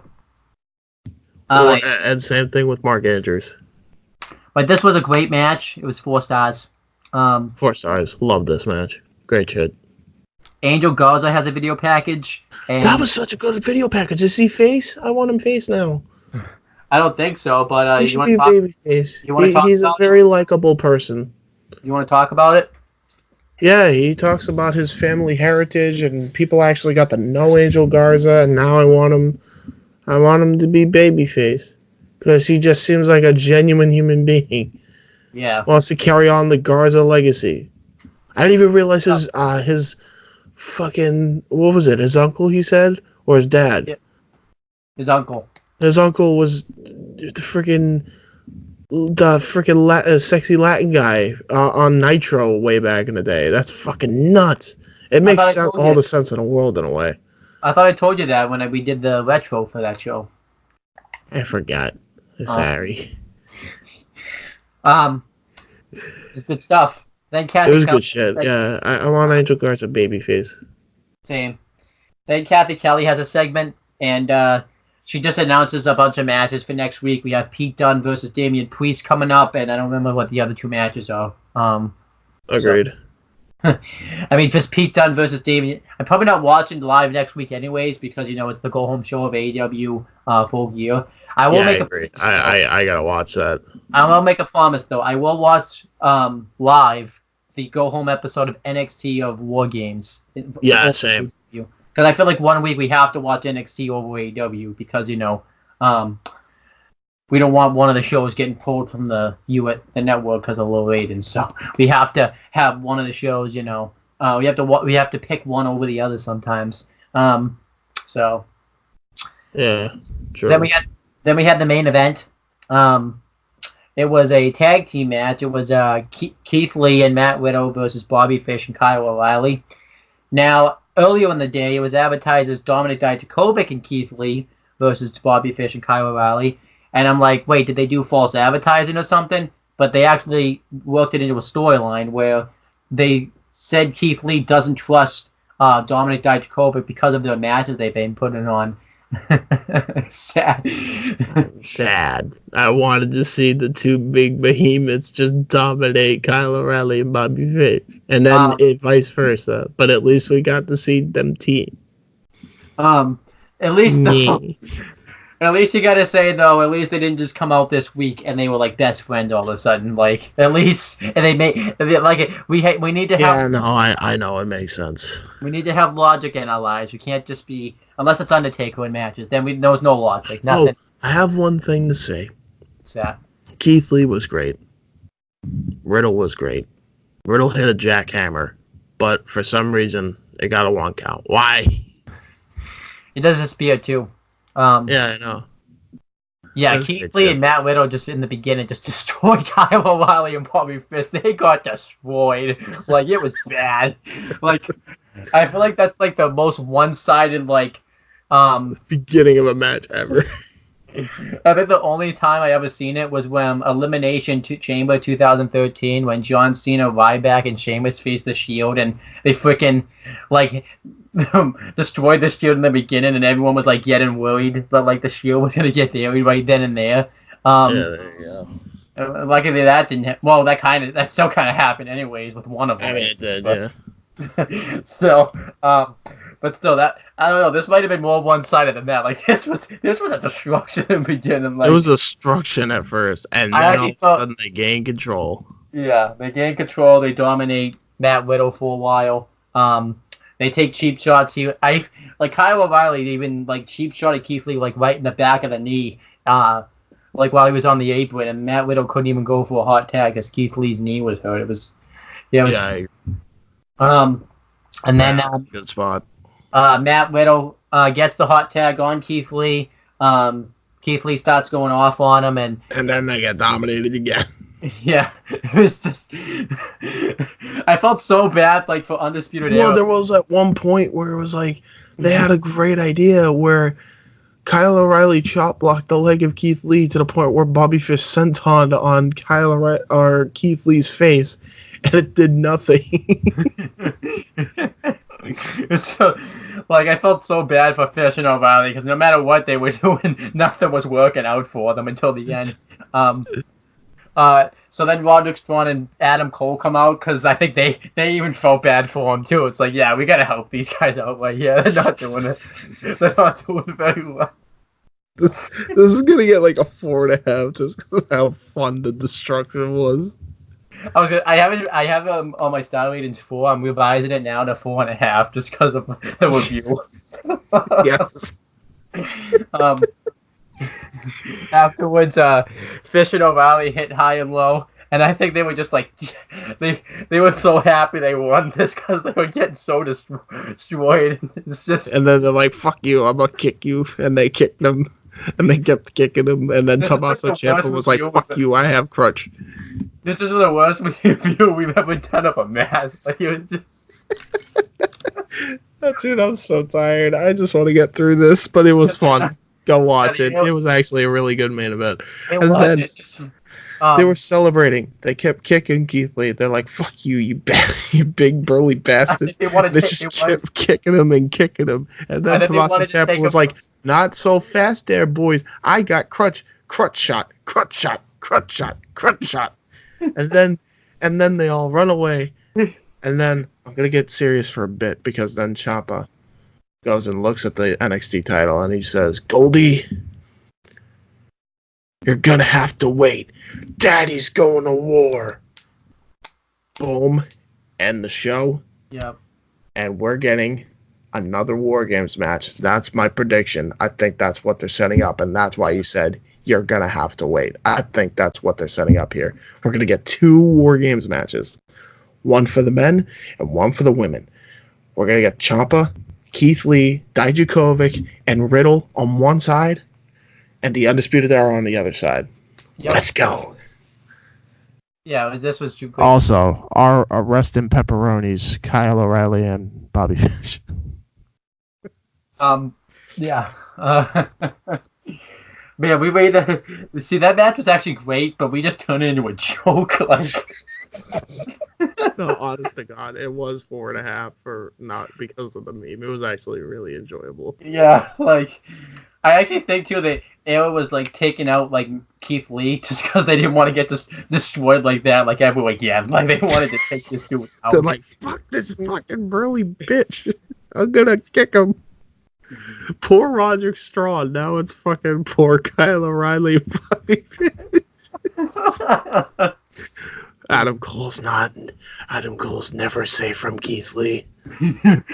Oh my gosh, the second Keith Lee gets a title match, I'm scared. Like for Adam Cole's title. Adam Cole should just hand his championship like right then and there. Like he should just be like, He just runs away. He just runs away. Okay, you can have the belt.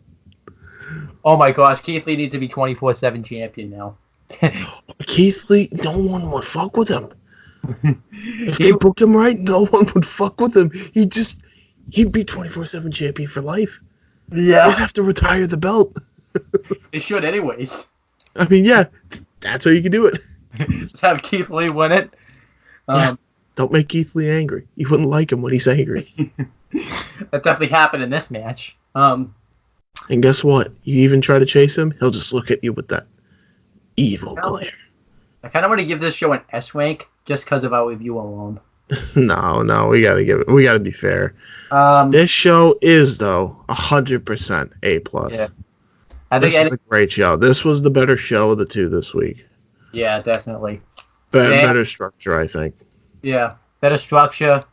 I mean, you got like the building the War Games. Finally, game matches. This was the first show that actually like built directly to War Games, so that's cool. Yeah, there you go. Finally. So there we go. Yeah. This has been your NXT review. 100% A grade. This has been the most interesting episode of the rundown, and we ain't even done yet. Oh, we're not even done. Because then we got Impact. Yeah. And sadly, a fucking dick guy, which we'll talk about when we time travel. And we also got NXT UK and 205 Live, because hashtag 205 Live matters. Speaking of which, let me plug in the coordinates here. Okay, so Owen, we gotta act scared because we're gonna time travel. We gotta like make noise. All right, putting in the coordinates. Here we go.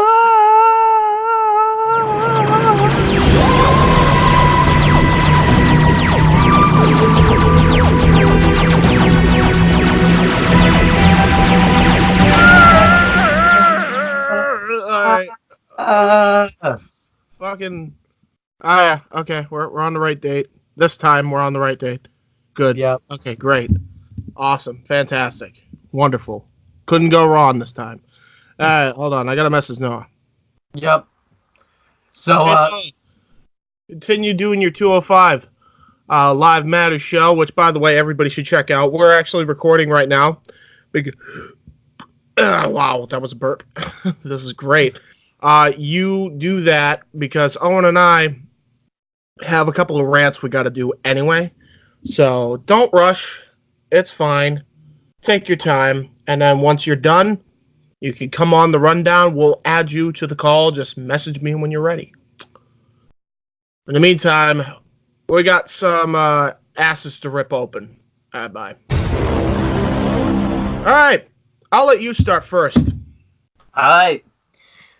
By the way, we never said the episode number because we got so invested into Mike's rant. We never said the episode number. It's episode 178. I got to make sure we remember to do that. So you're finding out about it. They already know that, but there you go. Yeah, you're finding out about it like 3 hours later.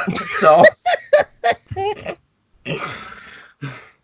but anyhow, so both the rants have to do with a little show that aired Thursday called Crown Jewel, which took place in Saudi Arabia. And by the way, here's your quick graphic for it, because I couldn't be fucking asked. There you go. All right, so like I said, both the rants have to do with that. My rant has to do with, I guess, what was the main event. And I don't know, man. What was the main event? Apparently, from what I was told, it was the Universal Championship match. Oh, really? Oh, so a fucking disappointment. Yep. It was Seth Rollins defending against the Fiend Bray Wyatt. Now let's just say this first. This rant, by the way, is all on Chris Dodd, because I wouldn't have even known about this title change if he didn't message the chat. Just saying. I already told him this, so it's not like this is anything new to him if he watches this episode. Hi, Chris. So, yeah, the Fiend Bray Wyatt won the Universal Championship at Crown Jewel. Yep. And afterwards, people are probably... I had to pick a status just to make like, just because he won the championship, that doesn't mean I was going to keep watching. I'll get into why in a second. I post this status everywhere. I posted on my Facebook page, all the group page I'm involved in, and I get a couple responses from... You also posted on No DQ News and Rumors, which I am now banned for because I pretty much destroyed some motherfucker who glorified Elliot Rogers in some stupid troll post, which I didn't find amusing, so I got banned for it and was called an incel right before I was banned. Great job. And so I'm getting, I'm getting berated for it because apparently my points make no sense. But you know what? Maybe it's the way they're reading them. So we're gonna have this in video form, so that way maybe it's more clear. So let me go through my points on why Bray Wyatt winning the Universal Championship at Crown Jewel was stupid. Let's first say, I'm happy for the Fiend. You know what I mean? Like, we wanted him as champion, and Bray Wyatt. I like Bray Wyatt. He's a hell of a talent, but him winning the championship at Crown Jewel was still stupid. Let's go through why. Let's go through the first reason. It's too late. He should have won the championship at Hell in a Cell because everything was going right with the Fiend. He was laying out everybody. He was cutting great promos. Everything was going on. He was booked perfectly going into that match up until the match happened. And if he had won the championship in the match, I would have been okay. I would have forgiven all of the little criticisms I had because they pulled the trigger at the right time. He won the championship. But that's not what they did. But let's take a look what's happened since. So we had all that Hell in the Cell debacle. When they went to a no finish and everything. And everyone's telling me, I'm just going to use everyone's words, oh, it was only a few weeks too late. They wanted to do it on Halloween. All that type of stuff. One, Eddie Guerrero technically won the championship a few weeks late. He should have won it at the Royal Rumble. That one doesn't piss as many people off because we still got Eddie Guerrero win the championship and it was still cool. But I'm just saying, we gotta go live by technicalities here. Two, do you really think the WWE looked at Crown Jewel and said, this is happening on Halloween, we gotta pull the trigger here? Do you really think the WWE... Yes, and either way you go about it, Vince is still an quote-unquote incel for even thinking that. Because that just means, either way, he's an idiot. Because either he didn't even think long-term, or he thought, ooh, Halloween, spooky, scary, let's have a spooky, scary guy win the fucking belt. Yep. But let's take a look what happened to Bray Wyatt's character since that show. So, like we talked about, his Firefly Funhouse got burnt down, and he looked like a bitch to Seth Rollins. Not only that, but he was booked like every other dumb heel in that segment because he literally said in that segment, "Oh, Seth Rollins ain't coming here," and he literally a puppet that's a rabbit was smarter than he was, and everyone's gonna tell me that wasn't the Fiend, that was Bray Wyatt. It's the same guy. Stop it. It's the same guy. It's the same guy. Yep. So the last image I have in my head, that's the last time I've seen the Fiend, and you're gonna tell me that same guy I should take seriously as a world champion? You're gonna tell me that? You're gonna tell me that? Yeah, no, fuck off. Yeah. All right. Let me mention the fact that even if the Fiend was supposed to win at Hell in a Cell, yep. But you didn't. But you thought better of it or something. Then you never should have booked the match to begin with. So either way, it shouldn't have happened. And everybody wants to tell me, "Oh, nobody can be patient anymore." Excuse me, they're the ones who booked the match. We wouldn't have said anything if they didn't book the match, idiots. Nothing would have been said if they kept building up Bray Wyatt, the character, and then had him win the belt at a later date. Yeah. That's the problem here. And the only reason, and this goes on to your first point, that they booked the Fiend in that situation in the first place was because they were lacking heels to even challenge for the fucking title. Yep. Did anybody ever think of that? Maybe, just maybe if you had an inkling of long-term booking, maybe, just maybe, instead of AJ Styles being the Universal or the United States champion, he could have challenged Seth Rollins in the Hell in a Cell. Why can't we get that match inside the cell when AJ Styles is a fucking heel? Yeah. Also, too, everyone that's telling me that too wanted him to win the title belt there, but I was conflicted. I was even saying they should wait this out. They should wait till WrestleMania. But everyone was hating me for it then. They gotta strike now while the iron is hot. What the hell is that? Like what the hell? So you want them to strike while the iron is hot. But then when they don't strike while the iron is out, all of a sudden it's okay. Yeah. It's like, you can't wait your time. You can't be patient. Shut the fuck up, you fucking hypocritical sheep. I swear to God, you guys are the most flip-floppy fucking fan base I've ever met in my entire fucking life. Fucking pick one or the other. We picked one. We said they should have waited. I think this is a bit much to do this soon. Lo and behold, that's exactly what it was. It was too soon in their head. However, if they gave the belt to fucking the Fiend, nobody would complain because everybody hated Seth Rollins as the Universal Champion. Yep. Everyone. Then there's more. There's more points though. So, but I want to know, why is it all of a sudden okay now?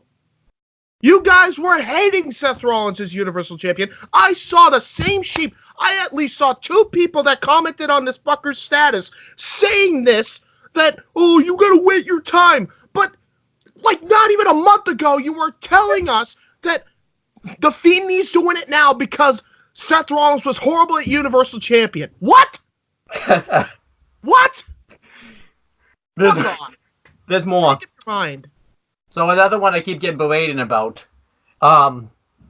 is I talked about in my status how Bray got put on a stretcher, and if they did that crap with Undertaker, Kane, and Mankind, the characters would be dead. And they've pointed out moments where Undertaker, Mankind, and Kane were on stretchers. Mankind is invalid. He got thrown off a Hell in a Cell and got chokeslammed through the ring. That's invalid because that's 100%. That's technically breaking. 100% invalid. Because that's technically like non-kayfabe. Like so, the Undertaker, WrestleMania 9. I'll grant you that was pretty stupid. But the one they talk about is WrestleMania 27. It is stupid, and there's no doubt about it that it's stupid. Here's the difference: it was in a regular fucking match stipulation. It was 1-on-1. It wasn't a Hell in a Cell. Yeah, and he also got like suffocated with like chloroform. Yeah, exactly. Have you guys ever like, but then the one they talk about is WrestleMania 20. Then they say he's lost,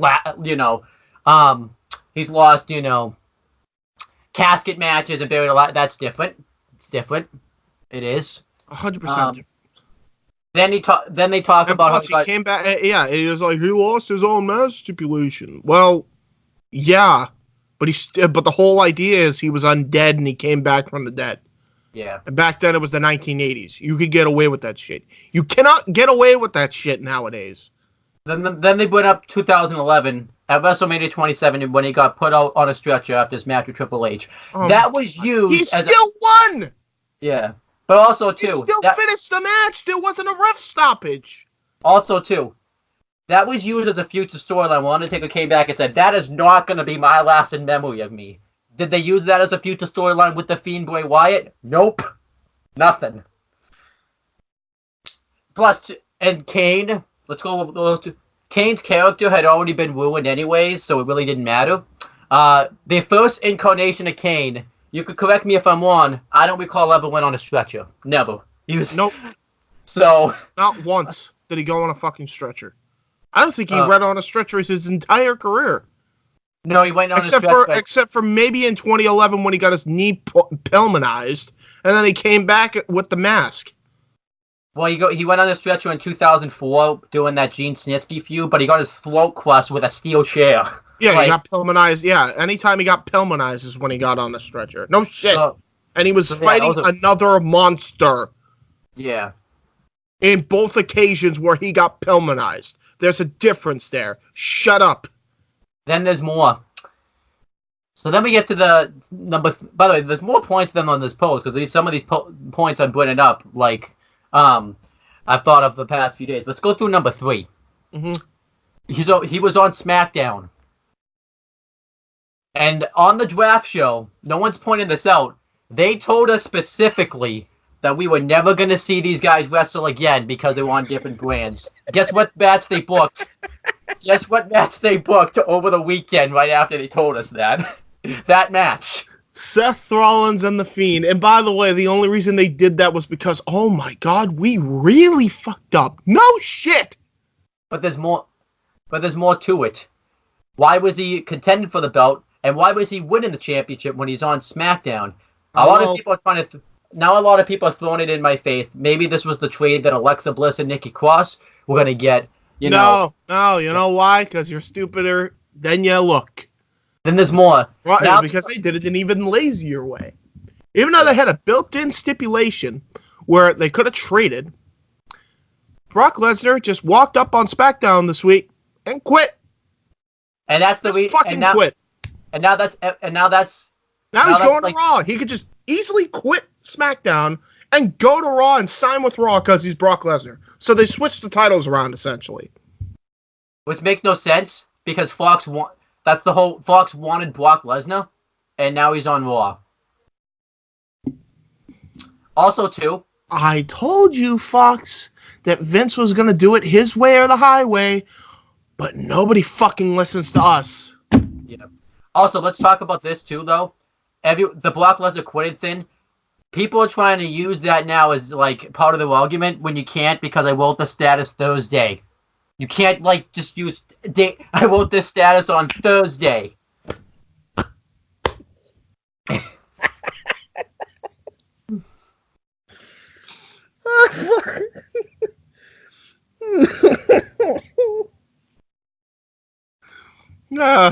Great. There's more though. I'm sure. Number 6, point 4. So everyone thinks I'm a racist for saying this, but that's not the case. I talked about how they did the title change in Saudi Arabia. Oh, for fuck's sake! Yeah, no, it's not a racist thing. It's the fact that that country's third fucking world won't provide women's rights, and they fucking barely were able to get a fucking match on. Not to mention the fact that if you criticize the Crown Prince in any way, you could be at risk of getting assassinated. That's why we don't fucking like this. We will never fucking like this. It was a slap in the fucking face that they had that title change on that fucking show because of those reasons. It has nothing to do with the people of Saudi Arabia. It has everything to do with the shitty government. So shut the fuck up. My friend ain't racist. I'm not racist. You want to go and fucking dig dirt on us, I don't give a fuck. Because, yes, I've said the fucking M-word before when I was a stupid shithead. Okay? That doesn't make me a fucking racist. Also, too, though, everyone's. I want to talk about this one. Everyone's celebrating that we finally got what we wanted. We got the finish. No, you didn't. You got what you wanted. Vince's way. You got it. You got it the way Vince wanted it because Vince rules all, and he doesn't give a fuck because he writes for himself, and the rest of the writers write for an audience of one. That is not getting what you want. If you wanted what you want, they would have struck while the iron was hot. They booked themselves into a corner. Guess what? That means the Fiend should have fucking won. That's simple. Either that, or they do the ending that was originally planned, where he what was it? He took a Mankind-esque bump off the cell, and then they do a ref stoppage. Yep. Which honestly, I would have been fine with. I actually would have been fine with that because at least then you could make the argument. Well, shit's evolved since 1998. Yeah, it would have. And I would have been okay with that because it would have looked realistic. Despite the fact that there's a mythical being towards Bray Wyatt's mystique now. But still, it would have worked. Fine. Yeah. Fine. That's not what they did. That's not what they did at the Hell in a Cell finish. They had a fucking mallet, and that was sportsmanlike, and then they got a sledgehammer. Rollins used it, and that was enough to fucking call the ref stoppage. Despite the fact that the sledgehammer's been used hundreds of times before, including recently, by the way, with Randy Orton and Jeff Hardy, not even last year. Yeah. And not to mention the fucking fact, how many fucking times have we used plunder in a cell before? Yeah. And that's enough because he has a bunch of plunder on his head and he uses a sledgehammer the way it's supposed to be used. That's enough. That's too barbaric for Hell in a Cell. Are you fucking kidding me? Mankind sacrificed his fucking life hundreds of times. Same with Taker and Orton and Hunter and everybody else in the fucking past has sacrificed their fucking career in that fucking structure. And you're gonna insult them by calling a rough stoppage over a fake fucking sledgehammer shot? Despite you having a mallet in the match and you don't call the DQ then? Well, I'm sorry, the ref stoppage then? Fucking kiss the hairiest part of my ass. I'll bring you to point 5, which is this. Let's be real here. And a lot of people don't want to say this because this gimmick is in such a creative shambles. Like, is it a creative shambles of a product that no one sees this? Everyone says this gimmick's original. Everyone says, we've never seen it before. You have. You have. That's funny. How about Abyss? How about Kane? How about Mick Foley? Yeah. The first incarnation of the multiple personality disorder was Mick Foley. The second incarnation was Abyss, which was just 2 personalities. The third was actually Jeff Hardy. And then the fourth was Matt Hardy. And then the fifth, I believe, was Kane. It may have been the last 2 may have been rearranged. But you get the point. This has been done plenty of times before. It's not original. And that's not even the main gripe we have. Because wrestling's a copycat business. Yeah. But here's our main gripe with it. And I'm sure, I don't know if this goes into a different point entirely, but the reason this gimmick even exists is because they fucked up the original one so bad beyond repair that they had no choice. They had absolutely no choice but to give them a new gimmick. That's it. Yep. So shut up. This gimmick, literally, every time everyone looks at this gimmick, they should boo because because they fucked them up so much. I was booing the minute I saw the fucking first Firefly Funhouse segment. The minute I saw that, I'm like, I'm done. I'm sorry, I know people are like, well, they revealed the new character. They didn't reveal it on the first episode. All I saw was Bray Rogers taking a chainsaw to his old self. And now he looked like a fucking moron. Let's go into point 6, which is the last point we're gonna make. So the last point I made was even if let's just say too, he won the championship, cool. What's going to happen 6 months from now, a year from now, 2 years from now? I'll tell you the two possible answers. And there's only two. Yeah. One, Seth Rollins, and this is probably either one of these are pretty much like 50-50. Rollins takes the belt off of him at the next pay-per-view just because. Yep. Just because. Or Bray holds it till WrestleMania where he inevitably drops it to Roman Reigns. That's what's going to happen. Or you're missing a middle road. Two things. The Shield's going to stand tall again. Yep. That's what's going to happen. You're missing a middle road, too. Survivor Series is Raw versus SmackDown. Bray Wyatt's going to end up facing Brock Lesnar. You think No, we forget. It's Raw versus SmackDown versus NXT. But let's just say that's the one-on-one match. You think Brock Lesnar is going to put over this gimmick? You think Brock Lesnar wants to waste his time with this? No. Brock Lesnar's going to look at this and say, I'm going home early. Nope.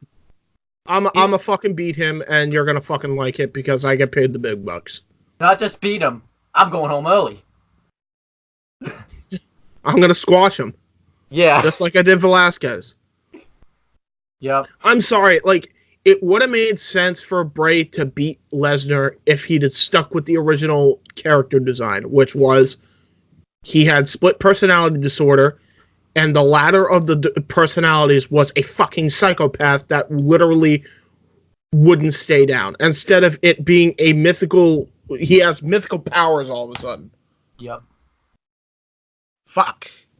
I mean, let's go through, and everyone's saying too, just let it play out, let it play out, let it play out. Let's go through moments where this happened. Let's start with the Summer of Punk. They dropped the ball with that so bad. Then they put the title on him at Survivor Series. Everyone was so excited, and then he was just a mid-card champion who never could get the main event, except for TLC or anytime he was in the main event with Cena. Yeah, let's go back a year before that. How about the Nexus? How well did that go out? Oh, yeah, it didn't fucking go anywhere because they fucking had Cena take a DDT on concrete and then come back like Superman. Oh, yeah, let's go further back than that. How about let's go further into the future. How about Bayley? How did Bayley turn out? Oh, yeah, Bayley's a heel now. You should give that a chance too. Fuck that. She should have been the next John Cena. She should have been bigger than John Cena. She was liked by everybody, and then they fucked her up. I'm supposed to get invested. How about Roman Reigns? How badly did they fuck up Roman Reigns? The first Vince line that he fucking said that was written down on that piece of paper. How about Daniel Bryan when they weren't going to put him in the main event and we had to literally kick and scream for him to get that fucking championship match because nobody wanted to see Randy Orton versus Batista one-on-one again for the world title. How about we go back further and further than that? How about we talk about how everybody was buried by DX in 2006 to 2007? How well did that go off for all their careers? I don't think it went well. Did it go well for them? I don't think so. How about we go back further to the invasion, which we just mentioned, last fucking episode? How well did that fucking go over? Let's go back further than that. Let's go back to King Mabel winning King of the Ring. How well did that go out? Did we let it play out? No, we fucking booed because it sucked. How about Lex Luger winning against Yokozuna via countout? How well did that go over? Did you guys fucking like that, or did you realize, wow, he's the dumbest babyface I've ever fucking seen in my life? Oh, how about Roman Reigns winning the Royal Rumble in 2015 and that whole debacle? You guys? Oh yeah, what a great payoff. We had to have him kick out of fucking 1,000 F5s. That's not even a number, but I made it up because fuck you. Kicked out of several F5s. Just for him to still not win clean and finally get the belt of Survivor Series. And even then, he ended up having to go into remission for leukemia, which, by the way, I'm glad he's back from now. But still. Well, how about all the time we let that play out. How well did that work out? How about his comeback, too? Where, Oh, yeah, how the fact that they didn't even make his match with Drew McIntyre a false count anywhere where it needed to be. How How about Christian winning the World Heavyweight Championship and then dropping it like 5 days later? What a great fucking storyline. How about here's one that sums up WWE in a nutshell. What real star is there?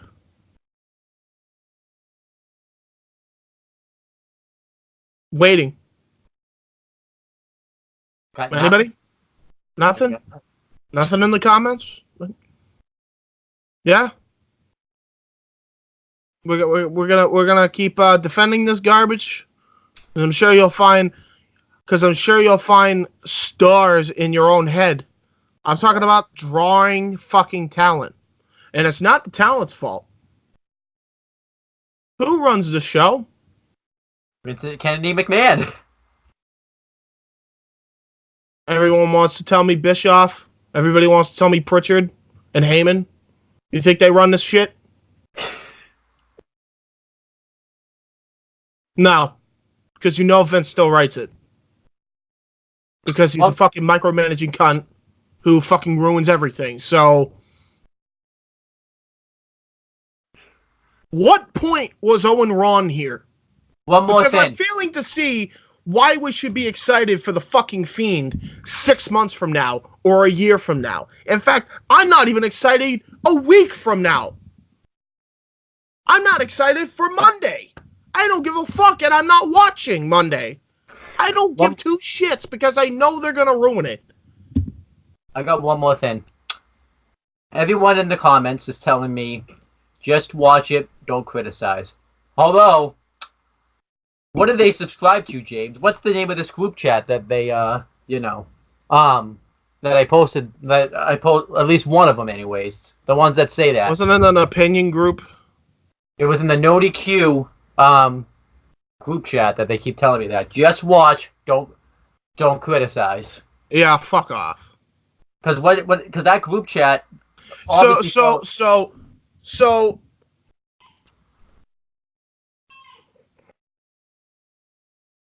Nope. You're gonna scream anyway. Anyway, let me ask you this. Fucking people. You say this. What is your boy Aaron Riff doing? Because he has the same criticisms we have. Yep. For the most part. He just doesn't get as animated and angry as we do. So, there you go. There you go. I don't see how any of these points can be refuted. Because you can't. And if you try, you have no fucking valid opinion. Yeah. Because we could easily trump your fucking argument with straight up facts.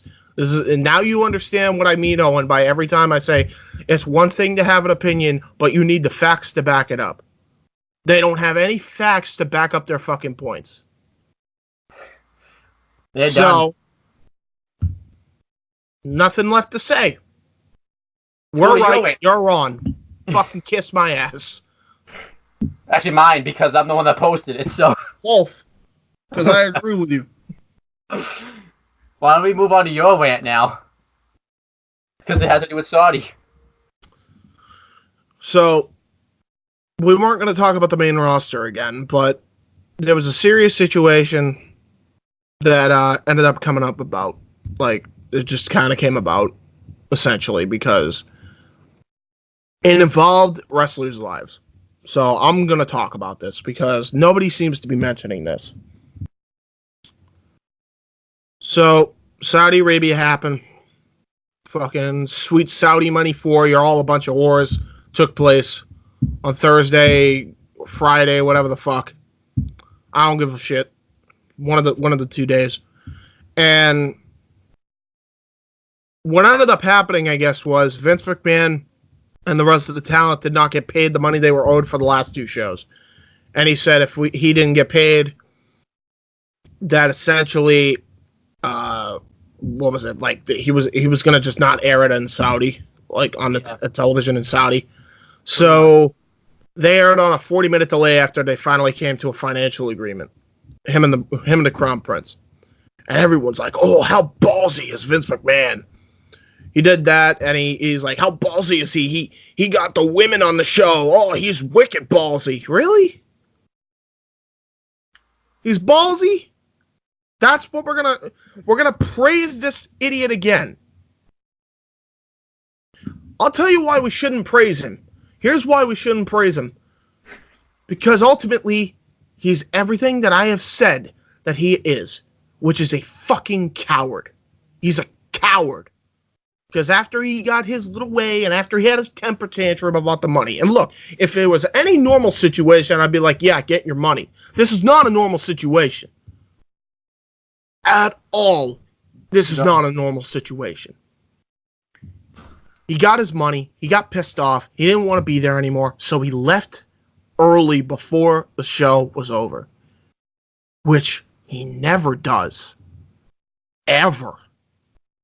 So he knew something was up. Okay? He knew something was up. So he left. What happened to hearing, I wouldn't ask my employees to do what I wouldn't do. So you're allowed to fucking leave, but they're not? Does that constitute for, I wouldn't ask them to do what I wouldn't do? Because you fucking left. You hightailed it out of there because you knew the Crown Prince was going to assassinate your ass. And so instead of you being assassinated, you were going to leave your talent high and dry in case they could get assassinated because you put a women's match on Saudi Arabia. You are a selfish fucking prick. The talent should be first priority no matter what, including your own life. Because that's the decent human being thing to do. But of course, as we have proven over the years, you are not a decent human being, so it doesn't fucking surprise me. But yeah, you fucking left your talent high and dry, and thank God they're safe and home sound. And that goes to Baron Corbin and everybody up there, like from the low tier to the high tier. I'm glad they're back safe. Yeah. But this could have gotten really, really ugly. And I'll tell you how ugly. Everybody wants to tell me, oh, it had a mechanical issue. Just go by what you hear. Coming from the same fucking people that tell me don't go by what I hear when it comes to Meltzer, right? Yep. Why the hell should I believe in the Saudi airline, Atlas Airlines? Why should I believe them? That they had a mechanical issue. I'll tell you why. Because even if they had a mechanical issue, they should have been able to get a flight ready to go. Different chartered flights ready to go for the fucking superstars. 2 hours after the initial delay. They were stuck in Saudi Arabia close to 36 hours before they got on another uncharted flight. 36 hours? It shouldn't take that long. With, by the way, military police around this fucking premises, probably looking for Vince McMahon, not realizing he fucking hightailed it out of there. They were looking to fucking kill the dude. They were looking to kill him. And look, I know I said, you know, the minute he passes away, I'm looking to piss on his fucking gravestone. I don't want the fucking dude to be killed. Yeah. Especially like that. He's a scumbag, but I wouldn't wish that on my worst enemy. But you don't leave your talent behind either. When something like that is that fucking bad. It is no wonder. Do you realize that this is the same guy who put the hit out on Jamal Khashoggi from the Washington Post? Yep. And he got killed. He got dismembered, and nobody has seen his body since. Nobody. And this wasn't even in their country. It's scary. This wasn't even in their country. And you are leaving your talent without a way back? And I'm not talking about Atlas Airways back. I'm talking about your own private jet. Yeah. Like the only one that did was Brock Lesnar and Heyman. That's it. Well, no, there was a few other people, but you had private jets. Book uncharted flights. Get your own jets to go over there. And let them wait in the hotel until the actual flights get there. and fucking leave. Don't stay. Don't fucking do what you did. Everybody's like, well, they have to deal with delays all the time. Yes, they do. It's not normal for Buddy Murphy to be tweeting out on Twitter, never again. Yep. Well, who else? Someone else tweeted something. Curtis Axel. There was a bunch of tweets. Curtis Axel was fucking scared to death. And I don't blame him. Luke Harper. Luke Harper and fucking No Way Jose tweeted. Like, there's so many fucking guys were tweeting. Is this going to be the end? Yeah. And the worst part is, there should be a union, but there won't be because they fucking because everybody's fucking too selfish sometimes. Because this week's show, as good as it was, just proved that even if people were to fucking leave the company, they have a whole other fucking roster that they could just put on all 3 shows. Yep. This is fucked. This is fucked. Vince, fucking stop these Saudi deals, you moron. Please. You did what you wanted to do. You finished your vanity project. You got women to compete at Saudi Arabia. Good for you.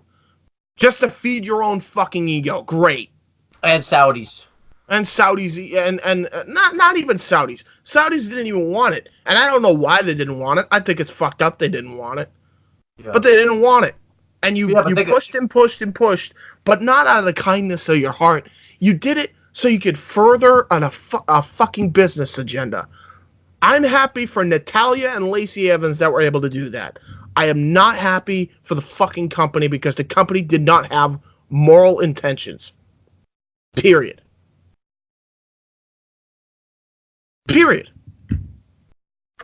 Yeah, but think about... I'll go back to the tweet that fucking Stephanie said. Philanthropy is the future of marketing. Yep. It's all a marketing thing. And in case you couldn't tell it was a marketing thing, they told you what happened the night after. And shoved it down your fucking throat. Yep.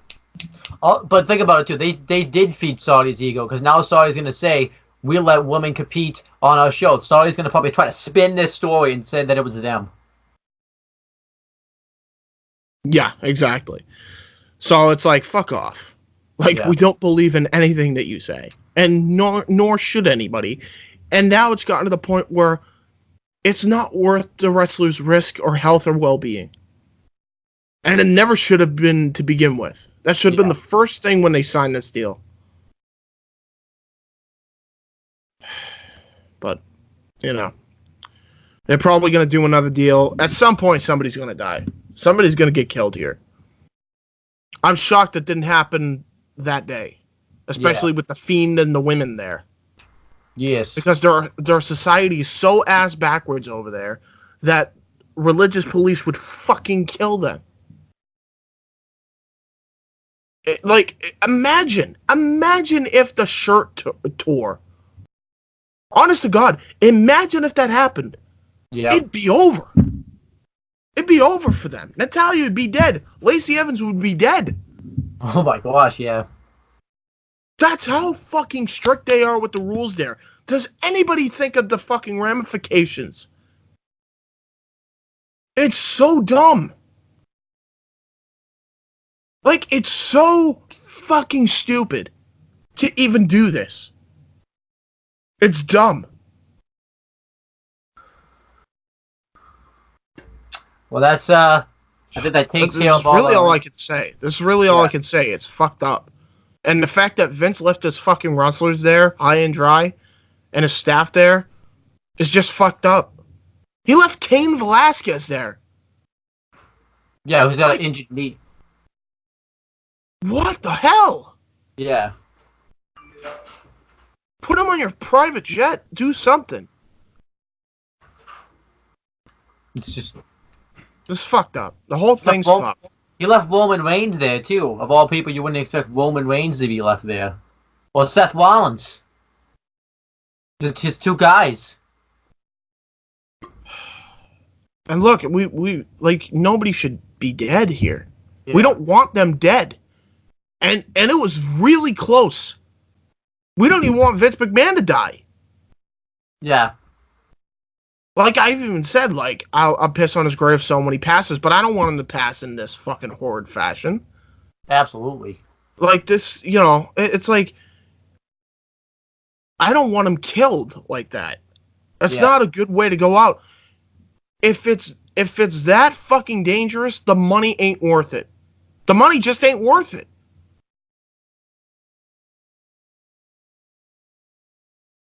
You gotta, like, they gotta pull out of this deal or something. Like, they need to pull out of this deal now. They already violated the contract. I don't care they gave you the money. They violated the contract.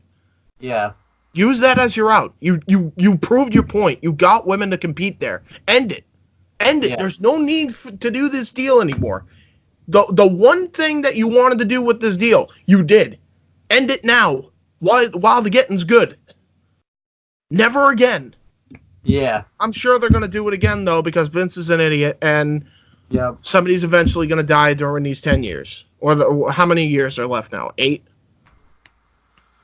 Ooh, I think not. Yeah, it'll be 8 by then, yeah.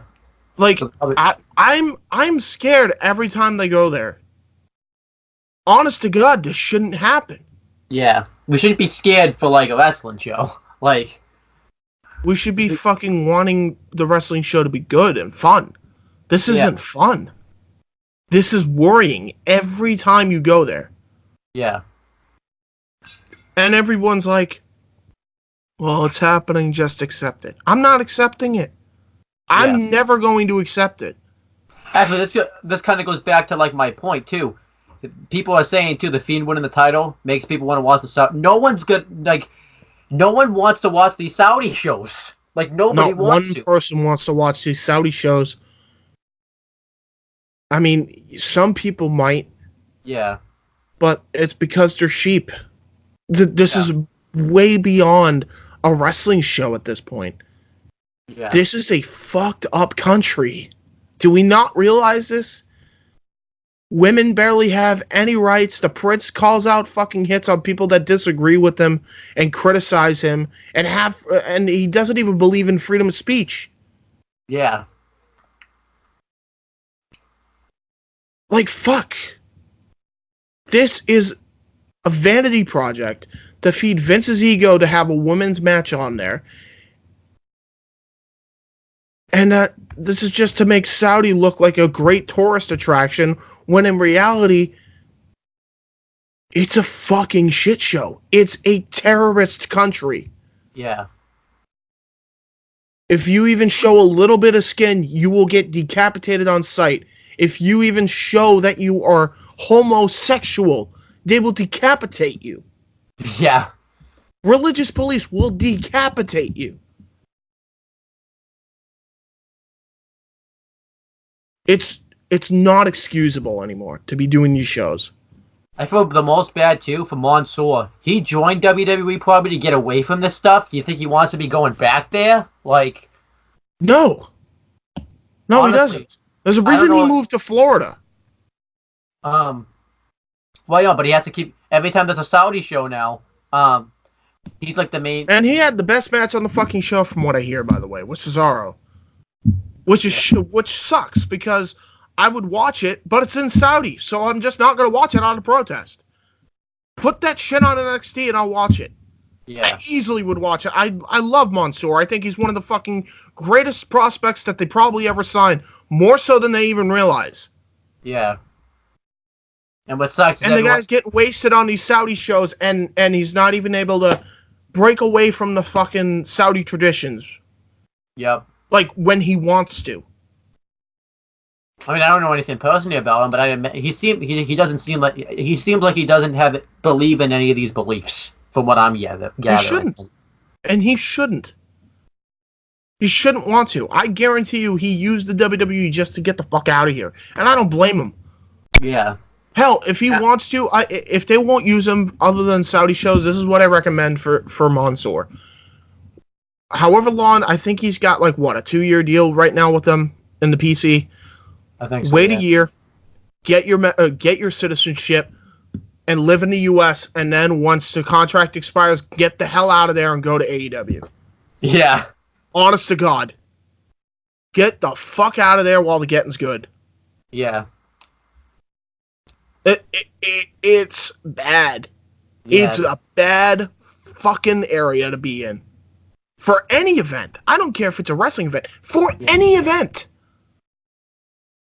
Do you see the Olympics going there anytime soon? I don't think so. In fact, let me check. I guarantee you. Let me look this up. Using Google. Right? Here we go.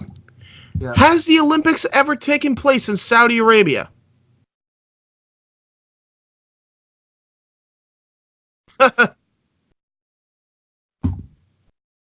Saudi Arabia, the country, has taken part in the Olympic Games.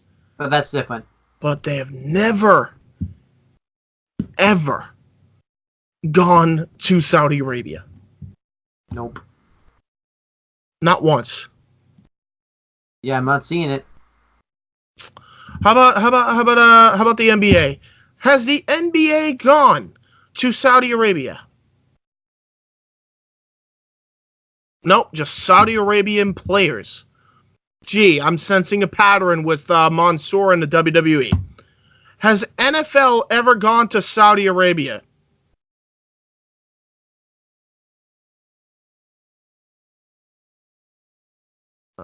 Yep. Saudi Arabia. Okay, so Google confused them, but I'm not seeing NFL ever go to Saudi Arabia. What sports are popular in Saudi Arabia? Oh. And let's just for shits and giggles, let's see what their traditional sports in Saudi Arabia are, according to the government, which they think is appropriate, which they deem appropriate. Traditional sports in the kingdom include horse and camel racing, falconry, and hunting with hounds. Oh yeah, very wholesome. The most important modern sport in Saudi Arabia is soccer. So it's football, not football, but football is the most popular fucking sport that actually goes there. So whoever runs, the soccer organization over in UK probably goes to Saudi Arabia. That's it. Yeah. That's crazy though that hunting's one of those, like hunted animals is like one of the. Of course. Yeah. I mean, it is for other people too, but we don't fucking hunt other fucking like innocent animals. I don't think, or at least I think we've gotten better from there. For sport, yeah. Fuck. This sucks. Yeah. This sucks. This is the only company. Every other company's pulled out, by the way, since the Jamal Khashoggi incident. They're the ones that stayed. I don't see anybody else fucking doing business with them. Absolutely. Get out of this deal. Period.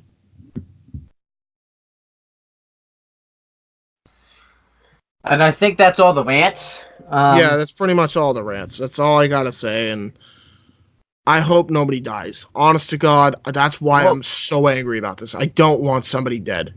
I will say this when we review, because we are reviewing SmackDown, because we'll get to that later, but we're not going to mention anything else about Saudi Arabia. We're just, you want us to like cover that, or you want to hear coverage on it, go watch another YouTube channel, because I'm not dealing with that. No, what do we specifically? What?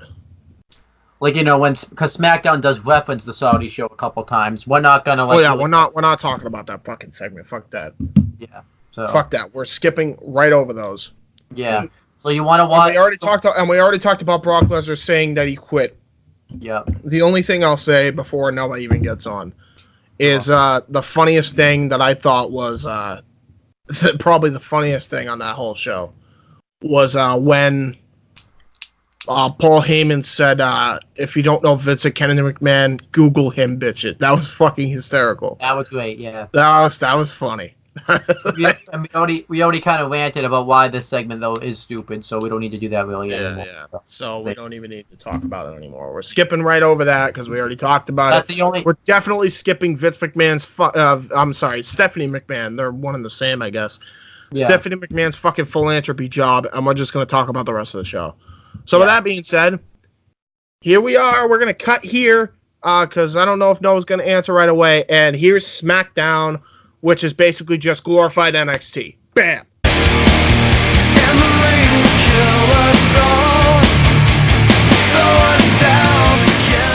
Alright, so after our rants, Noah has joined us. Hey Noah. How's your week going? Going very well, gentlemen. It's been an incredible week of wrestling. AEW, NWA Powerrr, NXT, and SmackDown was very enjoyable this week, and I'm ready to talk about all of it. Let's do this shit. Well, the NWA Powerrr thing we've already talked about on where Mike was here, but we are talking about UK. We're talking about 205.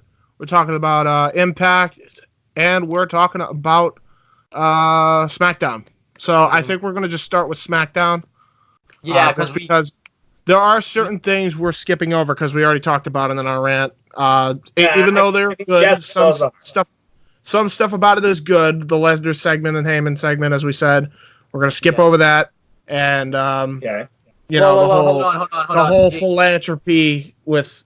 Oh, we had women compete in Saudi Arabia. I'm happy for Natalya and Lacey, but we're good.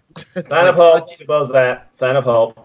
Yeah, but first, though, because Noah wasn't here, we should at least let him give his thoughts on the opening segment because he wasn't here. So, well, what are your thoughts on the opening segment, Noah? I mean, it was the typical stick. It was Paul Heyman giving a promo and reiterating what I said was going to happen. Wild Card 2.0. Brock Lesnar's going to Raw for one reason and one reason only. Because Bray Wyatt is the Universal Champion. He's on SmackDown. They got to bring the title belt over to SmackDown now. Raw cannot be without a top title. And they added the idea of he's going after Rey Mysterio. It was meh. All right. So did you at least like the line where Heyman said, Vince McMahon, if you don't know who he is, Google him, bitches? Yep. Yeah, because Paul Heyman gives you one line and always goes against the crowd. And they're like, what? Who? He plays the crowd against themselves. Brilliant. All right, so continue. And that's why he's the advocate. All right, so... Sorry, my football's happening and my parents are screaming. Yeah. We're not sports, so that's why we're here right now. We're just gonna wait. Oh, we'll wait. Hashtag non-sports, trending worldwide. Yep. I wish.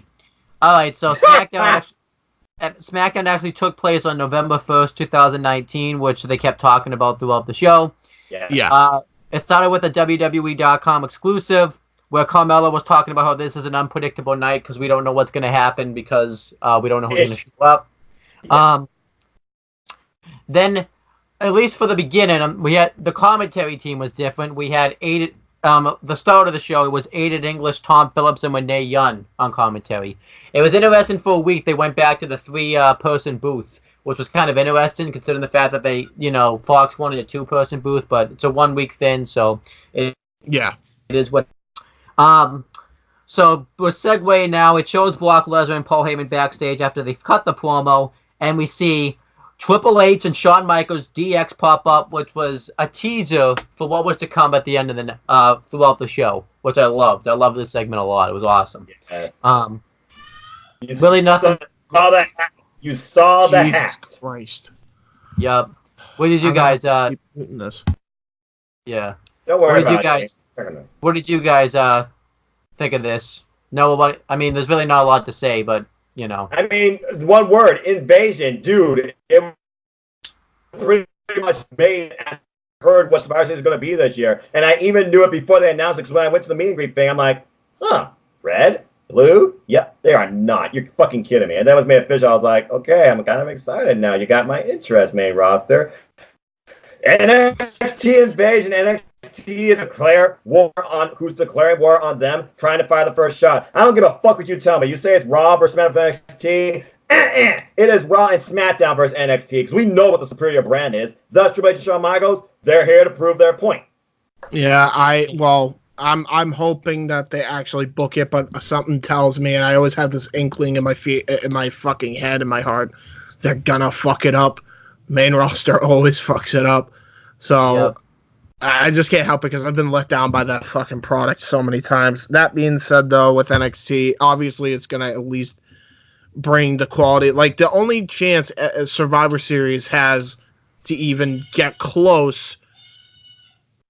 James, focus. The only chance that you have to even Survivor Series to even touch War Games is to have NXT on it. So there you go.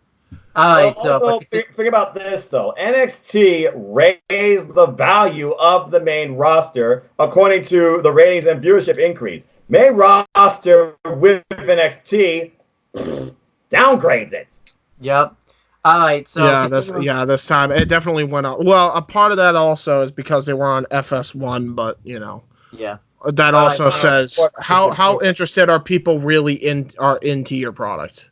Well, you saw what happened with their first FS1 special of SmackDown, less than $1 million. Yeah, 800,000. Continuing with the show, the first match on the show was a SmackDown Women's Championship match. SmackDown Women's Champion Bayley with Sasha Banks versus Nikki Cross. Because apparently Nikki Cross earned this opportunity in a 6-pack challenge. So there you go. Correct. Man, Sasha Banks feels like such an afterthought, but I really don't feel that bad for her because she could have, she had all the leverage before and could have gone somewhere else, but ruined it. So I don't really feel bad for her, really. Mm-hmm. But this is the first time I've really seen heel Bayley fully because I saw the turn, but I didn't see her really become this character, and it's generic as hell. I can't stand it, and me and James already ranted about that. So there you go. Well, what do you think of heel Bayley? Do you like heel Bayley? Here's the thing. She was defined all her career by smiles and hugs and belly buddies. You had to change her somehow. It might be generic, but it's something different. New theme. Did they really, or did they have to change her because they fucked her up with "This Is Your Life"? Well, I mean, that's just one of many disasters. But let's be honest, it kind of led to... It's the biggest stage disaster. They had a perfectly tailor-made babyface. Absolutely tailor-made babyface. More popular than John Cena. She was popular with hardcores, popular with the kids, popular with the boys and the girls, popular with the men and the women. There was literally no demographic she couldn't have fucking reached, except for a Luchasaurus who reaches demographic of dinosaur. So you had something in her. And then they're like, nope, we're going to drop the ball with her by having her in a wrestling match hesitant to hit little Miss Bliss with a kendo stick. You're telling me that wasn't part of the influence of that decision? Give me a break. I mean, look, there are years of bad decisions that cause something to change. Oh, 100%. Eventually. But that's my point. It was not because they had no reason that they needed to turn or heel because it was just getting stale. It was because they had no choice because they made it stale. That's my point. Yeah, I get that, James, but I just look at it in the short-term thing. Again, she lost the title trying to be a role model back at Hell in the Cell. She had a tantrum, basically, to the length of Alexa Bliss levels, and she finally snapped. The way that she went about it, I thought was appropriate and good, especially with the kid crying because it made it feel authentic. And then her going and house shows and the signs of "Screw you, Bill." She goes and rips them up. But hey, the number one thing I like about this, the belly to belly is dead. It seems she has another finisher. So far, I'm on board. I hate her new finisher. I'm on board with it. That's all I gotta say. You have yours, I have mine. It's something different. I appreciate it. And as long as Bayley and Sasha are happy to themselves to a degree, even if they don't have a choice to be, what do I have to judge about if I'm not going to change anything? So to answer your question, I'm okay with it, but I don't see them doing a lot with it. All right, so we had the match. It was good stuff. That was actually a really good match. I'll give that. Yeah, it was like Nikki Cross should have been. And you could tell that was heavy Triple H influence booking that. Heavy. Yeah. Oh, yeah. Anybody that wants to tell me Vince McMahon booked this show, bite me. There's no way. The match segment would have made no sense if that was the case. James, I'll say this. Even Vince has an idea of 1 in 1 million. He didn't have one tonight. So that was all Triple H is my point. Yeah, Nikki Cross dominates the match early, but then Bayley starts to get the heat. When Nikki Cross is about to mount a comeback, she goes for a swing and neck breaker. Sasha Banks bounces on the apron, and Nikki Cross knocks her off. And Eventually, Bailey tried to use this as the advantage and elbow drop, but Nikki Cross kicks out. And then Nikki Cross gets knocked to the floor. Bailey goes to hit some type of suicide dive, but Nikki Cross pulls the apron out from under her and attacks, Bailey with right hand, and then attacks Sasha Banks. But then eventually the numbers game catch up to her, and Bailey ends up hitting some type of headlock knee driver for the win. Yeah, that I hate this finish. I think it's good as a signature, like in video games, like you have your signature moves and your finisher moves. Yeah. Yeah, there should be a signature. She needs a new fucking thing for a finisher. I don't think this should be the thing that finishes a match. I feel how many times have we seen a variation of the face buster? You know what I mean? Yeah, I feel like Hillbilly is still trying to figure out what her finisher is, because obviously you're not going to do the belly to belly if you don't believe in that move anymore. Hence why she got the new belt side plates too. Remember last week she had them crossed out because there was the old hug me belly plates. Now it's just I have one. I have an idea. How about you remember? I don't know if you remember Super Dragon from PWG. Just take the Super Dragon curb stomp, where she pulls the arms back in a surfboard stretch motion, then just drives the boot right into the face to knock him out. There you go. That works. You can transition right into that too. The neck breaker, which is currently your finish, into the face buster, and then you could do the Super Dragon curb stomp right after. Yeah, maybe we should go to the Performance Center and perfect that. Only time will tell. But yeah, this match was good. I gave it 3 stars. I thoroughly enjoyed it. It was good. It was definitely nothing offended me, and the right person went over. So there you go. Absolutely, and Nikki Cross looked very strong, taking on basically the world in both Bailey and Sasha. This is the way you're supposed to showcase her. If you want to showcase her as a babyface, but you still want to keep Nikki Cross identified by her character. This worked great for me, and it was long overdue. 3 stars. And then we have the after segment where Shayna Baszler comes out and just rams Sasha Banks into the post. Then she comes out and just brutalizes Bailey. Knee strike into a new finisher, by the way, a gut wrench implant buster. And then hits her with one last knee strike to finish it off. God, this was awesome, and that crowd popped. It was ballistic because they know Shayna Baszler, because guess what, folks? New York knows NXT because they chanted NXT throughout the night because of this first. This was brilliant, and this is the perfect way you introduce Survivor Series as an invasion angle, and NXT makes their mark to start. I absolutely love this. This was absolutely awesome. Shayna Baszler looked like a badass, and it was great. Not one flaw. And she came up, by the way, with the real title, unlike someone else. And also, too, she came out to the crowd. She didn't come out of the stage or any of that. So that true. Then, after this point, Pat McAfee takes Aiden English's place on commentary, which made sense, and he was all supportive of NXT anytime that NXT can happen. Yeah, I like that. He's actually really good on commentary. Finally, he got on the commentary booth. Yeah. Renee Young, had great chemistry. Renee Young was all for the main roster, and Tom Phillips was neutral, which kind of didn't make sense because he's kind of working for the NXT brand. So, he is a main roster. He was a main roster guy for a long time. So yeah, play-by-play. And it makes sense. You have your play-by-play and you have your 2 color commentators. Not so much heel versus face, but brand for brand. And this was probably one of Renee Young's strongest night on commentary. And she is and she said she's never doing it. And then she said she's never doing commentary again. And trust me, we'll get there. Oh, yeah, because she said that's stressful. But anyway, continue on. Oh, it wasn't just stressful. She got hurt. We'll talk about it. Yeah. Oh, I already know what you're talking about. We haven't gotten to that match yet. That's why I said continue, Owen. So you get to talk about all segments. So talk about the Sami Zayn interview. This is great. So, I don't know. See, the thing is, I've always been an advocate that Sami Zayn should have been better used. That being said, though, he's really good. I don't think they really fucked him over as bad as other people. So I'm not. Everybody's gonna be like, "Well, you criticize Bailey. Why not Sammy?" Well, Sammy is actually The difference is Sammy needed a change because if Sammy was going to help Kevin Owens, he needed to be heel. So there you go. He's really good in the heel role, especially the cowardly. He really is. He's the obnoxious heel, and I like it. I believe it's Kathy Kelly. Kathy Kelly comes up to her, making her SmackDown debut, by the way. Interviews Sami Zayn. Hey, this is a bit weird, don't you think? Yeah, Kathy, it is a bit weird. This is a weird night. You had everybody from NXT coming in here. I think NXT's in the building.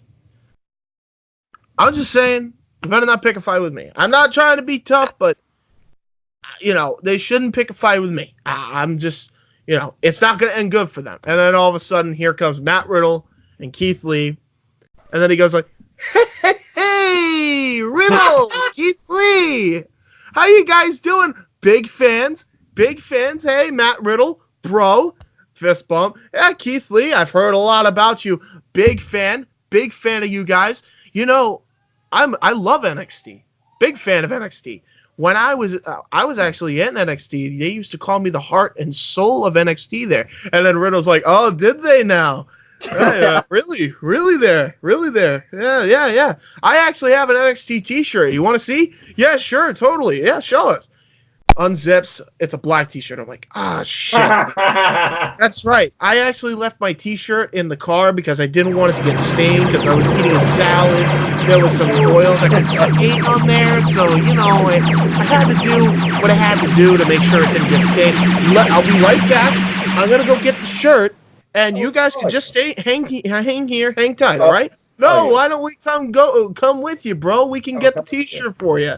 No, Riddle, it's totally fine. Just you guys can stay here. Keith Lee is like, oh no, come on, man, let us help you find your shirt. No, trust me, it's fine.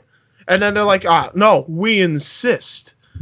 All right, well, come on over. He goes over to the hallway and then he just darts. He just starts running, and then Keith Lee and Matt Riddle chase after him. Matt Riddle's the fastest fucking runner I've ever seen. I thought Paul London was fast. Here he comes, and he just pulls Sami Zayn right before he's about to hop the barricade and throws him into the ring. Yeah. Keith Lee there to meet him on the opposite side, and he's like, guys, let's be friends here. And then he just goes, fuck it. Goes for a right hand, and then all of a sudden, Matt Riddle ducks. He then grabs him by the pants and then hits the flash knee, final flash. Then he hits the bro Derek, and then Keith Lee from the middle rope hits the moonsault, and bam, that's the end of the segment. And then they celebrate. The crowd chants bro. They chant bask in his glory. Crowd loved this. I loved it. Awesome. NXT. This was awesome. Sami Zayn was perfect in this role, though. He was awesome in this role. I loved it every second of this. He is brilliant in the role that he's in, and I mean, it's something that he really needed because, let's face it, they were never going to put him over as a champion, it seems, in WWE. So what do? You use him for his character potential. This role has made Sami Zayn one of the most relevant things you want to see here and get beaten up in WWE. Loved every second of this. Then I still think he should be treated much better, but here he was very, very good. Yeah. Of course he is. He's Sami Zayn. Then we had Then we had James take us through this too, Miz TV with the Miz. Oh my god, this was so great. So we're skipping over the fucking Fiend. No one gives a shit. See, they don't give a shit either. They're too busy watching the game. But yeah.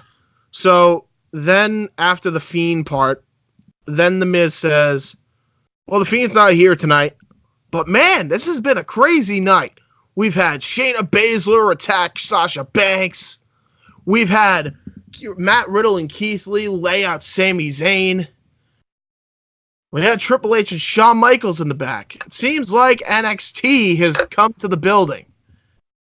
And then he's about to keep talking. Out of nowhere comes Tommaso Ciampa's entrance music. And the crowd goes mental. Here he comes. And then he has a microphone. And then he goes, so you're the most must-see WWE superstar? Well, in case you don't know who I am, my name is Tommaso Ciampa, and I'm the greatest sports entertainer of all time. And then he just goes and he says, "You're everything that's wrong with Raw and SmackDown. You know that?"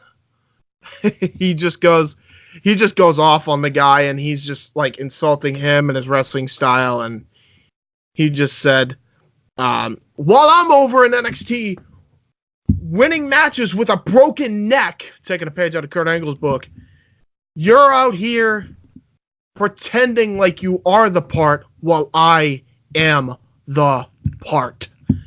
And then the Miz goes, "Really?"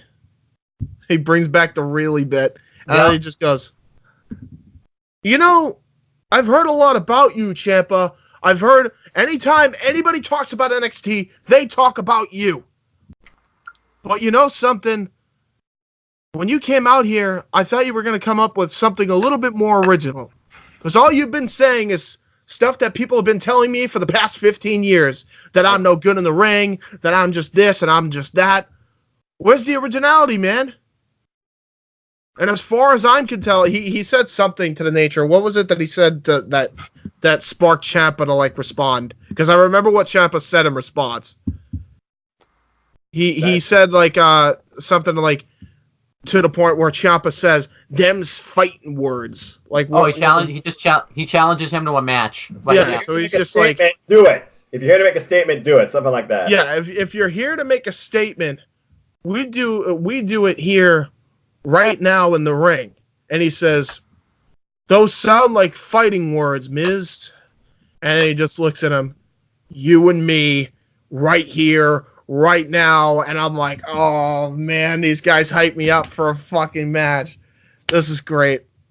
So then we got Tommaso Ciampa versus The Miz. I'll break down the match. Soft style. This is first off, this segment A+. Loved it. Yeah, absolutely. I'd also the riddle segment is an A. Yeah. Agree. So we have the match between Tommaso Ciampa and The Miz. They both start like at first feeling each other out. Then eventually The Miz goes out to the ring and Tommaso Ciampa throws him back first twice into like the barricade, back first into the ring, and then he throws him into the steps. And he gets the heat on The Miz. The Miz starts to mount a comeback. He hits the double knees into the corner, but then he misses one of them. Tommaso Ciampa hits a running knee strike to the head while he's in the corner, and The Miz then hits the backbreaker, neckbreaker combination, which is kind of scary because Tommaso. Yeah, because of his neck injury. Yeah, but I was saying, you saw Ciampa gripping his neck. I was like, eh.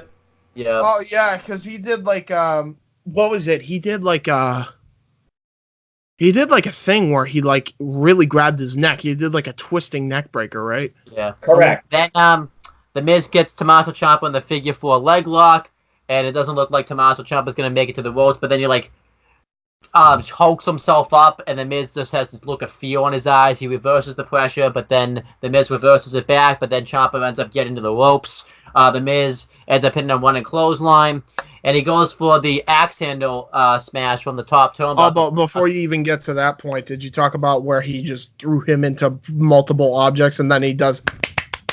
Oh yeah. I talked about that. I just forgot about that. I forgot about that part. Done. But yeah, the Miz Ciampa catches Miz into a high knee strike right when he goes for the double axe handle smash, and then he hits the fairy tale ending, gets the win, and this really worked. You actually had the NXT guy beat the main roster guys, so we're now left to think that the NXT guys are going to be a threat because they just beat not just the main roster guy, but a guy that's been multiple time WWE IC US and tag team champion at his main event in WrestleMania. And I could have sworn during this win moment, at one point there was a graphic that said winner Tommaso Ciampa in the NXT graphic. There you go. Yes.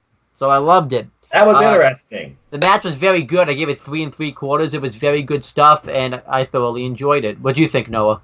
Despite it being a Miz match, who is obviously the king of soft style, because you saw Twitter trend soft style, it really worked in putting over Ciampa and giving NXT another reason to say, we are the better brand. And you talk about how this match was made, looking at how both men have been looked at by the WWE product, and have really talked about their history. I thought this was really brilliant. 3 3/4 for me.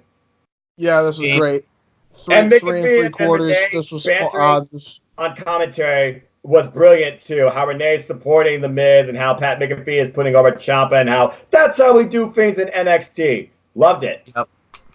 Now this is great. I know James breaks down all segments, but Noah's going to break down the next segment because he's probably the biggest Undisputed Era fan. So talk about the Daniel Bryan backstage segment, Noah. Oh yeah. So after last week's events, we really were wondering what will Daniel Bryan decide or do. Boy, did that take a turn tonight. Daniel Bryan's running for the backstage area, and he runs into Triple H and Shawn Michaels and asks, "What are you doing here?" Well, it's a wild night, and if you remember correctly, last night we were basically called out as Survivor Series will be NXT versus Raw and SmackDown. So we came here to basically introduce ourselves and state that we are part of this battle too. And we're ready for a fight. And Daniel Bryan's basically about, funny. See, I'm also ready to fight. And then we get this intense stare down like, oh God, no way, no fucking way. You're going back to WrestleMania 30, you're going to give me Triple H and Daniel Bryan tonight? And Triple H is just like, funny thing, Daniel, I forgot my ring gear. However, I do know someone that is also ready to looking for a fight. Shawn Michaels. As he's doing that, Shawn Michaels is taking off his jacket. He's like, It's "Ooh, it's cold in here." I'm like, damn it! We still have not gotten Daniel Bryan versus Shawn Michaels one-on-one. But then he suddenly just says, "Champ, Adam Cole, baby!" Woo! Let's go. Basically, we get, hey, Adam Cole, are you looking for a fight? Would you like to fight Daniel Bryan tonight? He's like, yeah, sure. And then basically they raised the stakes, and we literally got, as the main event for the night, Daniel Bryan versus Adam Cole, baby, for the NXT Championship. They raised the stakes from raw to medium rare. Pretty much. And as soon as I heard that, I put all my Undisputed Era gear on. There you go. They did say, though, it was the first time the NXT Championship had been defended. That's not true. It was defended when Kevin Owens was the champion on SmackDown, so gotta call it like it is. But still, the backstage. The backstage. Didn't he fight Zack Ryder or somebody? Yeah. Yes. But he's also defended. I think he defended against Cesaro on SmackDown. Yeah, too. true. All right. Anyway. But yeah, then we had the next. So this is probably the only time that Carmelo and Dana Brooke are getting 4-star ratings in a match. But really, though, that's not the case. It's Fire and Desire versus. We were supposed to have Fire and Desire versus Carmelo and Dana Brooke, but Carmelo's music hits and she never comes out. What ends up happening is we see backstage Bianca Belair just beating the crap out of Dana Brooke, which I love because I don't like Dana Brooke. Well, all right. So there is one criticism of this.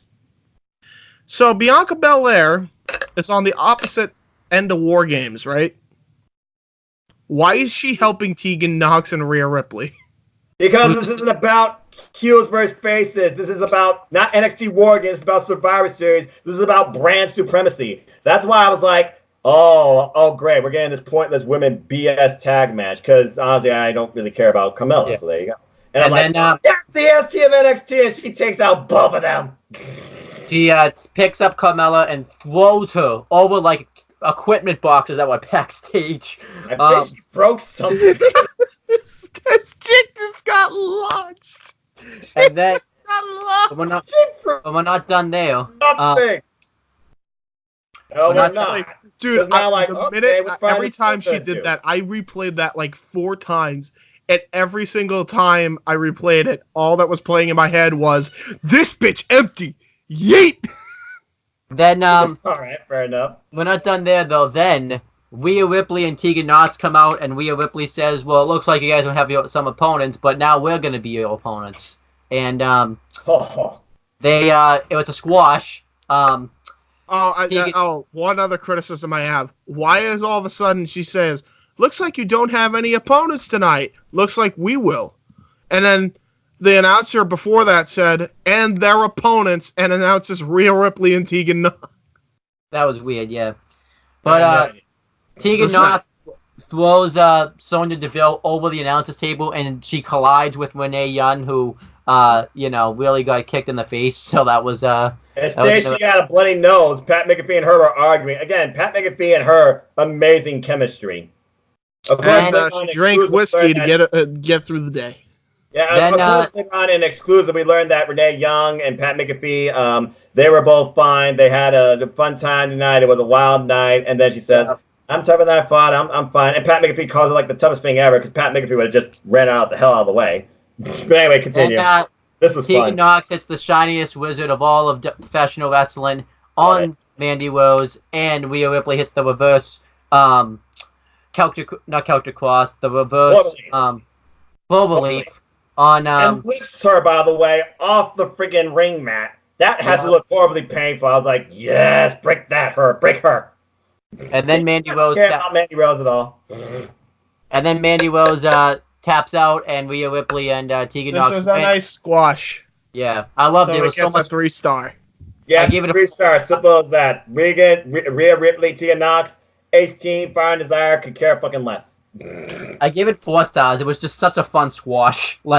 To be fair, it wasn't just Fire and Desire getting squashed either. It was the dynamic blondes of Carmella and Dana Brooke. Everybody on the main roster side just got squashed. Yeah. Gee, you wonder why. And it was 3-4. Yep. Bianca Belair took out both of them. So then, not like that was hard to do, but I'm just saying.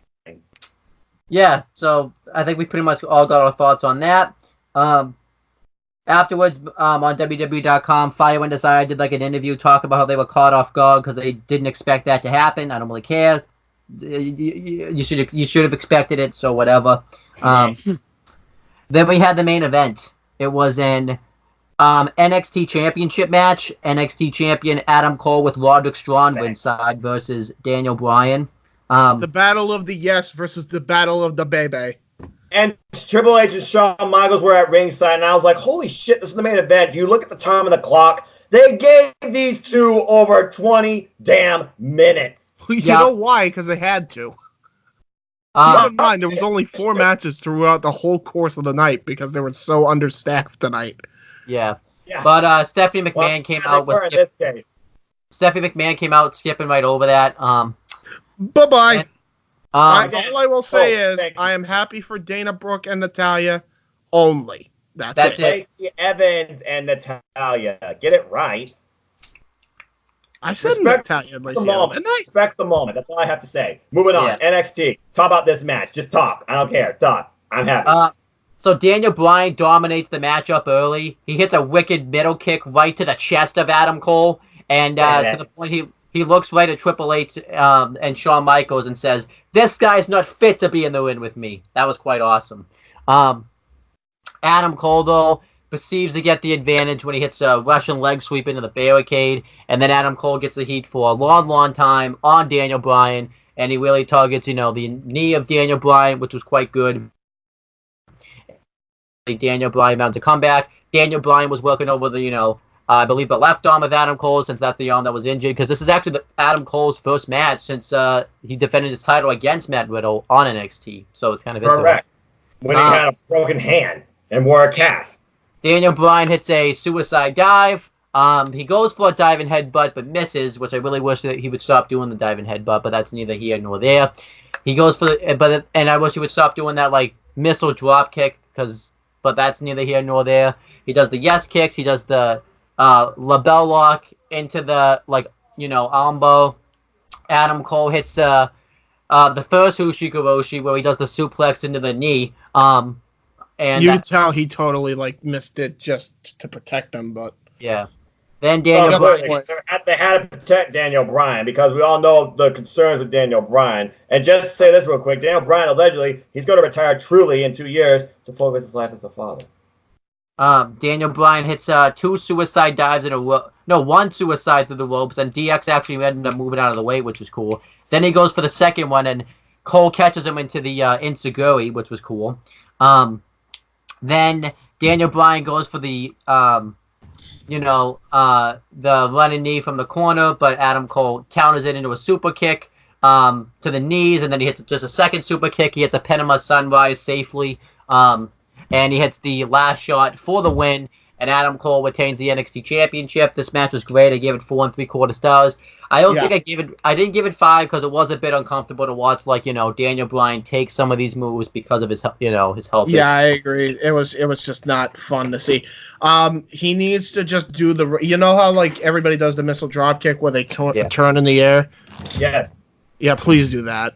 One thing I do like too, since Bryan's turned face, a lot of people wanted this, but I really like that he hasn't brought back the Yes movement because you need to move on from that. Daniel Bryan doesn't really need to be doing that. Last week he should just be the American Dragon. Yeah. Last week it was in question whether or not the Yes movement was back. So there you go. This match was near perfect. Daniel Bryan took some massive bumps that really concerned me, but you could tell he loved this match. And this is where Daniel Bryan fucking belongs, not in a pointless, strange Bethel storyline with Roman Reigns and Vince Russo, Eric Rowan fucking look-alike. This was brilliant.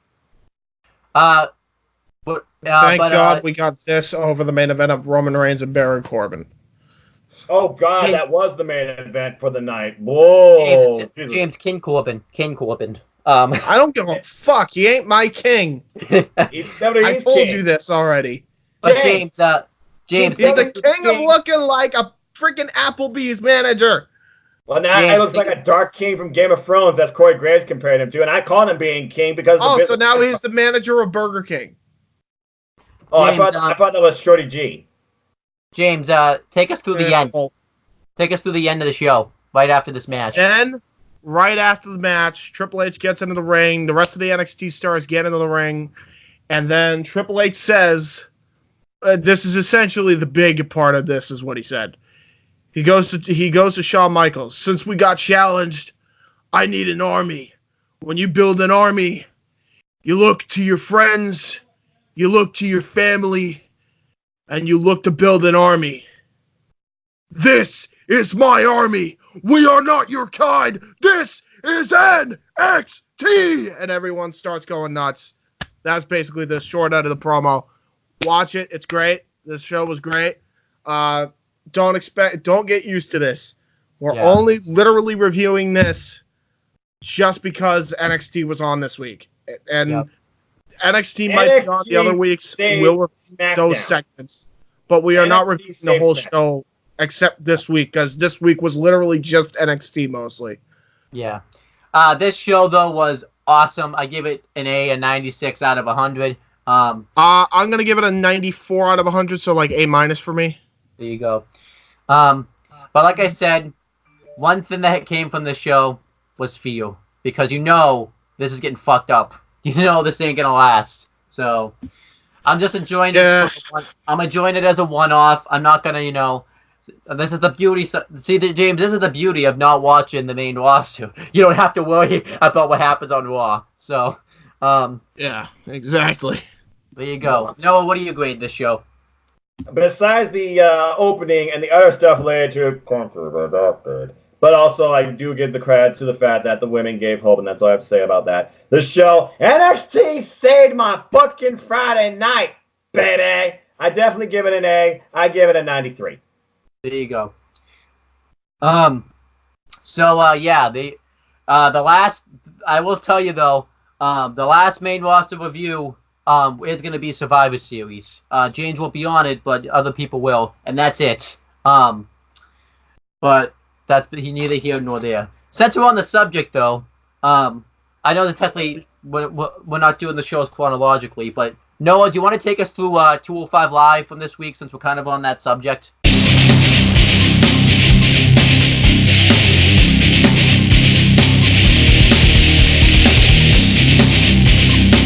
Because as part of Triple H's State of War address, we are not your common NXT. There was some people involved in that in 205 Live, including Isaiah Scott Swerve, who was involved in the opener.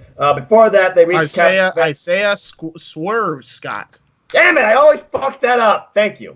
Anyway, I'm probably gonna screw that up again. So, James, if I screw up again, just say botch. Thank you. We start off with a recap of that. Hello, Botchamania. We start with a recap of last week's episode where it was only Lorcan versus Leo Rush, and then immediately following that, it was Tony Nese versus Raul Mendoza, where Leo Rush caused the inadvertent distraction that allows Raul Mendoza to get the roll-up finish. We go straight into the show, and it's Isaiah Swerve Scott, damn it, versus Arya Daivari, and before the match could even kick off, he's attacked immediately before the bell to the point he's clinching his ribs or appendix area, and I thought the match was going to be called off.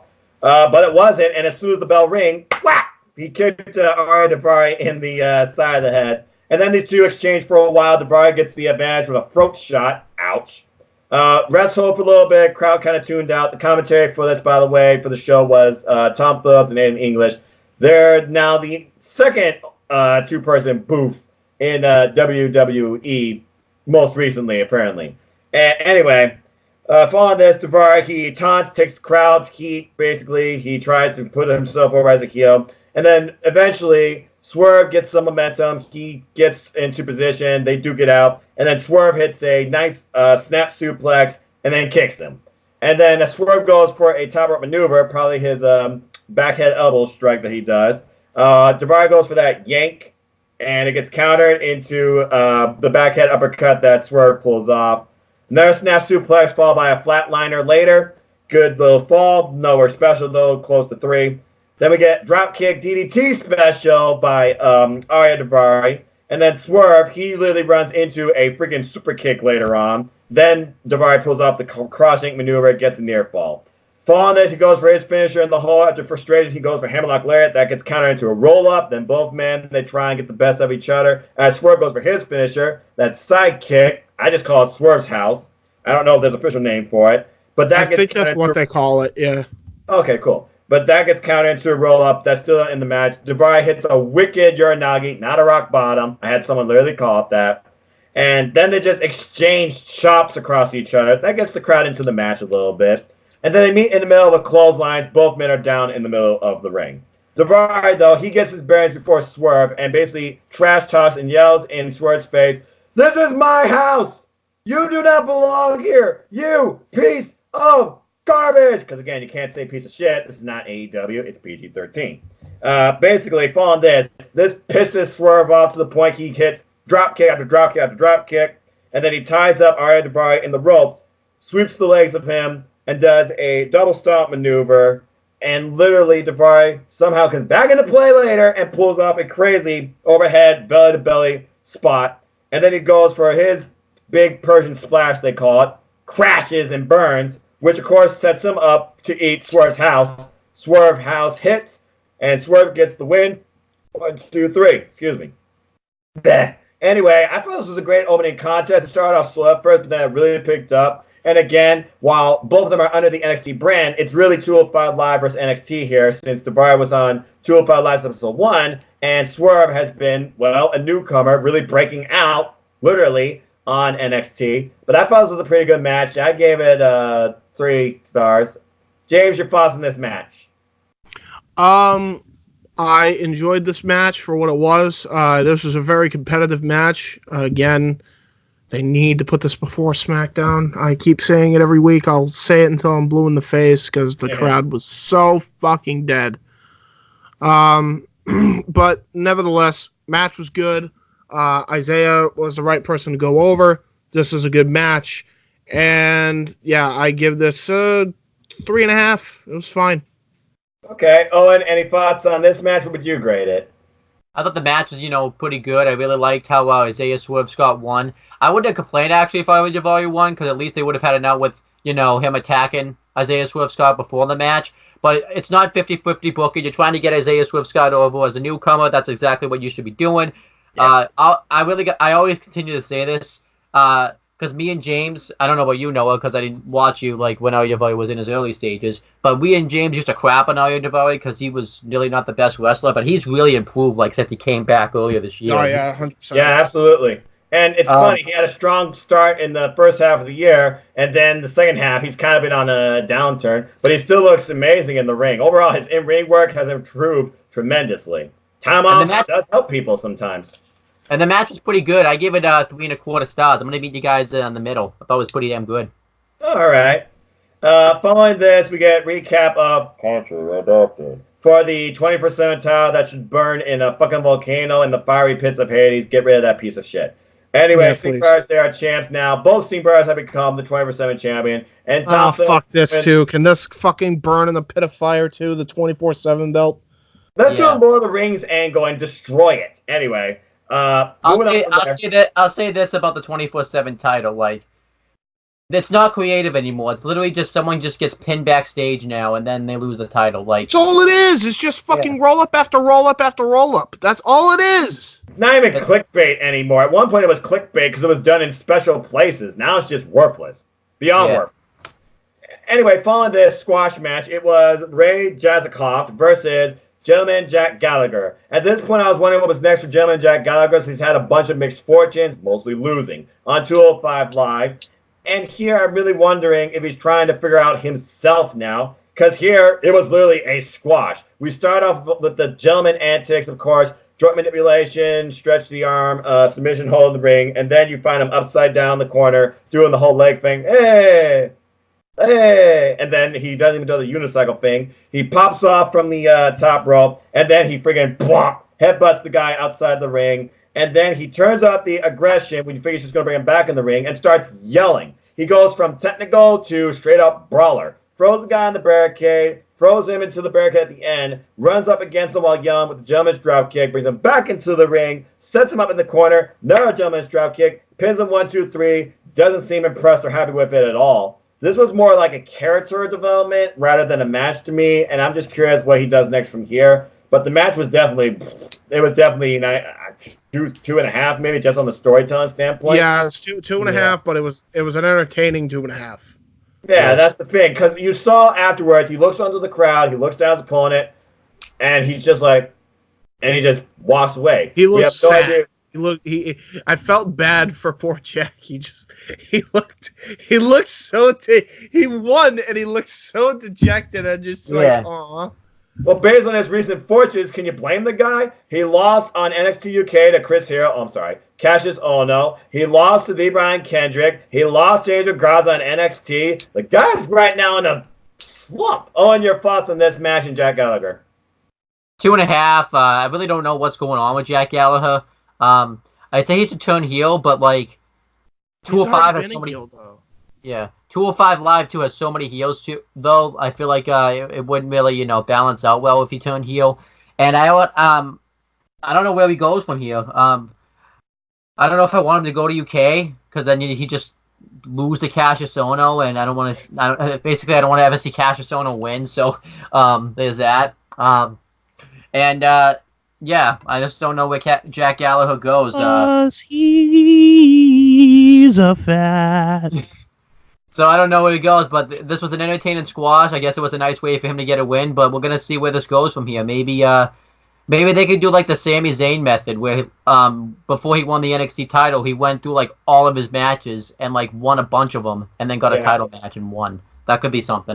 Yeah, but with a new attitude versus Sami Zayn that still had a different attitude, but still was a babyface. Right now, I don't know what Jack Gallagher is. Yeah. Anyway, I'm curious to see where he goes from here. And we learned via announcement after we go back from a WWE Shop advertisement, NXT gear, fucking awesome. They are going to be next week in the UK, so it's NXT UK and 205 Live collide. And I can't see who shows up next week on 205 Live. I sense we're going to see more of Jack Gallagher. We might see Mark Andrews. Maybe we'll see even Eli Dragunov. I'm very curious.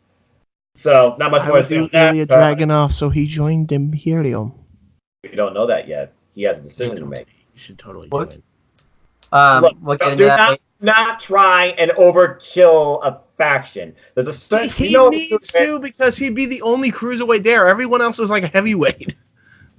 Yeah, but that's the thing about NXT UK. They have a weird mid-card picture with nothing to go for. And even then, there's other people in the women's division. Oh, I have a suggestion for NXT UK.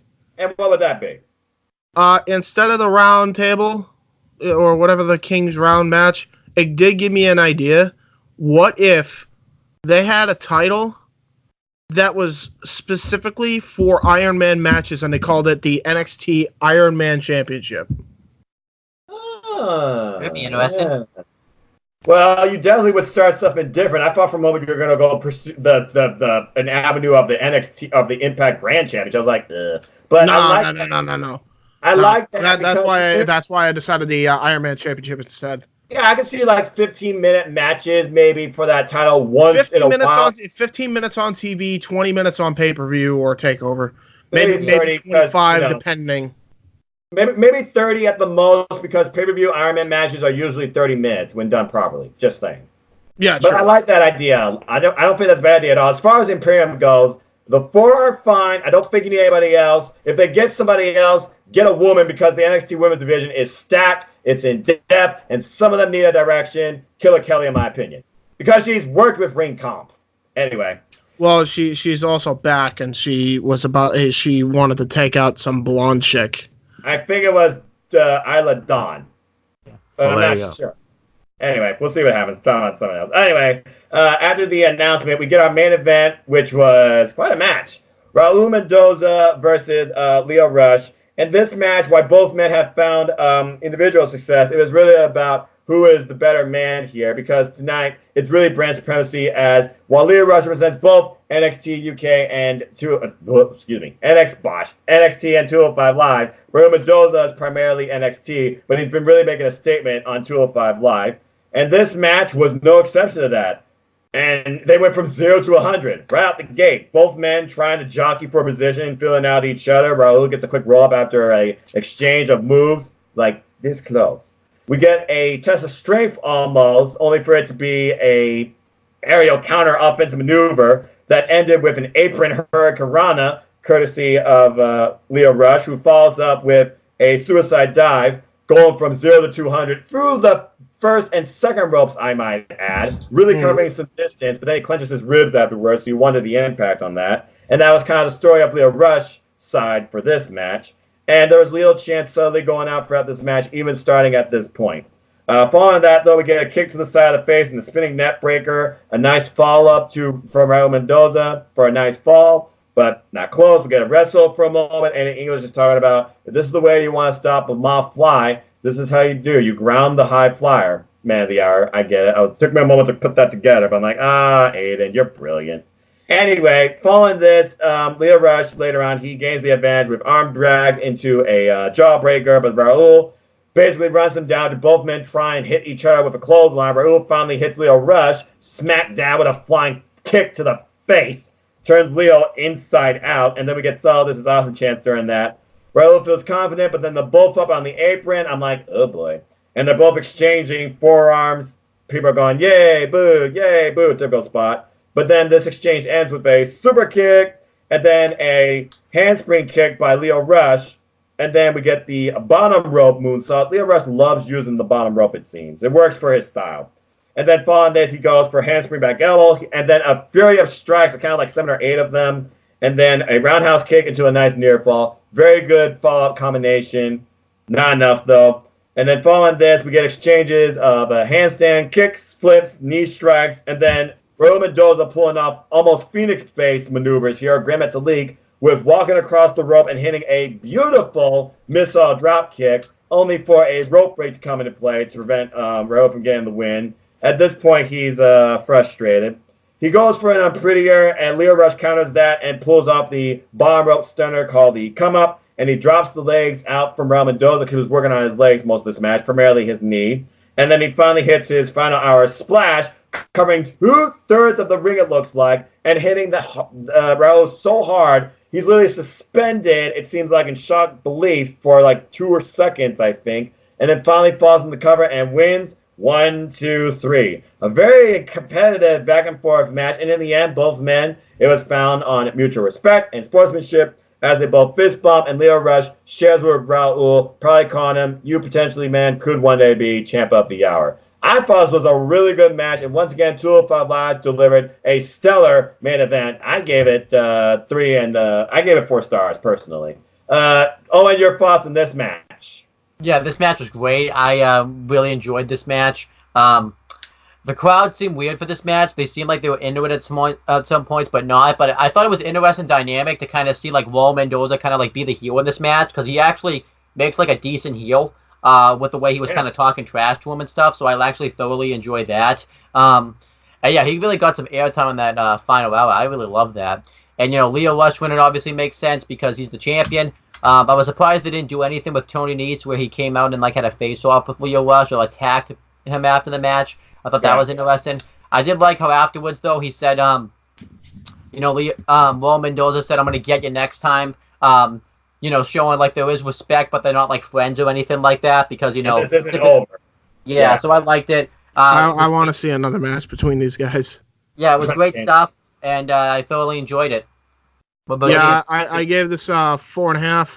Really enjoyed it. Yeah, I thought Raul Mendoza looked awesome here, for sure.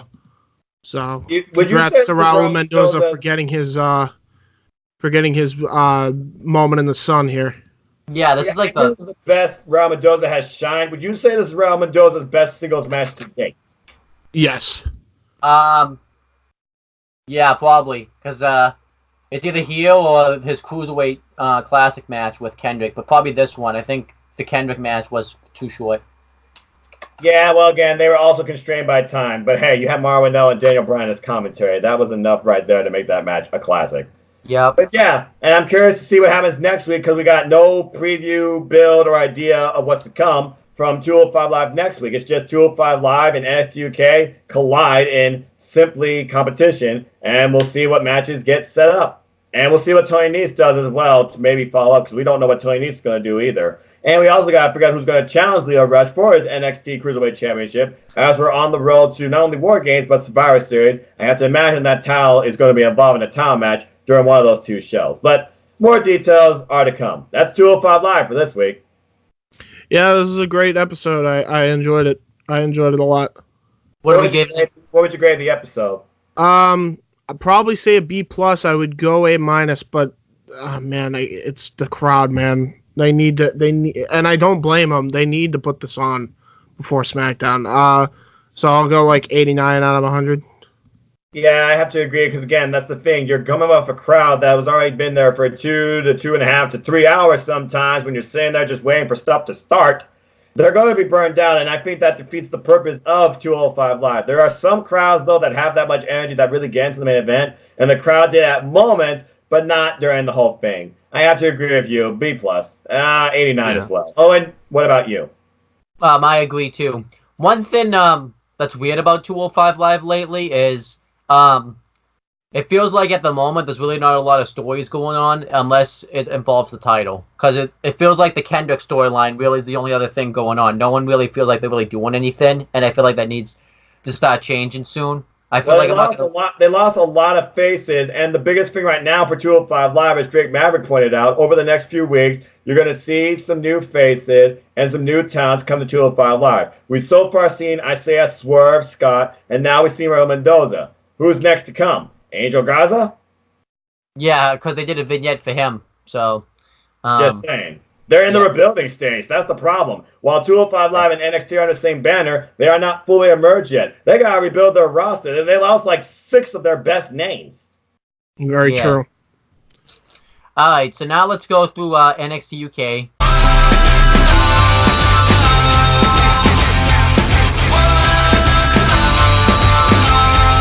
Kind of on that subject. So it was episode 67. This aired on Halloween. We already did the rant that they had to move their time because of, country redacted. We're not going to talk about that.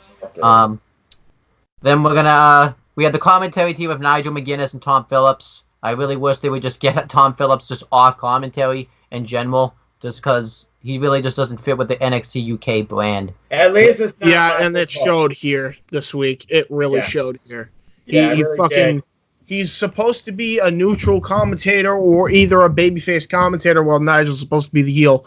And yet he's saying that Cassius Ohno is, he's saying Cassius Ohno is better than a lot of English wrestlers. Fuck off. Yeah.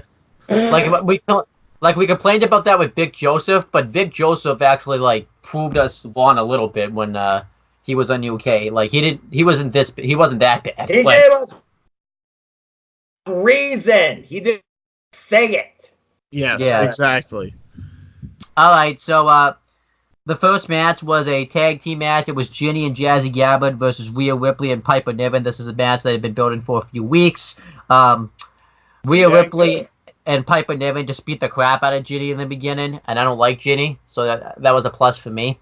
Yeah, same. And, let's be honest here. Ginny is the top female heel of NXT UK. She sells it to a T. Which sucks because I hope that changes soon because we need to change that.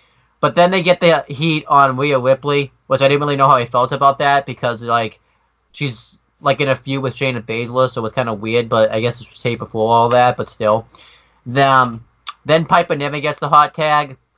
Now, when I saw this match, I thought there was only two options for the finish. Rhea Ripley getting the win on Ginny. Actually three. Piper Niven getting the win on Ginny, or Jazzy Gabbard getting the win on Piper Niven. So of course they went with the one that wasn't the right finish. Piper Niven getting the win on Jazzy Gabbard. I'm gonna tell you why. Fucking sense.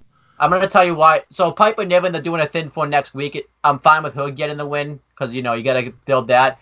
But right. Jazzy Gabbard is supposed to be like the heavy and the bodyguard of Ginny, and she's lost twice now, and that mystique's kind of going away. That should never happen.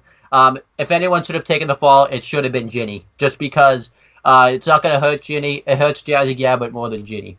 Other than that, the match I enjoyed. I just really think the finish should have been changed with Ginny eating the fall via Piper Niven. Yeah, like this. I mean, I get that Piper Niven is also a big girl, but fuck.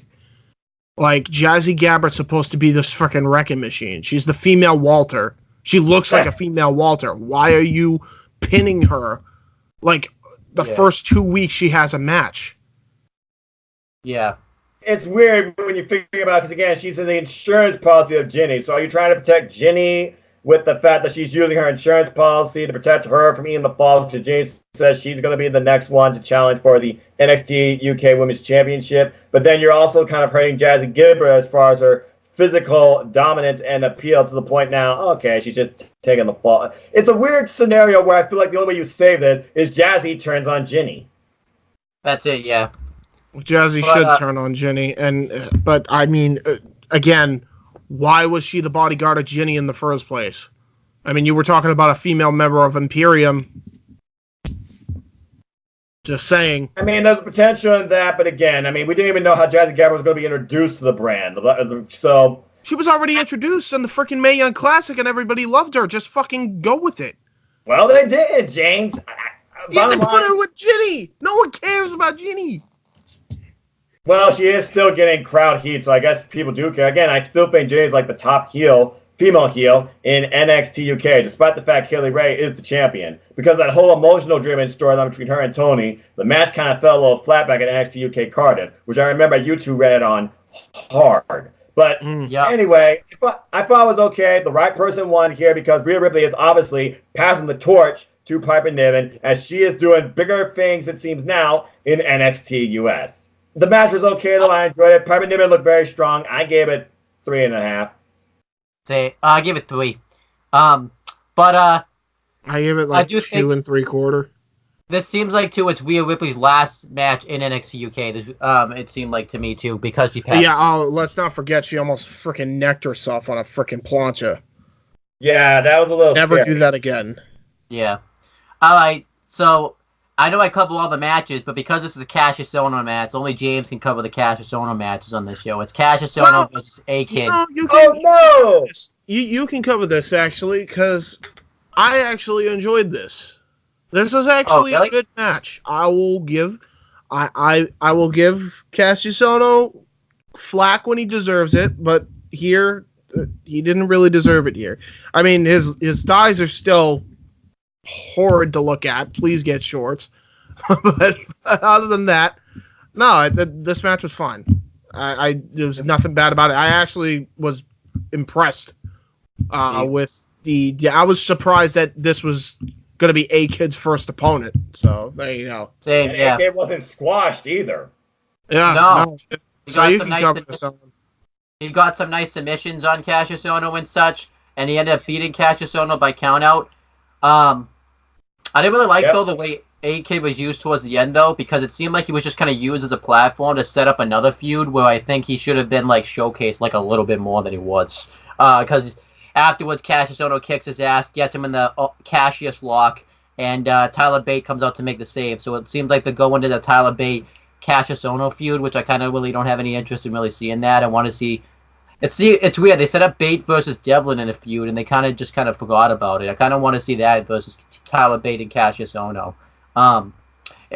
But I thought, but all of this was fine. I just really wish, this is like the time I think they should have utilized the fluke roll-up then, where AK gets a win via a fluke roll-up versus a count-out. I agree. Yeah, I agree. And not to mention the fact that if you go to Country Redacted, they already did a false finish during the night anyway. Yeah, so why you do, or the count-out finish during the night anyway? Why are you doing another one? Yeah.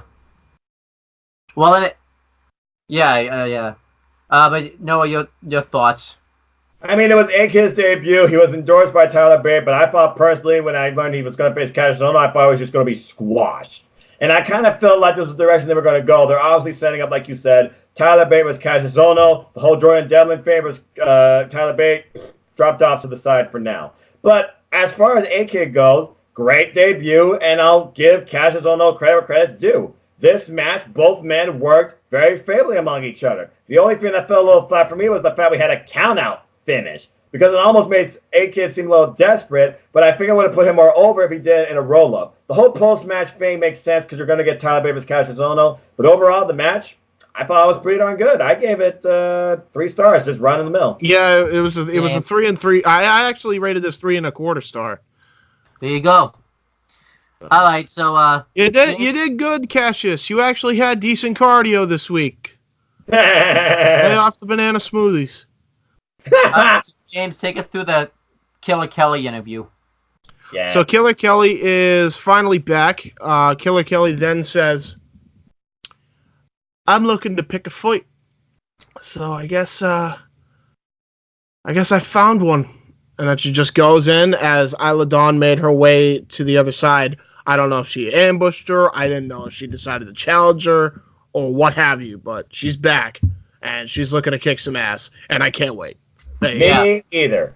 I'm glad it seems like Killer Kelly's finally going to be used the way she should be used, so I'm happy about that. Well, there you go. I mean, yeah, but she was also injured, so you got to give she was injured, and that's not her fault. I mean, stuff happens, so of course when you're injured, it's time now that you're back. You now reestablish yourself. To reestablish yourself in NXT UK, you got to pick a fight and win it. Well, don't forget, though, before that, though, she was kind of being used as enhancement talent, so... I mean, you're not wrong there. Yeah.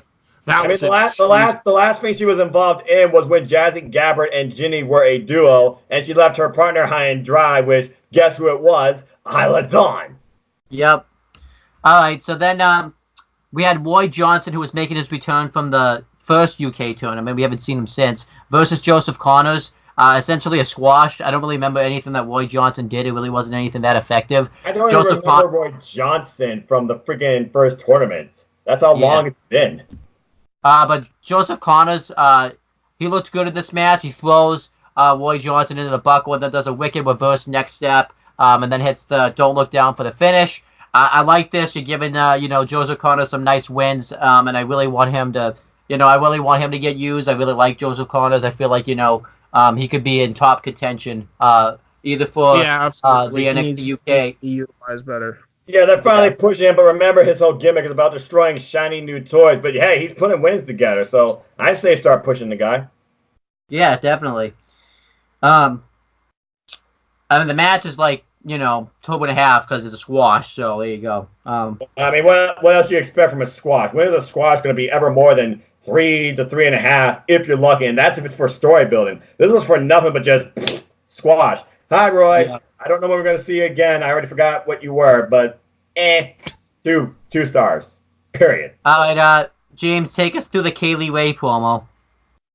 Kaylee Ray. Oh God. I'm going to be honest. Her meet up the ramp. That's right. I'm going to be honest too. I completely forgot she was the champion until she came out. Damn. That's same. I actually forgot. That's sad to say. Where do I begin? She came out. She talked about how she's the UK Women's Champion, and that I don't know, something along the lines of she's everybody's favorite. Then she just that's Sarah Brooks' side. She talked about how Sarah Brooks' side. Oh yeah, no. Well, first she talks about how Toni Storm isn't coming.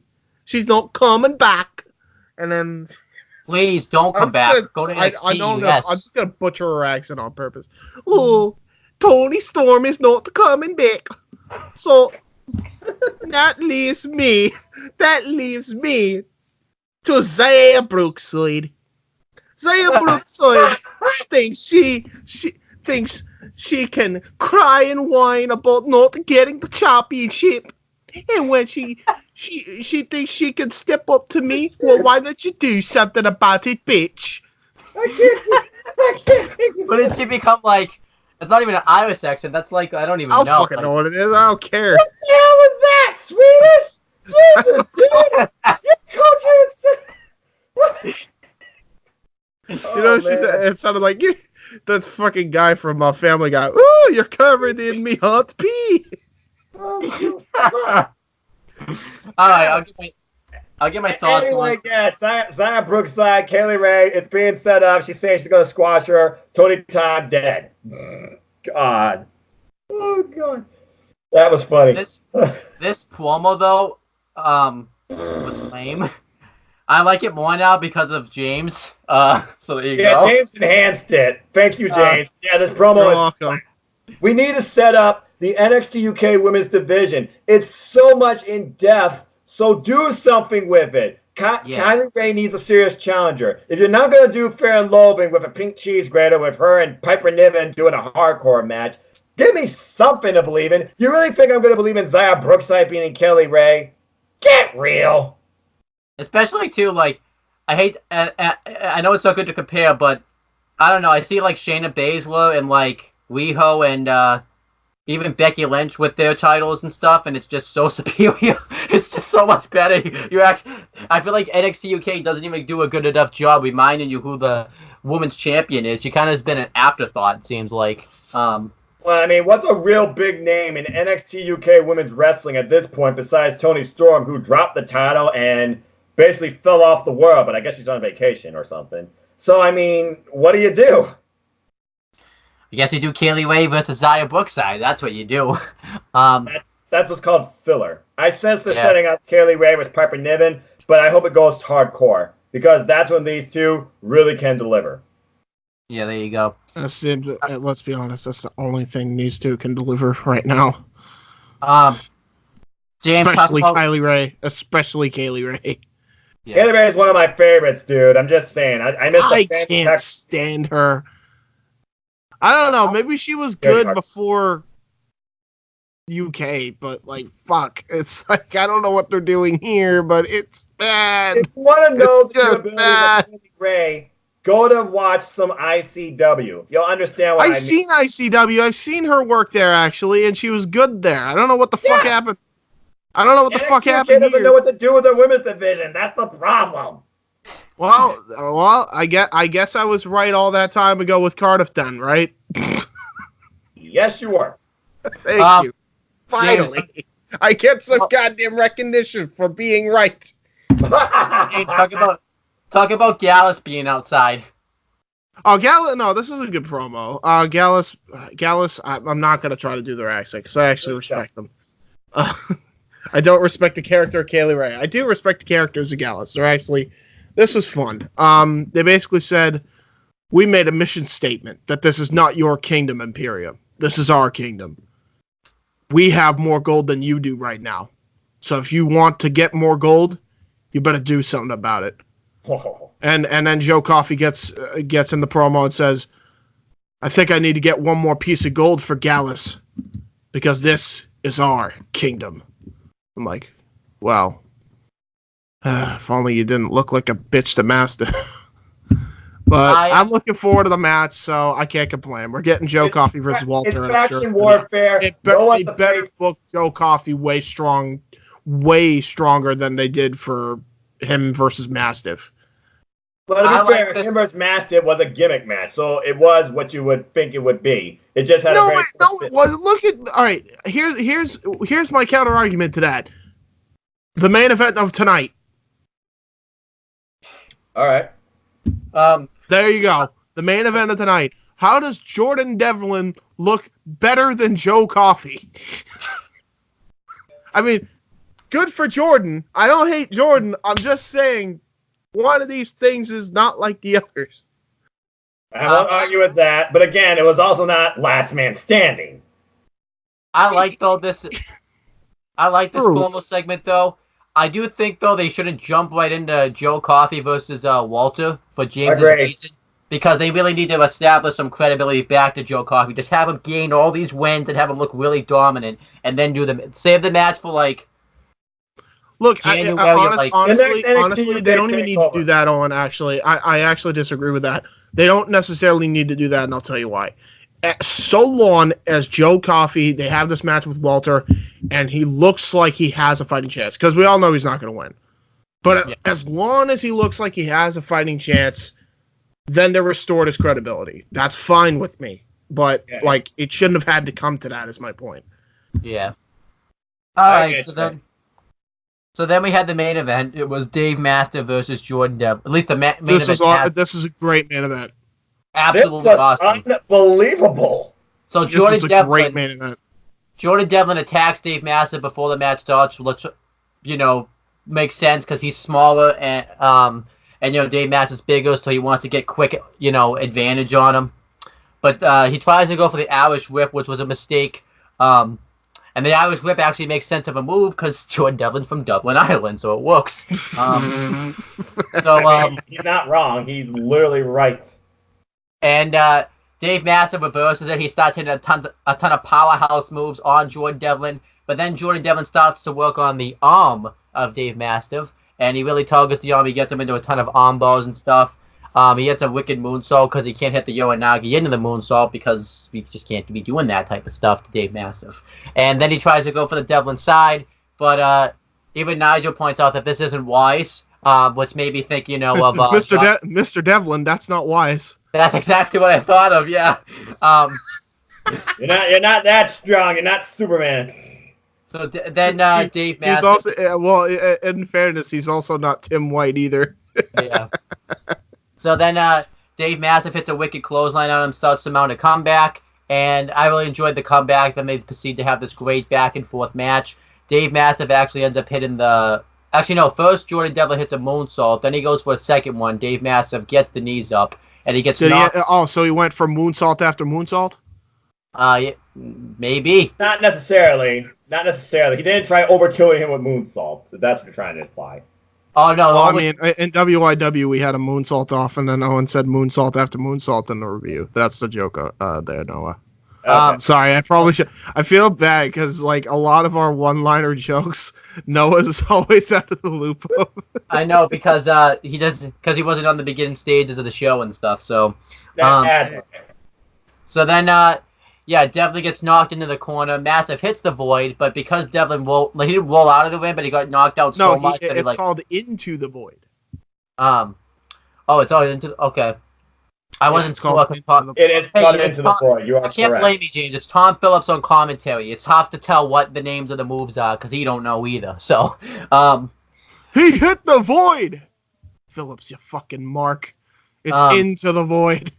Then he falls out, but Devlin falls out of the ring, so Mastiff has to go put him back into the ring, but he doesn't get the pinfall. Then he goes for some type of fireman's carry, swollen senton on the floor. That was brutal looking. I did not want to be Jordan Devlin in that moment.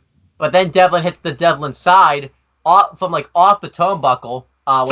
This is how he does it. So he hits a wicked enziguri that dazes Dave Mastiff, and the arm that he's been working on the whole time, he pulls it and yanks it, and then he catches him into the Devlin side to pin him. Yep.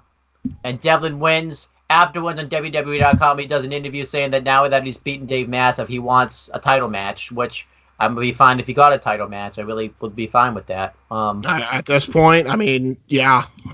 If you could beat Mastiff, you have a fighting chance against Walter, so why not? Sucks for Dave Mastiff, though, because now he I wanted him to have like be undefeated going up against Walter, but I guess that's not going to happen. But I mean, I would, if it were up to me, I would have booked like a freaking. I would have had like at some point like a fatal 4-way between Mastiff, Pete Dunne, Joe Coffey, and Walter. But we don't get what we want. Nah. But that match was great though. I gave it 4 stars. It was great stuff. It was a 4-star match. This is fun. The crowd was into it from bell to bell. 4-star classic. This is great. Good main event. Now the last show, which will be positive. This is probably like the most negative show review we're gonna have because of one segment on the show, which we'll get into that. And actually, James, this is why I'm happy to talk about promos because you have to talk about it. But we'll get there when we get there. So this is Impact Wrestling.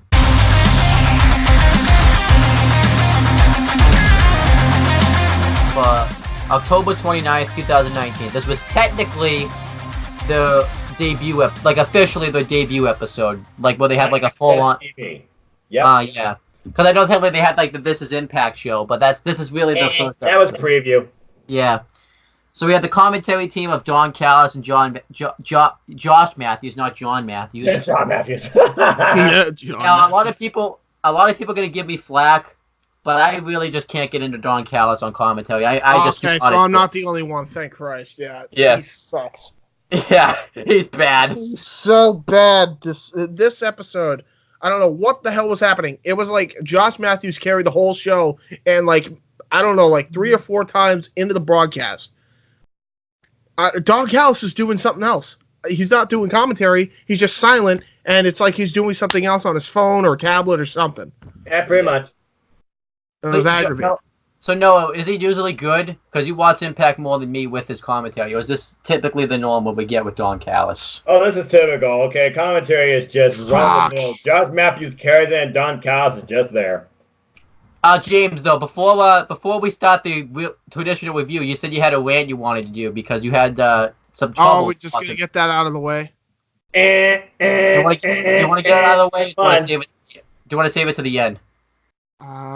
We'll save it to the segment. How about that? All right. No, I'm saying the rant because you had trouble watching this show. Oh, we're talking about that rant. Oh, yeah.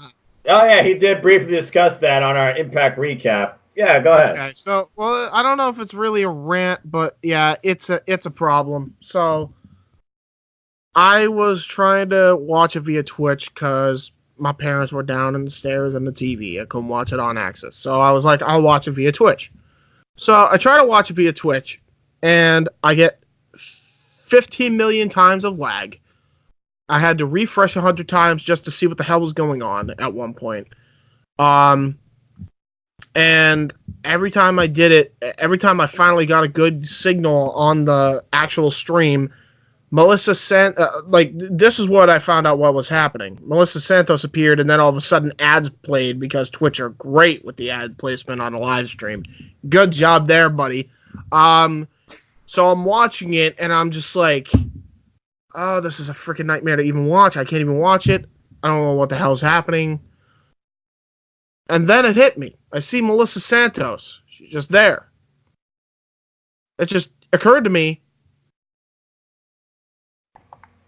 you're having her stream this on OBS from her home. You have an entire network of people at your disposal now. You own Access TV. You're telling me you couldn't get a television production studio to stream this without a fucking problem? Yes, Pat. Why? Come on, man. So I'm guessing don't ever watch Impact on Twitch then. Never watch Impact on Twitch. It's horrendous. Oh, Noah didn't have a problem, but I did on both my phone and my tablet. Not my tablet. My computer. I don't know what the hell was going on. It was aggravating. But so then continuing, we had the intro video package, which showed like all the past moments of Impact Wrestling and talks about how now they're in a new generation, they're in a new home, new eyeballs and such, which was good. Really like this intro video package. What do you guys think of the intro video package that they did for Impact? I thought it was pretty good considering how most people thought it was down the wire, but it showcased what they brought to this point and what you could expect from their talent as well. So, I mean, a nice introduction to who's on Impact and who we are. I thought it was okay. James? Oh, did you not see say it? that again? Sorry. What do you think of the intro video package to Impact Wrestling? The intro video package was cool because, it was going over the history and it was also going over, and then just the way they opened it up was cool. I enjoyed it. The part I really enjoyed was the actual starting signature intro with the rap music, the new metal track. That was cool. So then we had the first match on the show. It was Marufuji versus Josh Alexander with Ethan Page. This was a quite a great match to kick off this show. I thoroughly enjoyed this match. Josh Alexander, I really like. I really like the team of Josh Alexander and Ethan Page, the North. They're like that old school tag team, which I really like. And I don't remember a lot of this match because I watch a lot of wrestling more than I ever have now, so I don't remember move for move. But I remember Marufuji winning with the sliced bread. I think number 2, because I think when you do it in the rin, it's number 2. Yeah, it was a sliced bread number 2. It was a standing sliced bread number 2. Standing sliced bread. That's impressive.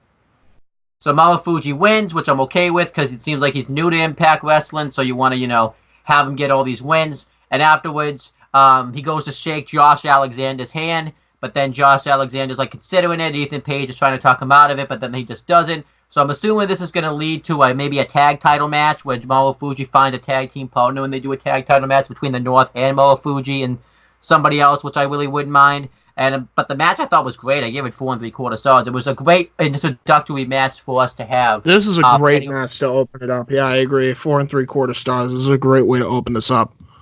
It was my favorite match tonight. Yeah, and it was probably my favorite match from Bound for Glory with him and Michael Elgin. I personally hope they sign Marufuji. Yeah, Marufuji absolutely deserves to be signed. 100%. This guy has been having.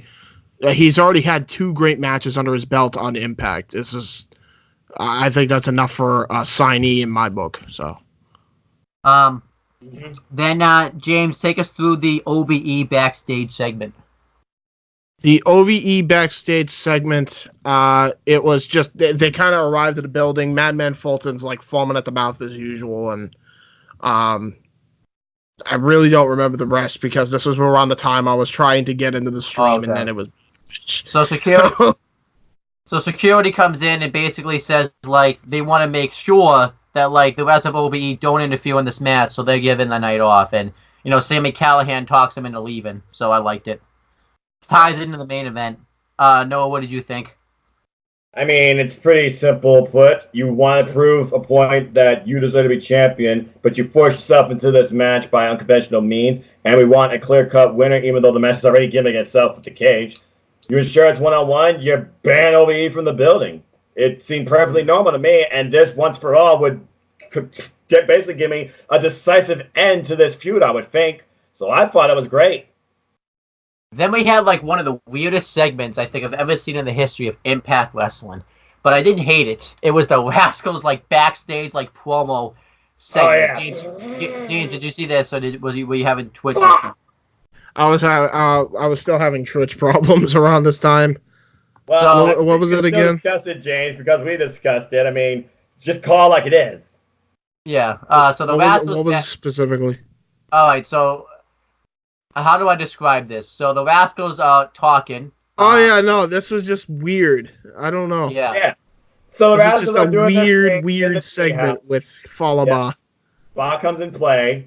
He gets a hit of that stuff, and then he becomes a pontificated semi-genius discussing his actual issues with the Rascals. And then immediately inverts back to Ba and basically says he wants Elgin. Ba. What the fuck? I didn't hate this, though. I was entertained by it, so... No. I didn't hate it at all either. I was just confused as hell. Yeah. But it was an interesting way to set up Michael Elgin versus Falaba. And, if this is the Rascals thing, and this is you know, I'm assuming I've never seen the movie, but this is a reference to the film Little Rascals. I'm assuming that's the gimmick they're going for here. Well, Maybe Treehouse makes sense. I don't know though. I mean, it was a I can say fine that. segment. I was just super confused. Yeah. I was so Glad it wasn't confused by me. Bah. Well, the thing is, Noah, I'm glad it just wasn't me because I haven't seen. This is the first time I've seen these guys like do this thing, so I wasn't sure if this was something that they usually do, and it's the first time I've seen it. So All you gotta know about Bah is Bah. well, I've seen Fallah Bahh wrestle like when Impact first merged with GFW, and he was in it. But other than that, I haven't seen him much. Okay. Then we had the next match. It was a knockouts 6-person tag match. It was Rosemary, Alexa Nicole, and Jordan Grace versus Tyler Valkyrie, Madison Rayne, and Kara Hogan with Johnny Bravo inside. I didn't care for this match at all. No one got entrances except Rosemary, but she got like half an entrance. The heels get the heat on Alexa Nicole for a long ass time, and then eventually Jordan Grace gets the hot tag. And when Tyler Valkyrie goes for a tag, Kerry Hogan just leaves the. Oh wait, well she got hurt in real life, I think. She literally got hurt after pulling off a move. She tweaked a muscle or something, but she still carried the match. So I respect her. I hope she's okay. Madison Rayne though, like, has no interest in tagging in this match afterwards, but then still wrestles the match. But then eventually she just leaves, and Jordan Grace wins with the most devastating move in all of professional wrestling, fluke roll up on Tyler Valkyrie. I thought this was awful. I hated every second of this match. They had promised us last week that we were going to have like a nice showcase for the Knockouts division. And if you were watching, if this was your first time watching Impact on Access TV, this did none of that. So this match gets half a star. Not even a whole star. Now that you put it like that, I didn't even think about it like that. Me either. I mean, I didn't even know. That makes sense now because they did say they were going to have a great showcase, and this was not. This was more average showcase. Say hello it didn't to offend some me of our though. women's division, pretty much. It was all right. It didn't offend me. Nah, and think about this. We need to figure out who challenges La Rueda Loca for her title since she successfully defended against Dashwood, who at this point is now officially signed with Impact Wrestling. So what do? You establish a new challenger in a competitor that she had to use Johnny Bravo tactics to beat, Jordan Grace. Well, there you go. Oh, there you go. All right, so this was awesome. So a lot of people might not know, but I quite frequently watch Rob Van Dam's Facebook Live because they're funny. Because he's high as hell, and it's funny as hell. So this was basically just a Van Dam stream. Yeah, true. So pretty much this is exactly what this was. He's in like a sauna with like some girl. We don't know if it's his wife. Oh, I know the girl. We've discussed Katie Forbes. Katie Forbes. But James, take this segment because he pretty much summed it up on our Impact recap. James, this is all you. Yeah. So I got to do promos anyway. So Van Dam talks about how he was sick of not getting the recognition he deserves. There would be no Kenny Omega or Young Bucks or Daniel Bryan if it wasn't for him. And he was talking about how, wow, there's wrestling every day of the week, huh? He's fucking toasted. And he goes, then he goes, I'm sick of carrying the weight of ECW on my back, man. I'm tired of it. It's always me. It always falls back to me. I'm never allowed to be who I am anymore. There's a reason why I wasn't just called the whole damn show or the whole effing show. I'm Rob Van Dam. The whole fucking show. Now, keep in mind, I had to replay this 15 million times because I was too busy staring at Katie Forbes. Basically just, I don't know what she was doing to Van Dam. But stroking him. I was like, you lucky prick. And, I find out about Katie Forbes. I was like, oh, she seems chill. I follow her. I follow her on Instagram, or I try to search up her Instagram. Well, she apparently does porn on the side. Has an OnlyFans account. That makes sense. I love this. I loved every second of this, and it makes sense for his heel turn. A lot of people say he took shots at AEW, and he did, but everyone's making it seem like he really didn't in a sense, because he took shots at just the losses, saying that everyone that's in the business now wouldn't be here if I didn't pave the way for you. So I kind of like that. Yeah, I like it. Yeah. But I really, really want to just question. I just want to say he was high, just because. Oh, he was 100%, 100%. He's high 24/7. I mean, especially on Impact. How's he still alive? Say again. Say again, Noah. How's he still freaking alive? Well, I mean, because he knows what he can handle. Yeah. I mean, I don't think that was the only thing that was high. Ha ha. All right, so ladies and gentlemen, this edition of the Wrestling Rundown is brought to you by Brazzers, now endorsed by James the Archangel Hebert. Hey, I'm not the one endorsing it. Katie Forbes is. This segment was an A+, just because of RVD. Yeah, it was. RVD made this 100%. Yeah. I enjoyed this a lot. It's a turn for him that we haven't seen, as you put, since the ECW days, and we'll see what happens. I'll give it an A, because as far as storytelling goes, it's working. Yeah, for sure. All right, then we had a vignette from Michael Elgin, and they announced that he's wrestling Fallah Bahh next week. Bah! Yay.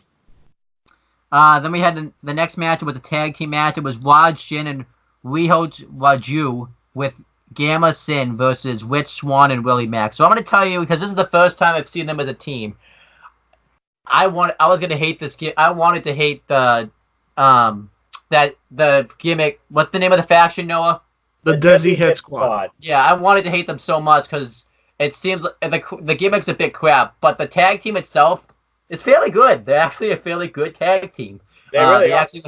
They were hitting some impressive moves on Rich Swann and Willie Mack, and I really like the tag team of Rich Swann and Willie Mack. They were hitting some impressive moves of themselves. The finish comes, though, when Willie Mack hits a cutter on one of them, and Rich Swann hits a Roman cutter on the other one, and then they hit the neckbreaker Samoan drop combination for the win. Makes sense, because you want to build up Rich Swann and Willie Mack to possibly face the North in the future for the Impact World Tag Team titles. This match was good, too. I give it 3 stars. It did the job it needed to do. Yeah, I can't argue with that logic. 3 stars, run of the mill. You're establishing a dominant tag team, potentially challenge the North for the Impact World Tag Team Championships. And despite the fact I kind of really can't stand the gimmick, I have to agree that the Hit Squad, they can wrestle. Yeah, they can. So I enjoyed this. And Rich Swann and Willie Mack are extremely entertaining as a duo. Go figure. The things and at least Desi Hit Squad are in their proper roles as heels. So yeah, and the things that Willie Mack can do that are cruiserweight levels of athleticism is fucking amazing. Yep. Truth. James, what's the star rating for the match? My star rating is, I'd say, 3.5. I enjoyed this immensely. All right, so James, talk about the Rhino backstage segment. Oh, Rhino was like, I want to gore the fuck out of Van Dam. There you go. As simple as that. He was pissed. He came in. He wrecked shit. Where's Van Dam? He also sets up a match between them at Turning Point, which I don't know how well that's going to do because it's on the same day as Full Gear. So there's no. That's fucking. Well, what time does it begin? It's a special Impact Plus. What time does it begin? Let me look it up. I don't know. I'm pretty sure. And if that's the case, now that I think about it, I know this is a indie DQ business, but shouldn't we predict for that too, as well as All Out? Or I'm honestly, sorry, James. If we're going to continue the Impact Repack, we probably could literally predict it on that. We probably should, and we should also probably predict it on here as well. I didn't even consider that. I didn't know it was the same day as Full Gear. So. Yeah, it is live Saturday, November 9th. 8 p.m. Eastern Standard Time. It literally starts the same time as Full Gear. Yeah, well, they're toast. Because I know what I'm not watching over here. I'm watching AEW over Impact. Damn right. I will still watch it, but I will watch it at a later date. Yeah. Yeah. All right, so then, James, talk about Moose golfing.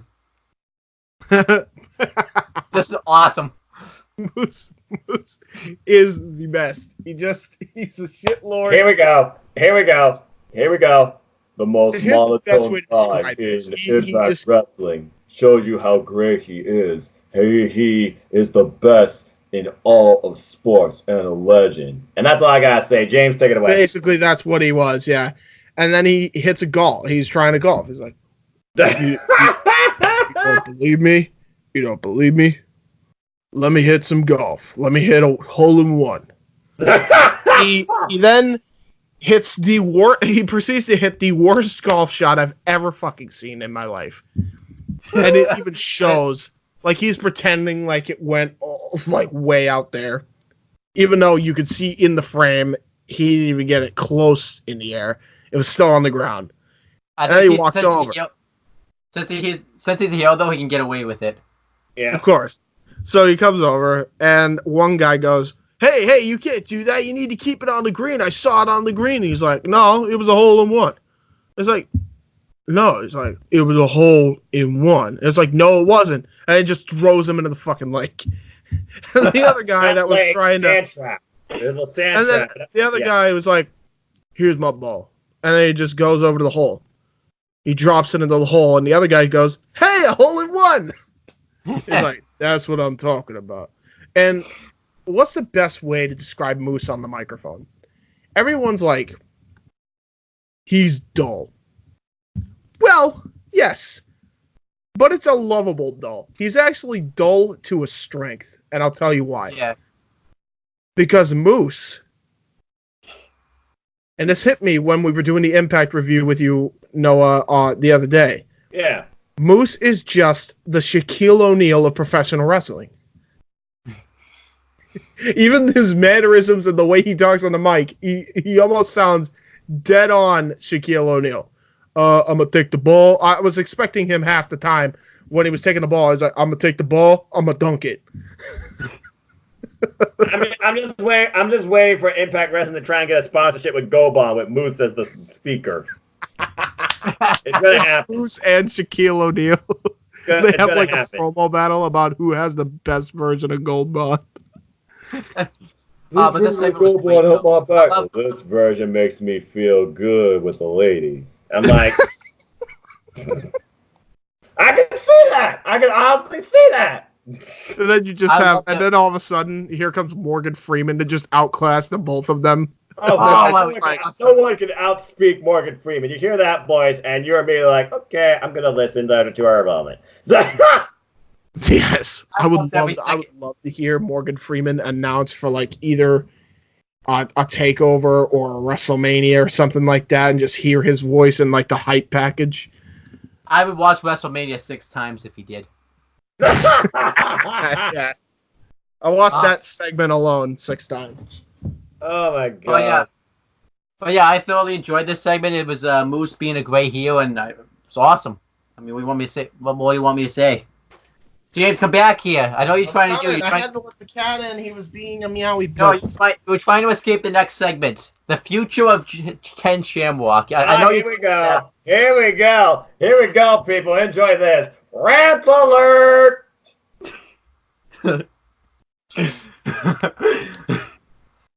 I'm gonna need a Mountain Dew. Go and get it. All right. Where to begin? Cheers, folks. Fuck Joey Ryan. Honest to God. The most disgraceful professional wrestling on God's green earth. Or no, the most disgraceful professional wrestler on God's green earth. This motherfucker has the gall to talk to Impact when they're trying to get their footing. And then Don Callis has the gall to sign him! And everyone's like, well, you know, wrestling's supposed to be silly. Yeah. You know what? There's a difference between Orange Cassidy doing freaking chin kicks. At least the guy's no selling them. We have a dude making other people sell his dick. I'm sick of this. I don't understand how a guy like this was able to survive the wrestling business for 5 years, for 6 years, for 7 years, however long. Why? Why is he here? Why? This totally defeats the purpose of you trying to create a fresh start. Why are you signing a guy who's known as a joke, who treats wrestling like a joke? And everybody wants to tell me, well, you know, there have been mystical characters like Undertaker and Kane. There have been, how can you like him but not Orange Cassidy? How can you like him but not Kane or The Undertaker? Here's the difference. Kane and The Undertaker were mystical characters, but they didn't make fun of the fucking moves they were doing. Everything that they did looked believable. What is believable about a guy using his cock as a weapon? Tell me. Nothing. He's using his PP as a weapon. Why? This sucks. Get rid of him. I turn. Sorry. I vehemently hate this with every fiber of my being. I turned this off because, and then I tried to go back on, and then of course he says, the minute I turn it back on, the one part that I did, because I protested this. I didn't even watch the promo, except for one specific part, because I turned it off and then I came back on to the fucking money line. Let's have the match. The world's most dangerous man versus the world's most dangerous manhood. I wanted to strangle this dude the minute he said that. And the fact that Ken Shamrock has to degrade himself. This is the dude. He is one of the greatest legends in combat sports history. Professional wrestling, MMA, I don't give a fuck what you're a fan of. He is one of the all-time greats. And this is what you put him in after having him feud with Moose? This is what you do? How the hell am I supposed to take Ken Shamrock seriously now?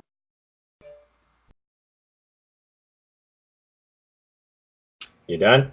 You feeling better? You done? I think he froze. I think he froze. He froze. He ranted so hard he freezed himself out of his mic. That's awesome. That's brilliant. That's gotta be a first. The face is frozen. I'm gonna take a screenshot of this before. Where is it?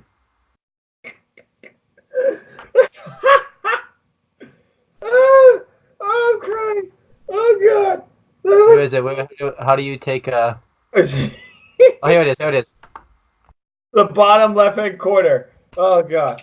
I can't breathe. Oh, I took a snapshot. Alright. Actually, this might not be good though because history. You're fine. Thank Christ. Alright. Wait for it. Get in character. Well, first off, fuck Xfinity. Second off, fuck Joey Ryan. I already said that. And third off, as I was saying before, how the hell are you going to take this dude seriously? How do you take him seriously? As like when you have him, how are you going to put him like? So was it Ken Shamrock that I said? How are you going to take him seriously before it cut out? Yes. Okay. How the hell are you supposed to take Ken Shamrock seriously? When you have him going up against the Dick guy, he's eventually going to lose. I bet you he'll lose. I bet you they're going to have him lose. Because he's already selling the Dick. He's already a fucking loser. And you're going to have him be the a contender for the world championship in the future. You're going to have him go against Brian Cage. That ain't going to be believable now. You're going to have him go against Sami Callihan for the world title? How the hell does that work? Like, you're making Ken Shamrock look like a freaking putz. I will reiterate this again, and I will end it with this. He is using his penis as a weapon. It's not believable. Get this guy off the television.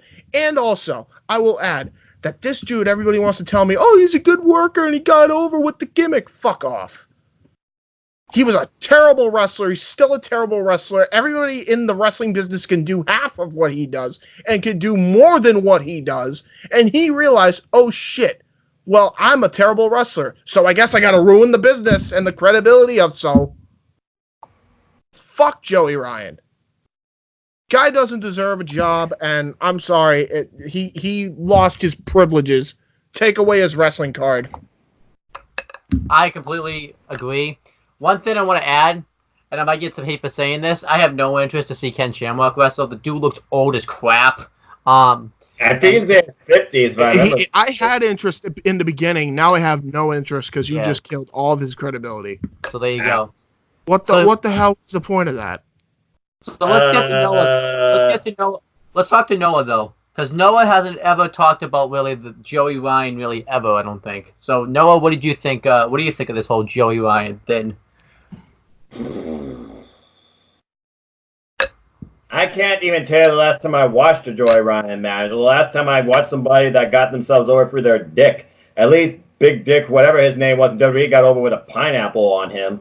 But the bottom line is this: he never asked people to touch it. This is the weirdest thing you could do in the wrestling industry, and we've seen some weird shit, not just from men, but from women. But this guy makes a living off doing this, and honestly, I really don't give a shit. So, not watching, don't care. James, I hope that your blood pressure's okay, because I feel like all this is going to do is give you an aneurysm. Yeah. I already did twice. Yeah. Ew. Moving on! Next, we had a Tessa Blanchard video package. Really enjoyed it. Showed everything that she'd ever done. Then we had a street fight, Ace Austin versus Eddie Edwards. Now, technically, even though this isn't cruiserweight stuff, I feel like we're going to leave all X Division stuff for Noah to talk about, because that's the closest of cruiserweights we get, for Impact. So, Noah, you want to yeah, but then you have AC Romero. All right, so then no.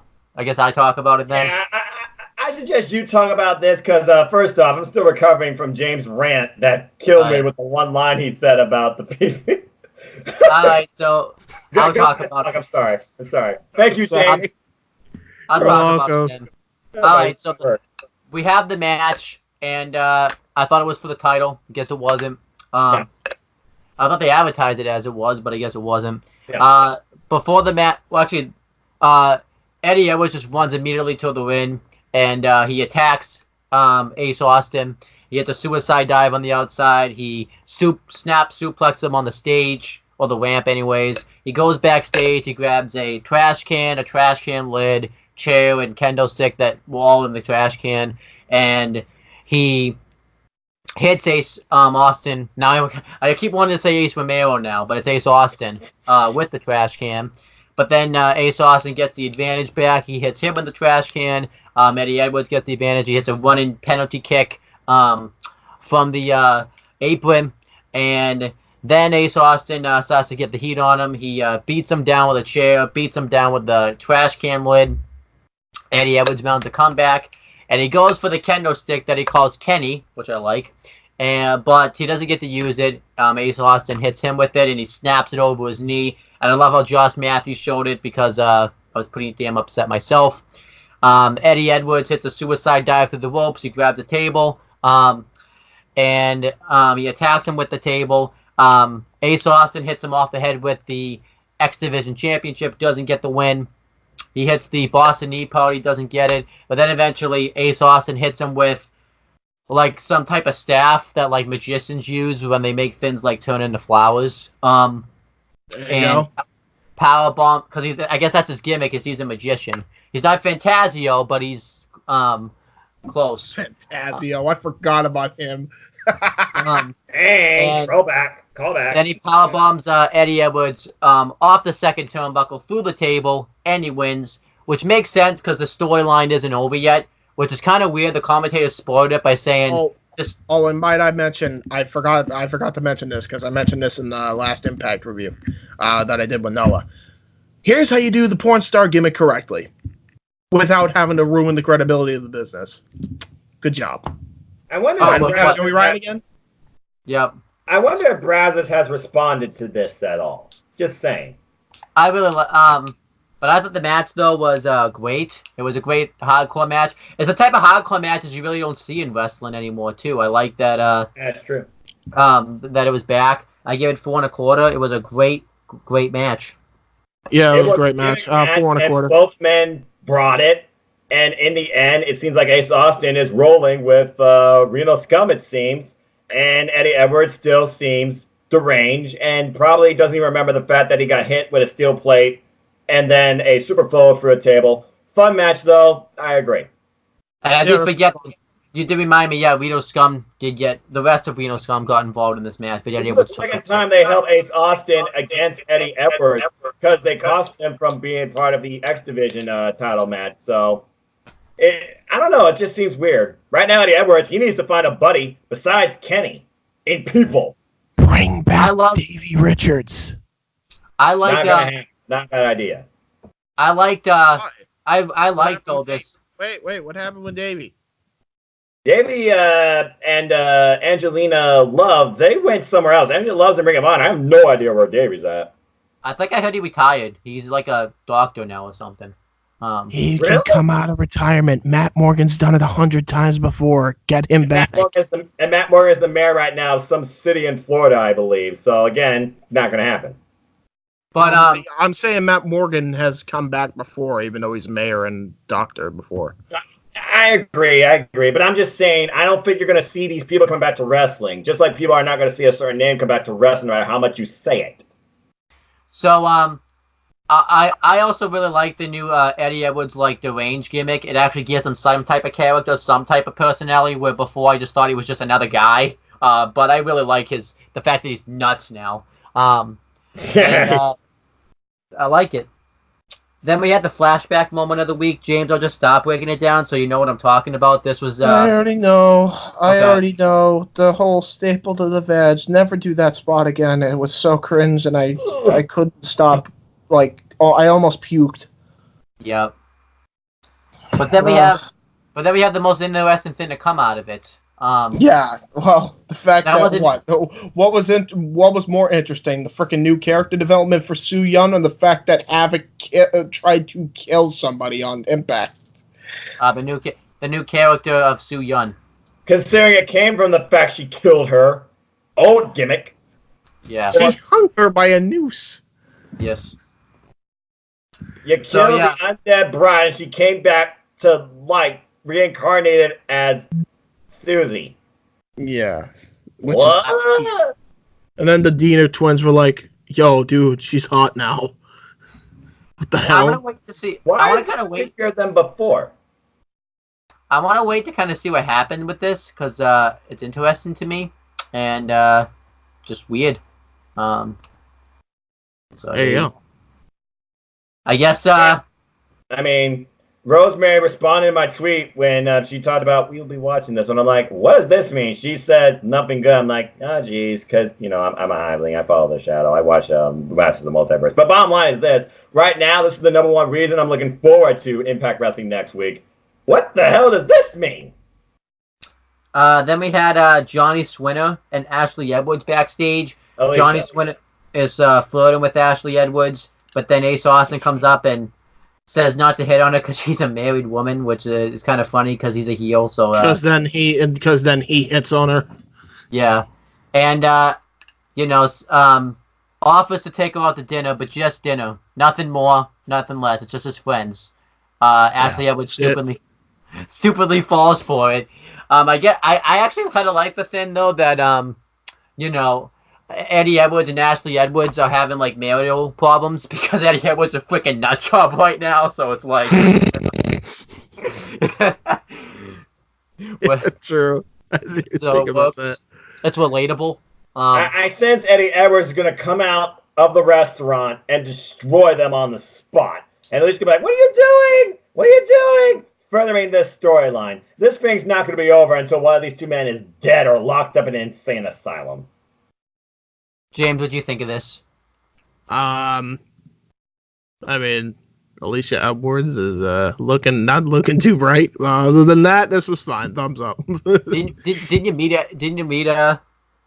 Yeah, no, I'm not saying she's not bright. I've met her. She's a nice person. I'm just saying that she doesn't look too bright in the storyline. Yeah. The character is like... Yes, there's a difference between the character and a real life person. The real life person's smart. This character, for some reason, is not too bright. Then we had the main event. Not the show, guys. You guys can stay awake. You guys don't have to go to bed. So, It was the steel cage match for the Impact Wrestling World Heavyweight Championship. Impact Wrestling World Heavyweight Champion Brian Cage versus Sami Callihan. I love Sami Callihan's theme song and just OVE's theme song and how he sings along with it. It's awesome. And Brian Cage goes to the ring, and immediately Sami Callihan attacks him and drop kicks the door into his head. This made sense for the reasons I mentioned with the Jordan Devlin thing and the Shane Thorne thing, but also it makes sense for a different reason because Sami Callihan knew that Brian Cage was going to come in there and be, filled with rage and everything, so he had to catch him off guard right away. So that made sense. Yeah. But then it didn't really work out too well for Sami Callihan. He got powerbombed into the cage. They beat the crap out of him on the outside. It was fairly one-sided in the beginning. Not as one-sided as Matt Widow and Keith Lee versus The Era, but pretty damn one-sided. Noah, you don't know what we're talking about because that episode of The Rundown hasn't come out yet, but just watch that. Okay. And then Sami Callihan gets the advantage. He hits Brian Cage off the head with a baseball bat, and he gets busted open. He's choking him. He's beating the crap out of him. He's grinding his face into the cage. It seemed like the only way you could win this match was by pinfall or submission, because I kind of think that's how all steel cage matches should be. I don't mind the escape thing, but kind of defeats the purpose of having a cage match if you can escape the cage anyways. Just saying. Yeah, I agree. I completely agree. Yeah. Then Sami Callihan goes to charge at him, but Brian Cage moves out of the way. He destroys Sami Callihan. He hits a discus lariat. He just pummels him, fall away slam into the cage, just takes him back and forth and just continuously throws him into the cage. And then Sami Callihan hits a first pile driver. Brian Cage kicks out. Brian Cage hits I forget the name of it, but like the Falcon Arrow pretty much. The move that he used to beat Sami Callihan at Bound for Glory, but he doesn't get the win. Yeah, the drill claw. Yeah. The drill claw. Sami Callihan hits like 3 pile drivers in a row, and Brian Cage kill kicks out. You could say that's too many pile drivers, but it's Brian Cage. He's a machine. It makes sense. Then Brian Cage hits a discus lariat, and then he goes to hit a powerbomb himself off the cage, but Sami Callihan reverses it. He hits a reverse pile driver from the middle turnbuckle, and he ends up getting the win, which makes sense because if you kick out of a power driver off the middle turnbuckle, then that's too much right there. But Sami Callihan wins the World Championship, and this actually makes the finish of Bound for Glory okay now because told you.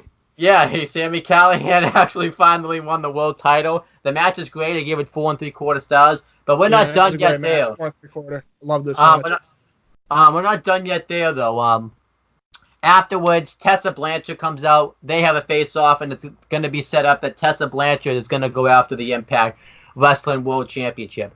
And call me crazy, but I actually think they should put the title on Tessa Blanchard. I know a lot of people will get mad because, it really makes no sense, but it actually works. And for everyone that will get mad, and as we talk about, it will draw ratings for Impact because a lot of the people that are sexist and stuff won't like it and will talk about that.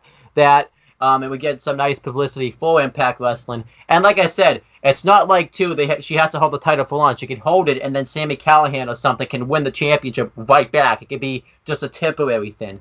I actually think But eventually, Tessa Blanchard has to win something. So there you go. But this match is great. 100%. Noah, what do you think of this match?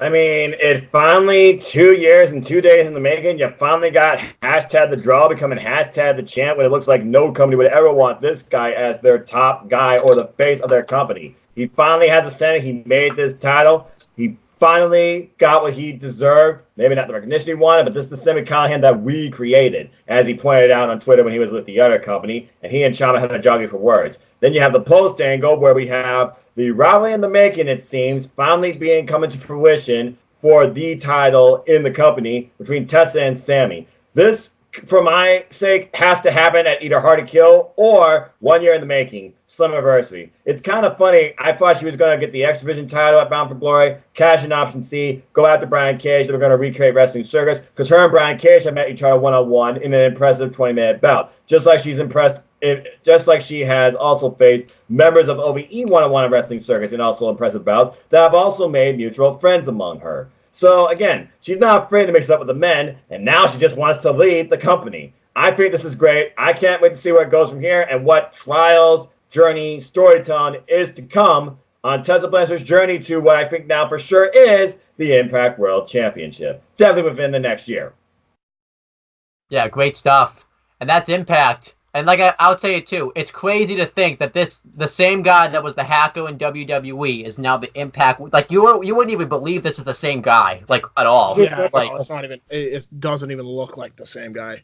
Not Solomon Crow. This is Sami Callahan, Death Machine, the Draw. And by the way, if you notice, while Brian Kidd was also even more pissed during this match, part of Sami Callahan's vest said Melissa. Yep. So yeah, there you go. As for the grading of the show, the only thing I really hated, well, two things, but the only thing I really hated with a passion was Joey Ryan. But and then the knockouts thing wasn't my thing.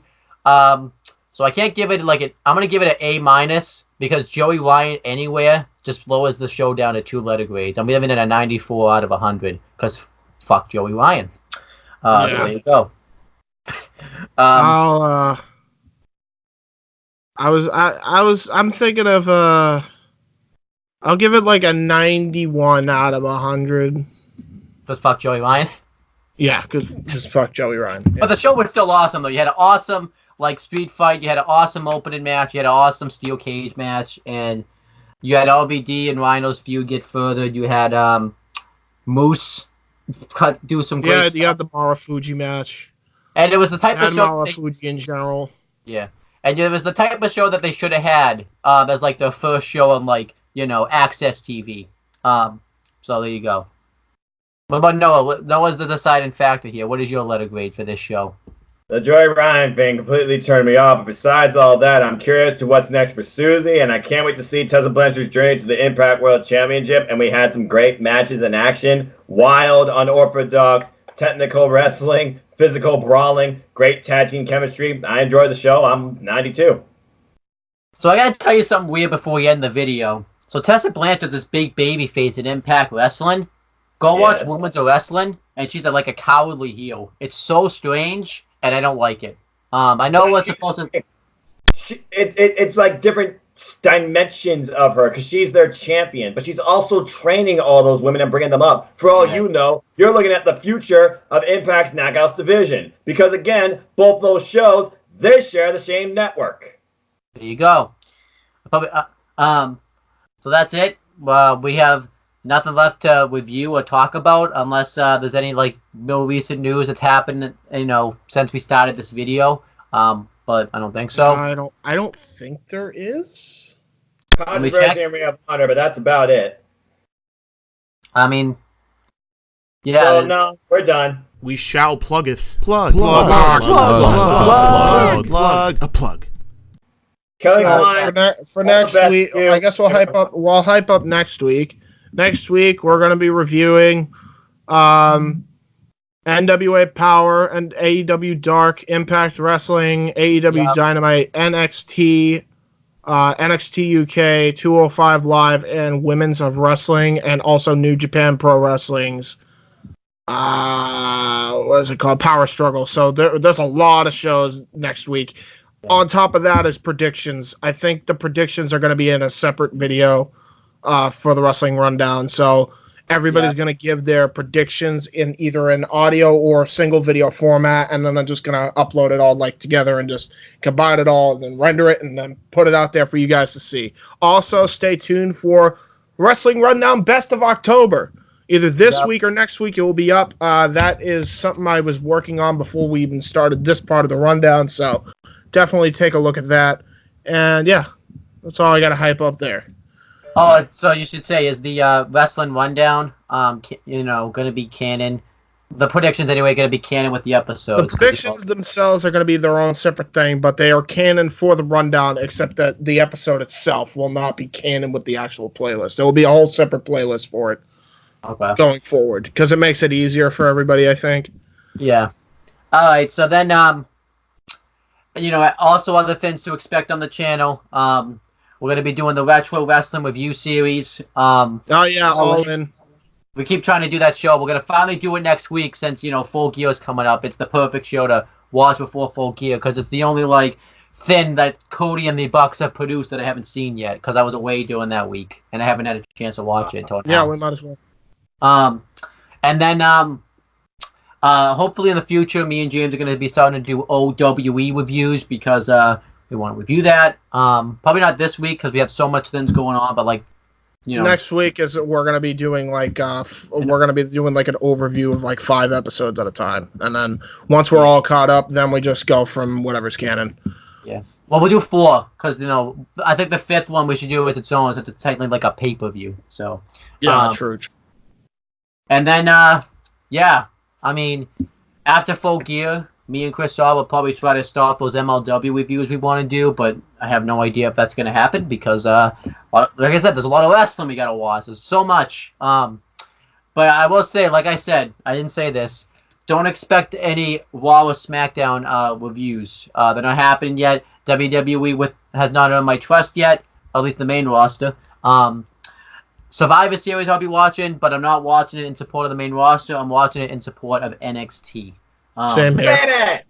So no, I'm not even going to be joining the review, but Noah, though, I will say one thing, just to say this now. So all my predictions is all NXT guys to win matches. So just put that in the graph. You could just put, but just so when you make the graph, just put all NXT picks. We noted. All right, but one more guy has stuff to. Oh wait, well also too check out Owen the Talkinator and CM Brothers. Owen the Talkinator and me and my cousin are gonna finally try to finish Breaking Bad. At least season 4, we're gonna do that Tuesday. Obviously, we don't have time to do 5 because, like I said, we have so much wrestling and stuff to watch. So it's every day anymore. It's why do I have a PlayStation? I need to figure out a day where I don't watch wrestling at all. It's like, okay, wait, let me think, and I don't work. Damn it.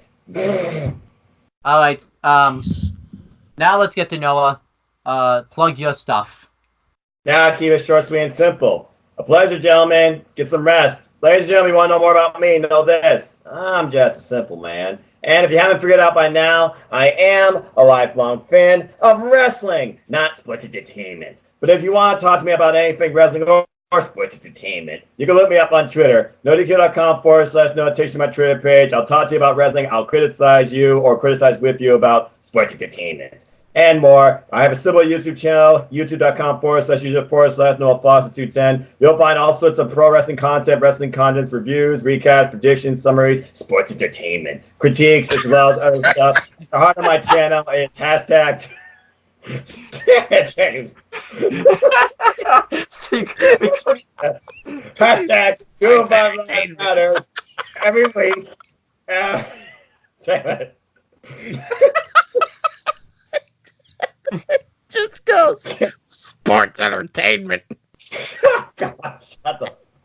Hashtag 205 matters. I started a series with James called the Impact Recap. We'll be continuing that. I joined a friend named Eric where we review NXT and AEW Dynamite in what we call the Wednesday Weekly War Roundup. I also do stuff in support of support NoDQ. The reason I'm in YouTube for Aaron Dead, Aaron Rip, the NoDQ family. Go buy a shirt, go buy something. NoDQ.com/merch. There's some in there for everybody. Europeans matter, comment section, everything. Make a friend, attempt to troll virtue. If you're a fan of wrestling or sports entertainment, then that's the site for you. As always, I like to close. Support your wrestling outlets, big and small, and let's keep growing this incredible, unique, elite, unapologetic, no BS, authentic, non-scripted, rant-filled wrestling community together. As simple as that. And again, everybody enjoy pro wrestling, and even those that enjoy sports entertainment. I hope that you're getting the most out of it. Simple as that. So, another quick question: what day do you and James record the Impact show? The Impact Recap. Oh, it's on my YouTube channel. It was, I think it was Friday, actually. Yeah, we just did that Friday. It was yesterday. We recorded it yesterday. It's we got like 20 views so far. What days you gonna do it though? Well, considering that I work 11 to 7:30 Monday through Fridays, and I don't get home till like 9. Or sorry, 11 to 7:30 Monday through Thursdays. Don't get home till 9, and then I work 8 to 4:30 on Fridays. It either has to be Friday evening during maybe the sports entertainment or some point on Saturday. I'll definitely I mean, unless it's just you and James then, but I'll definitely join an episode since I watch him. Gonna be watching Impact Weekly, so. Yeah, sure, why not? Join in the fun. It's not sports entertainment, so it should actually be pretty damn entertaining. I broke James. Hey, Noah, you're just making more stuff for the. You're making more stuff for the numbers. He's fine. He needed that. He's fine. All right, James. You wanna? You still have channels to plug. All right, you guys can find me on YouTube.com. YouTube.com/user/JHebertSide95. That's JHEBERTSIDE95. That's my main channel. I don't know what the hell is going on with Indie Force. School kind of screwed up the schedule, and basically the format's changed on the Indie Force anyway. Owen has joined, so that's a plus. Yay. And we will be going over news at some point. I don't know what the news topics will be, the debate topics, but all of it's just going to be news items. It won't be show reviews because since Owen's not doing main roster anymore, it kind of defeats the purpose of doing it again. So I don't feel like reviewing it like 2 or 3 times a day if I can help it. So that's what the Indie Force is going to be. So I don't know when the next episode will be out. We'll see what happens. When it's out, it's out. Turn on the post notification bell for that episode whenever it comes out.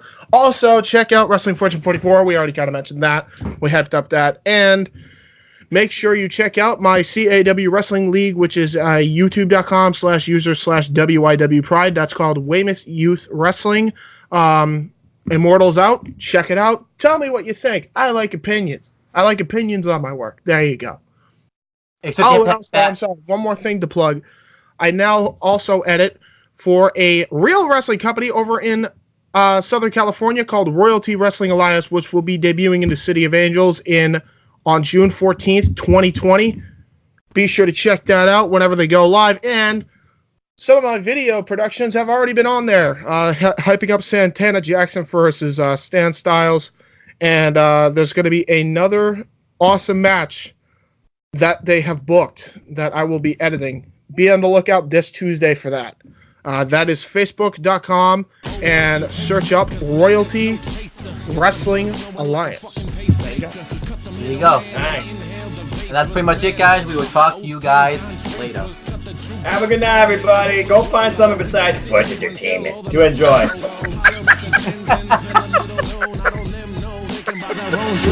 Take that work week off, 5 days in the bucket. Fuck it, you got a boss who's a jerk who doesn't. Throw on some Wu-Tang, bring the motherfucking ruckus. There is no pretext, we are living and we love it on a budget. Never mind, we just nudge it to the side. Give the kids a little time, we are living till we die.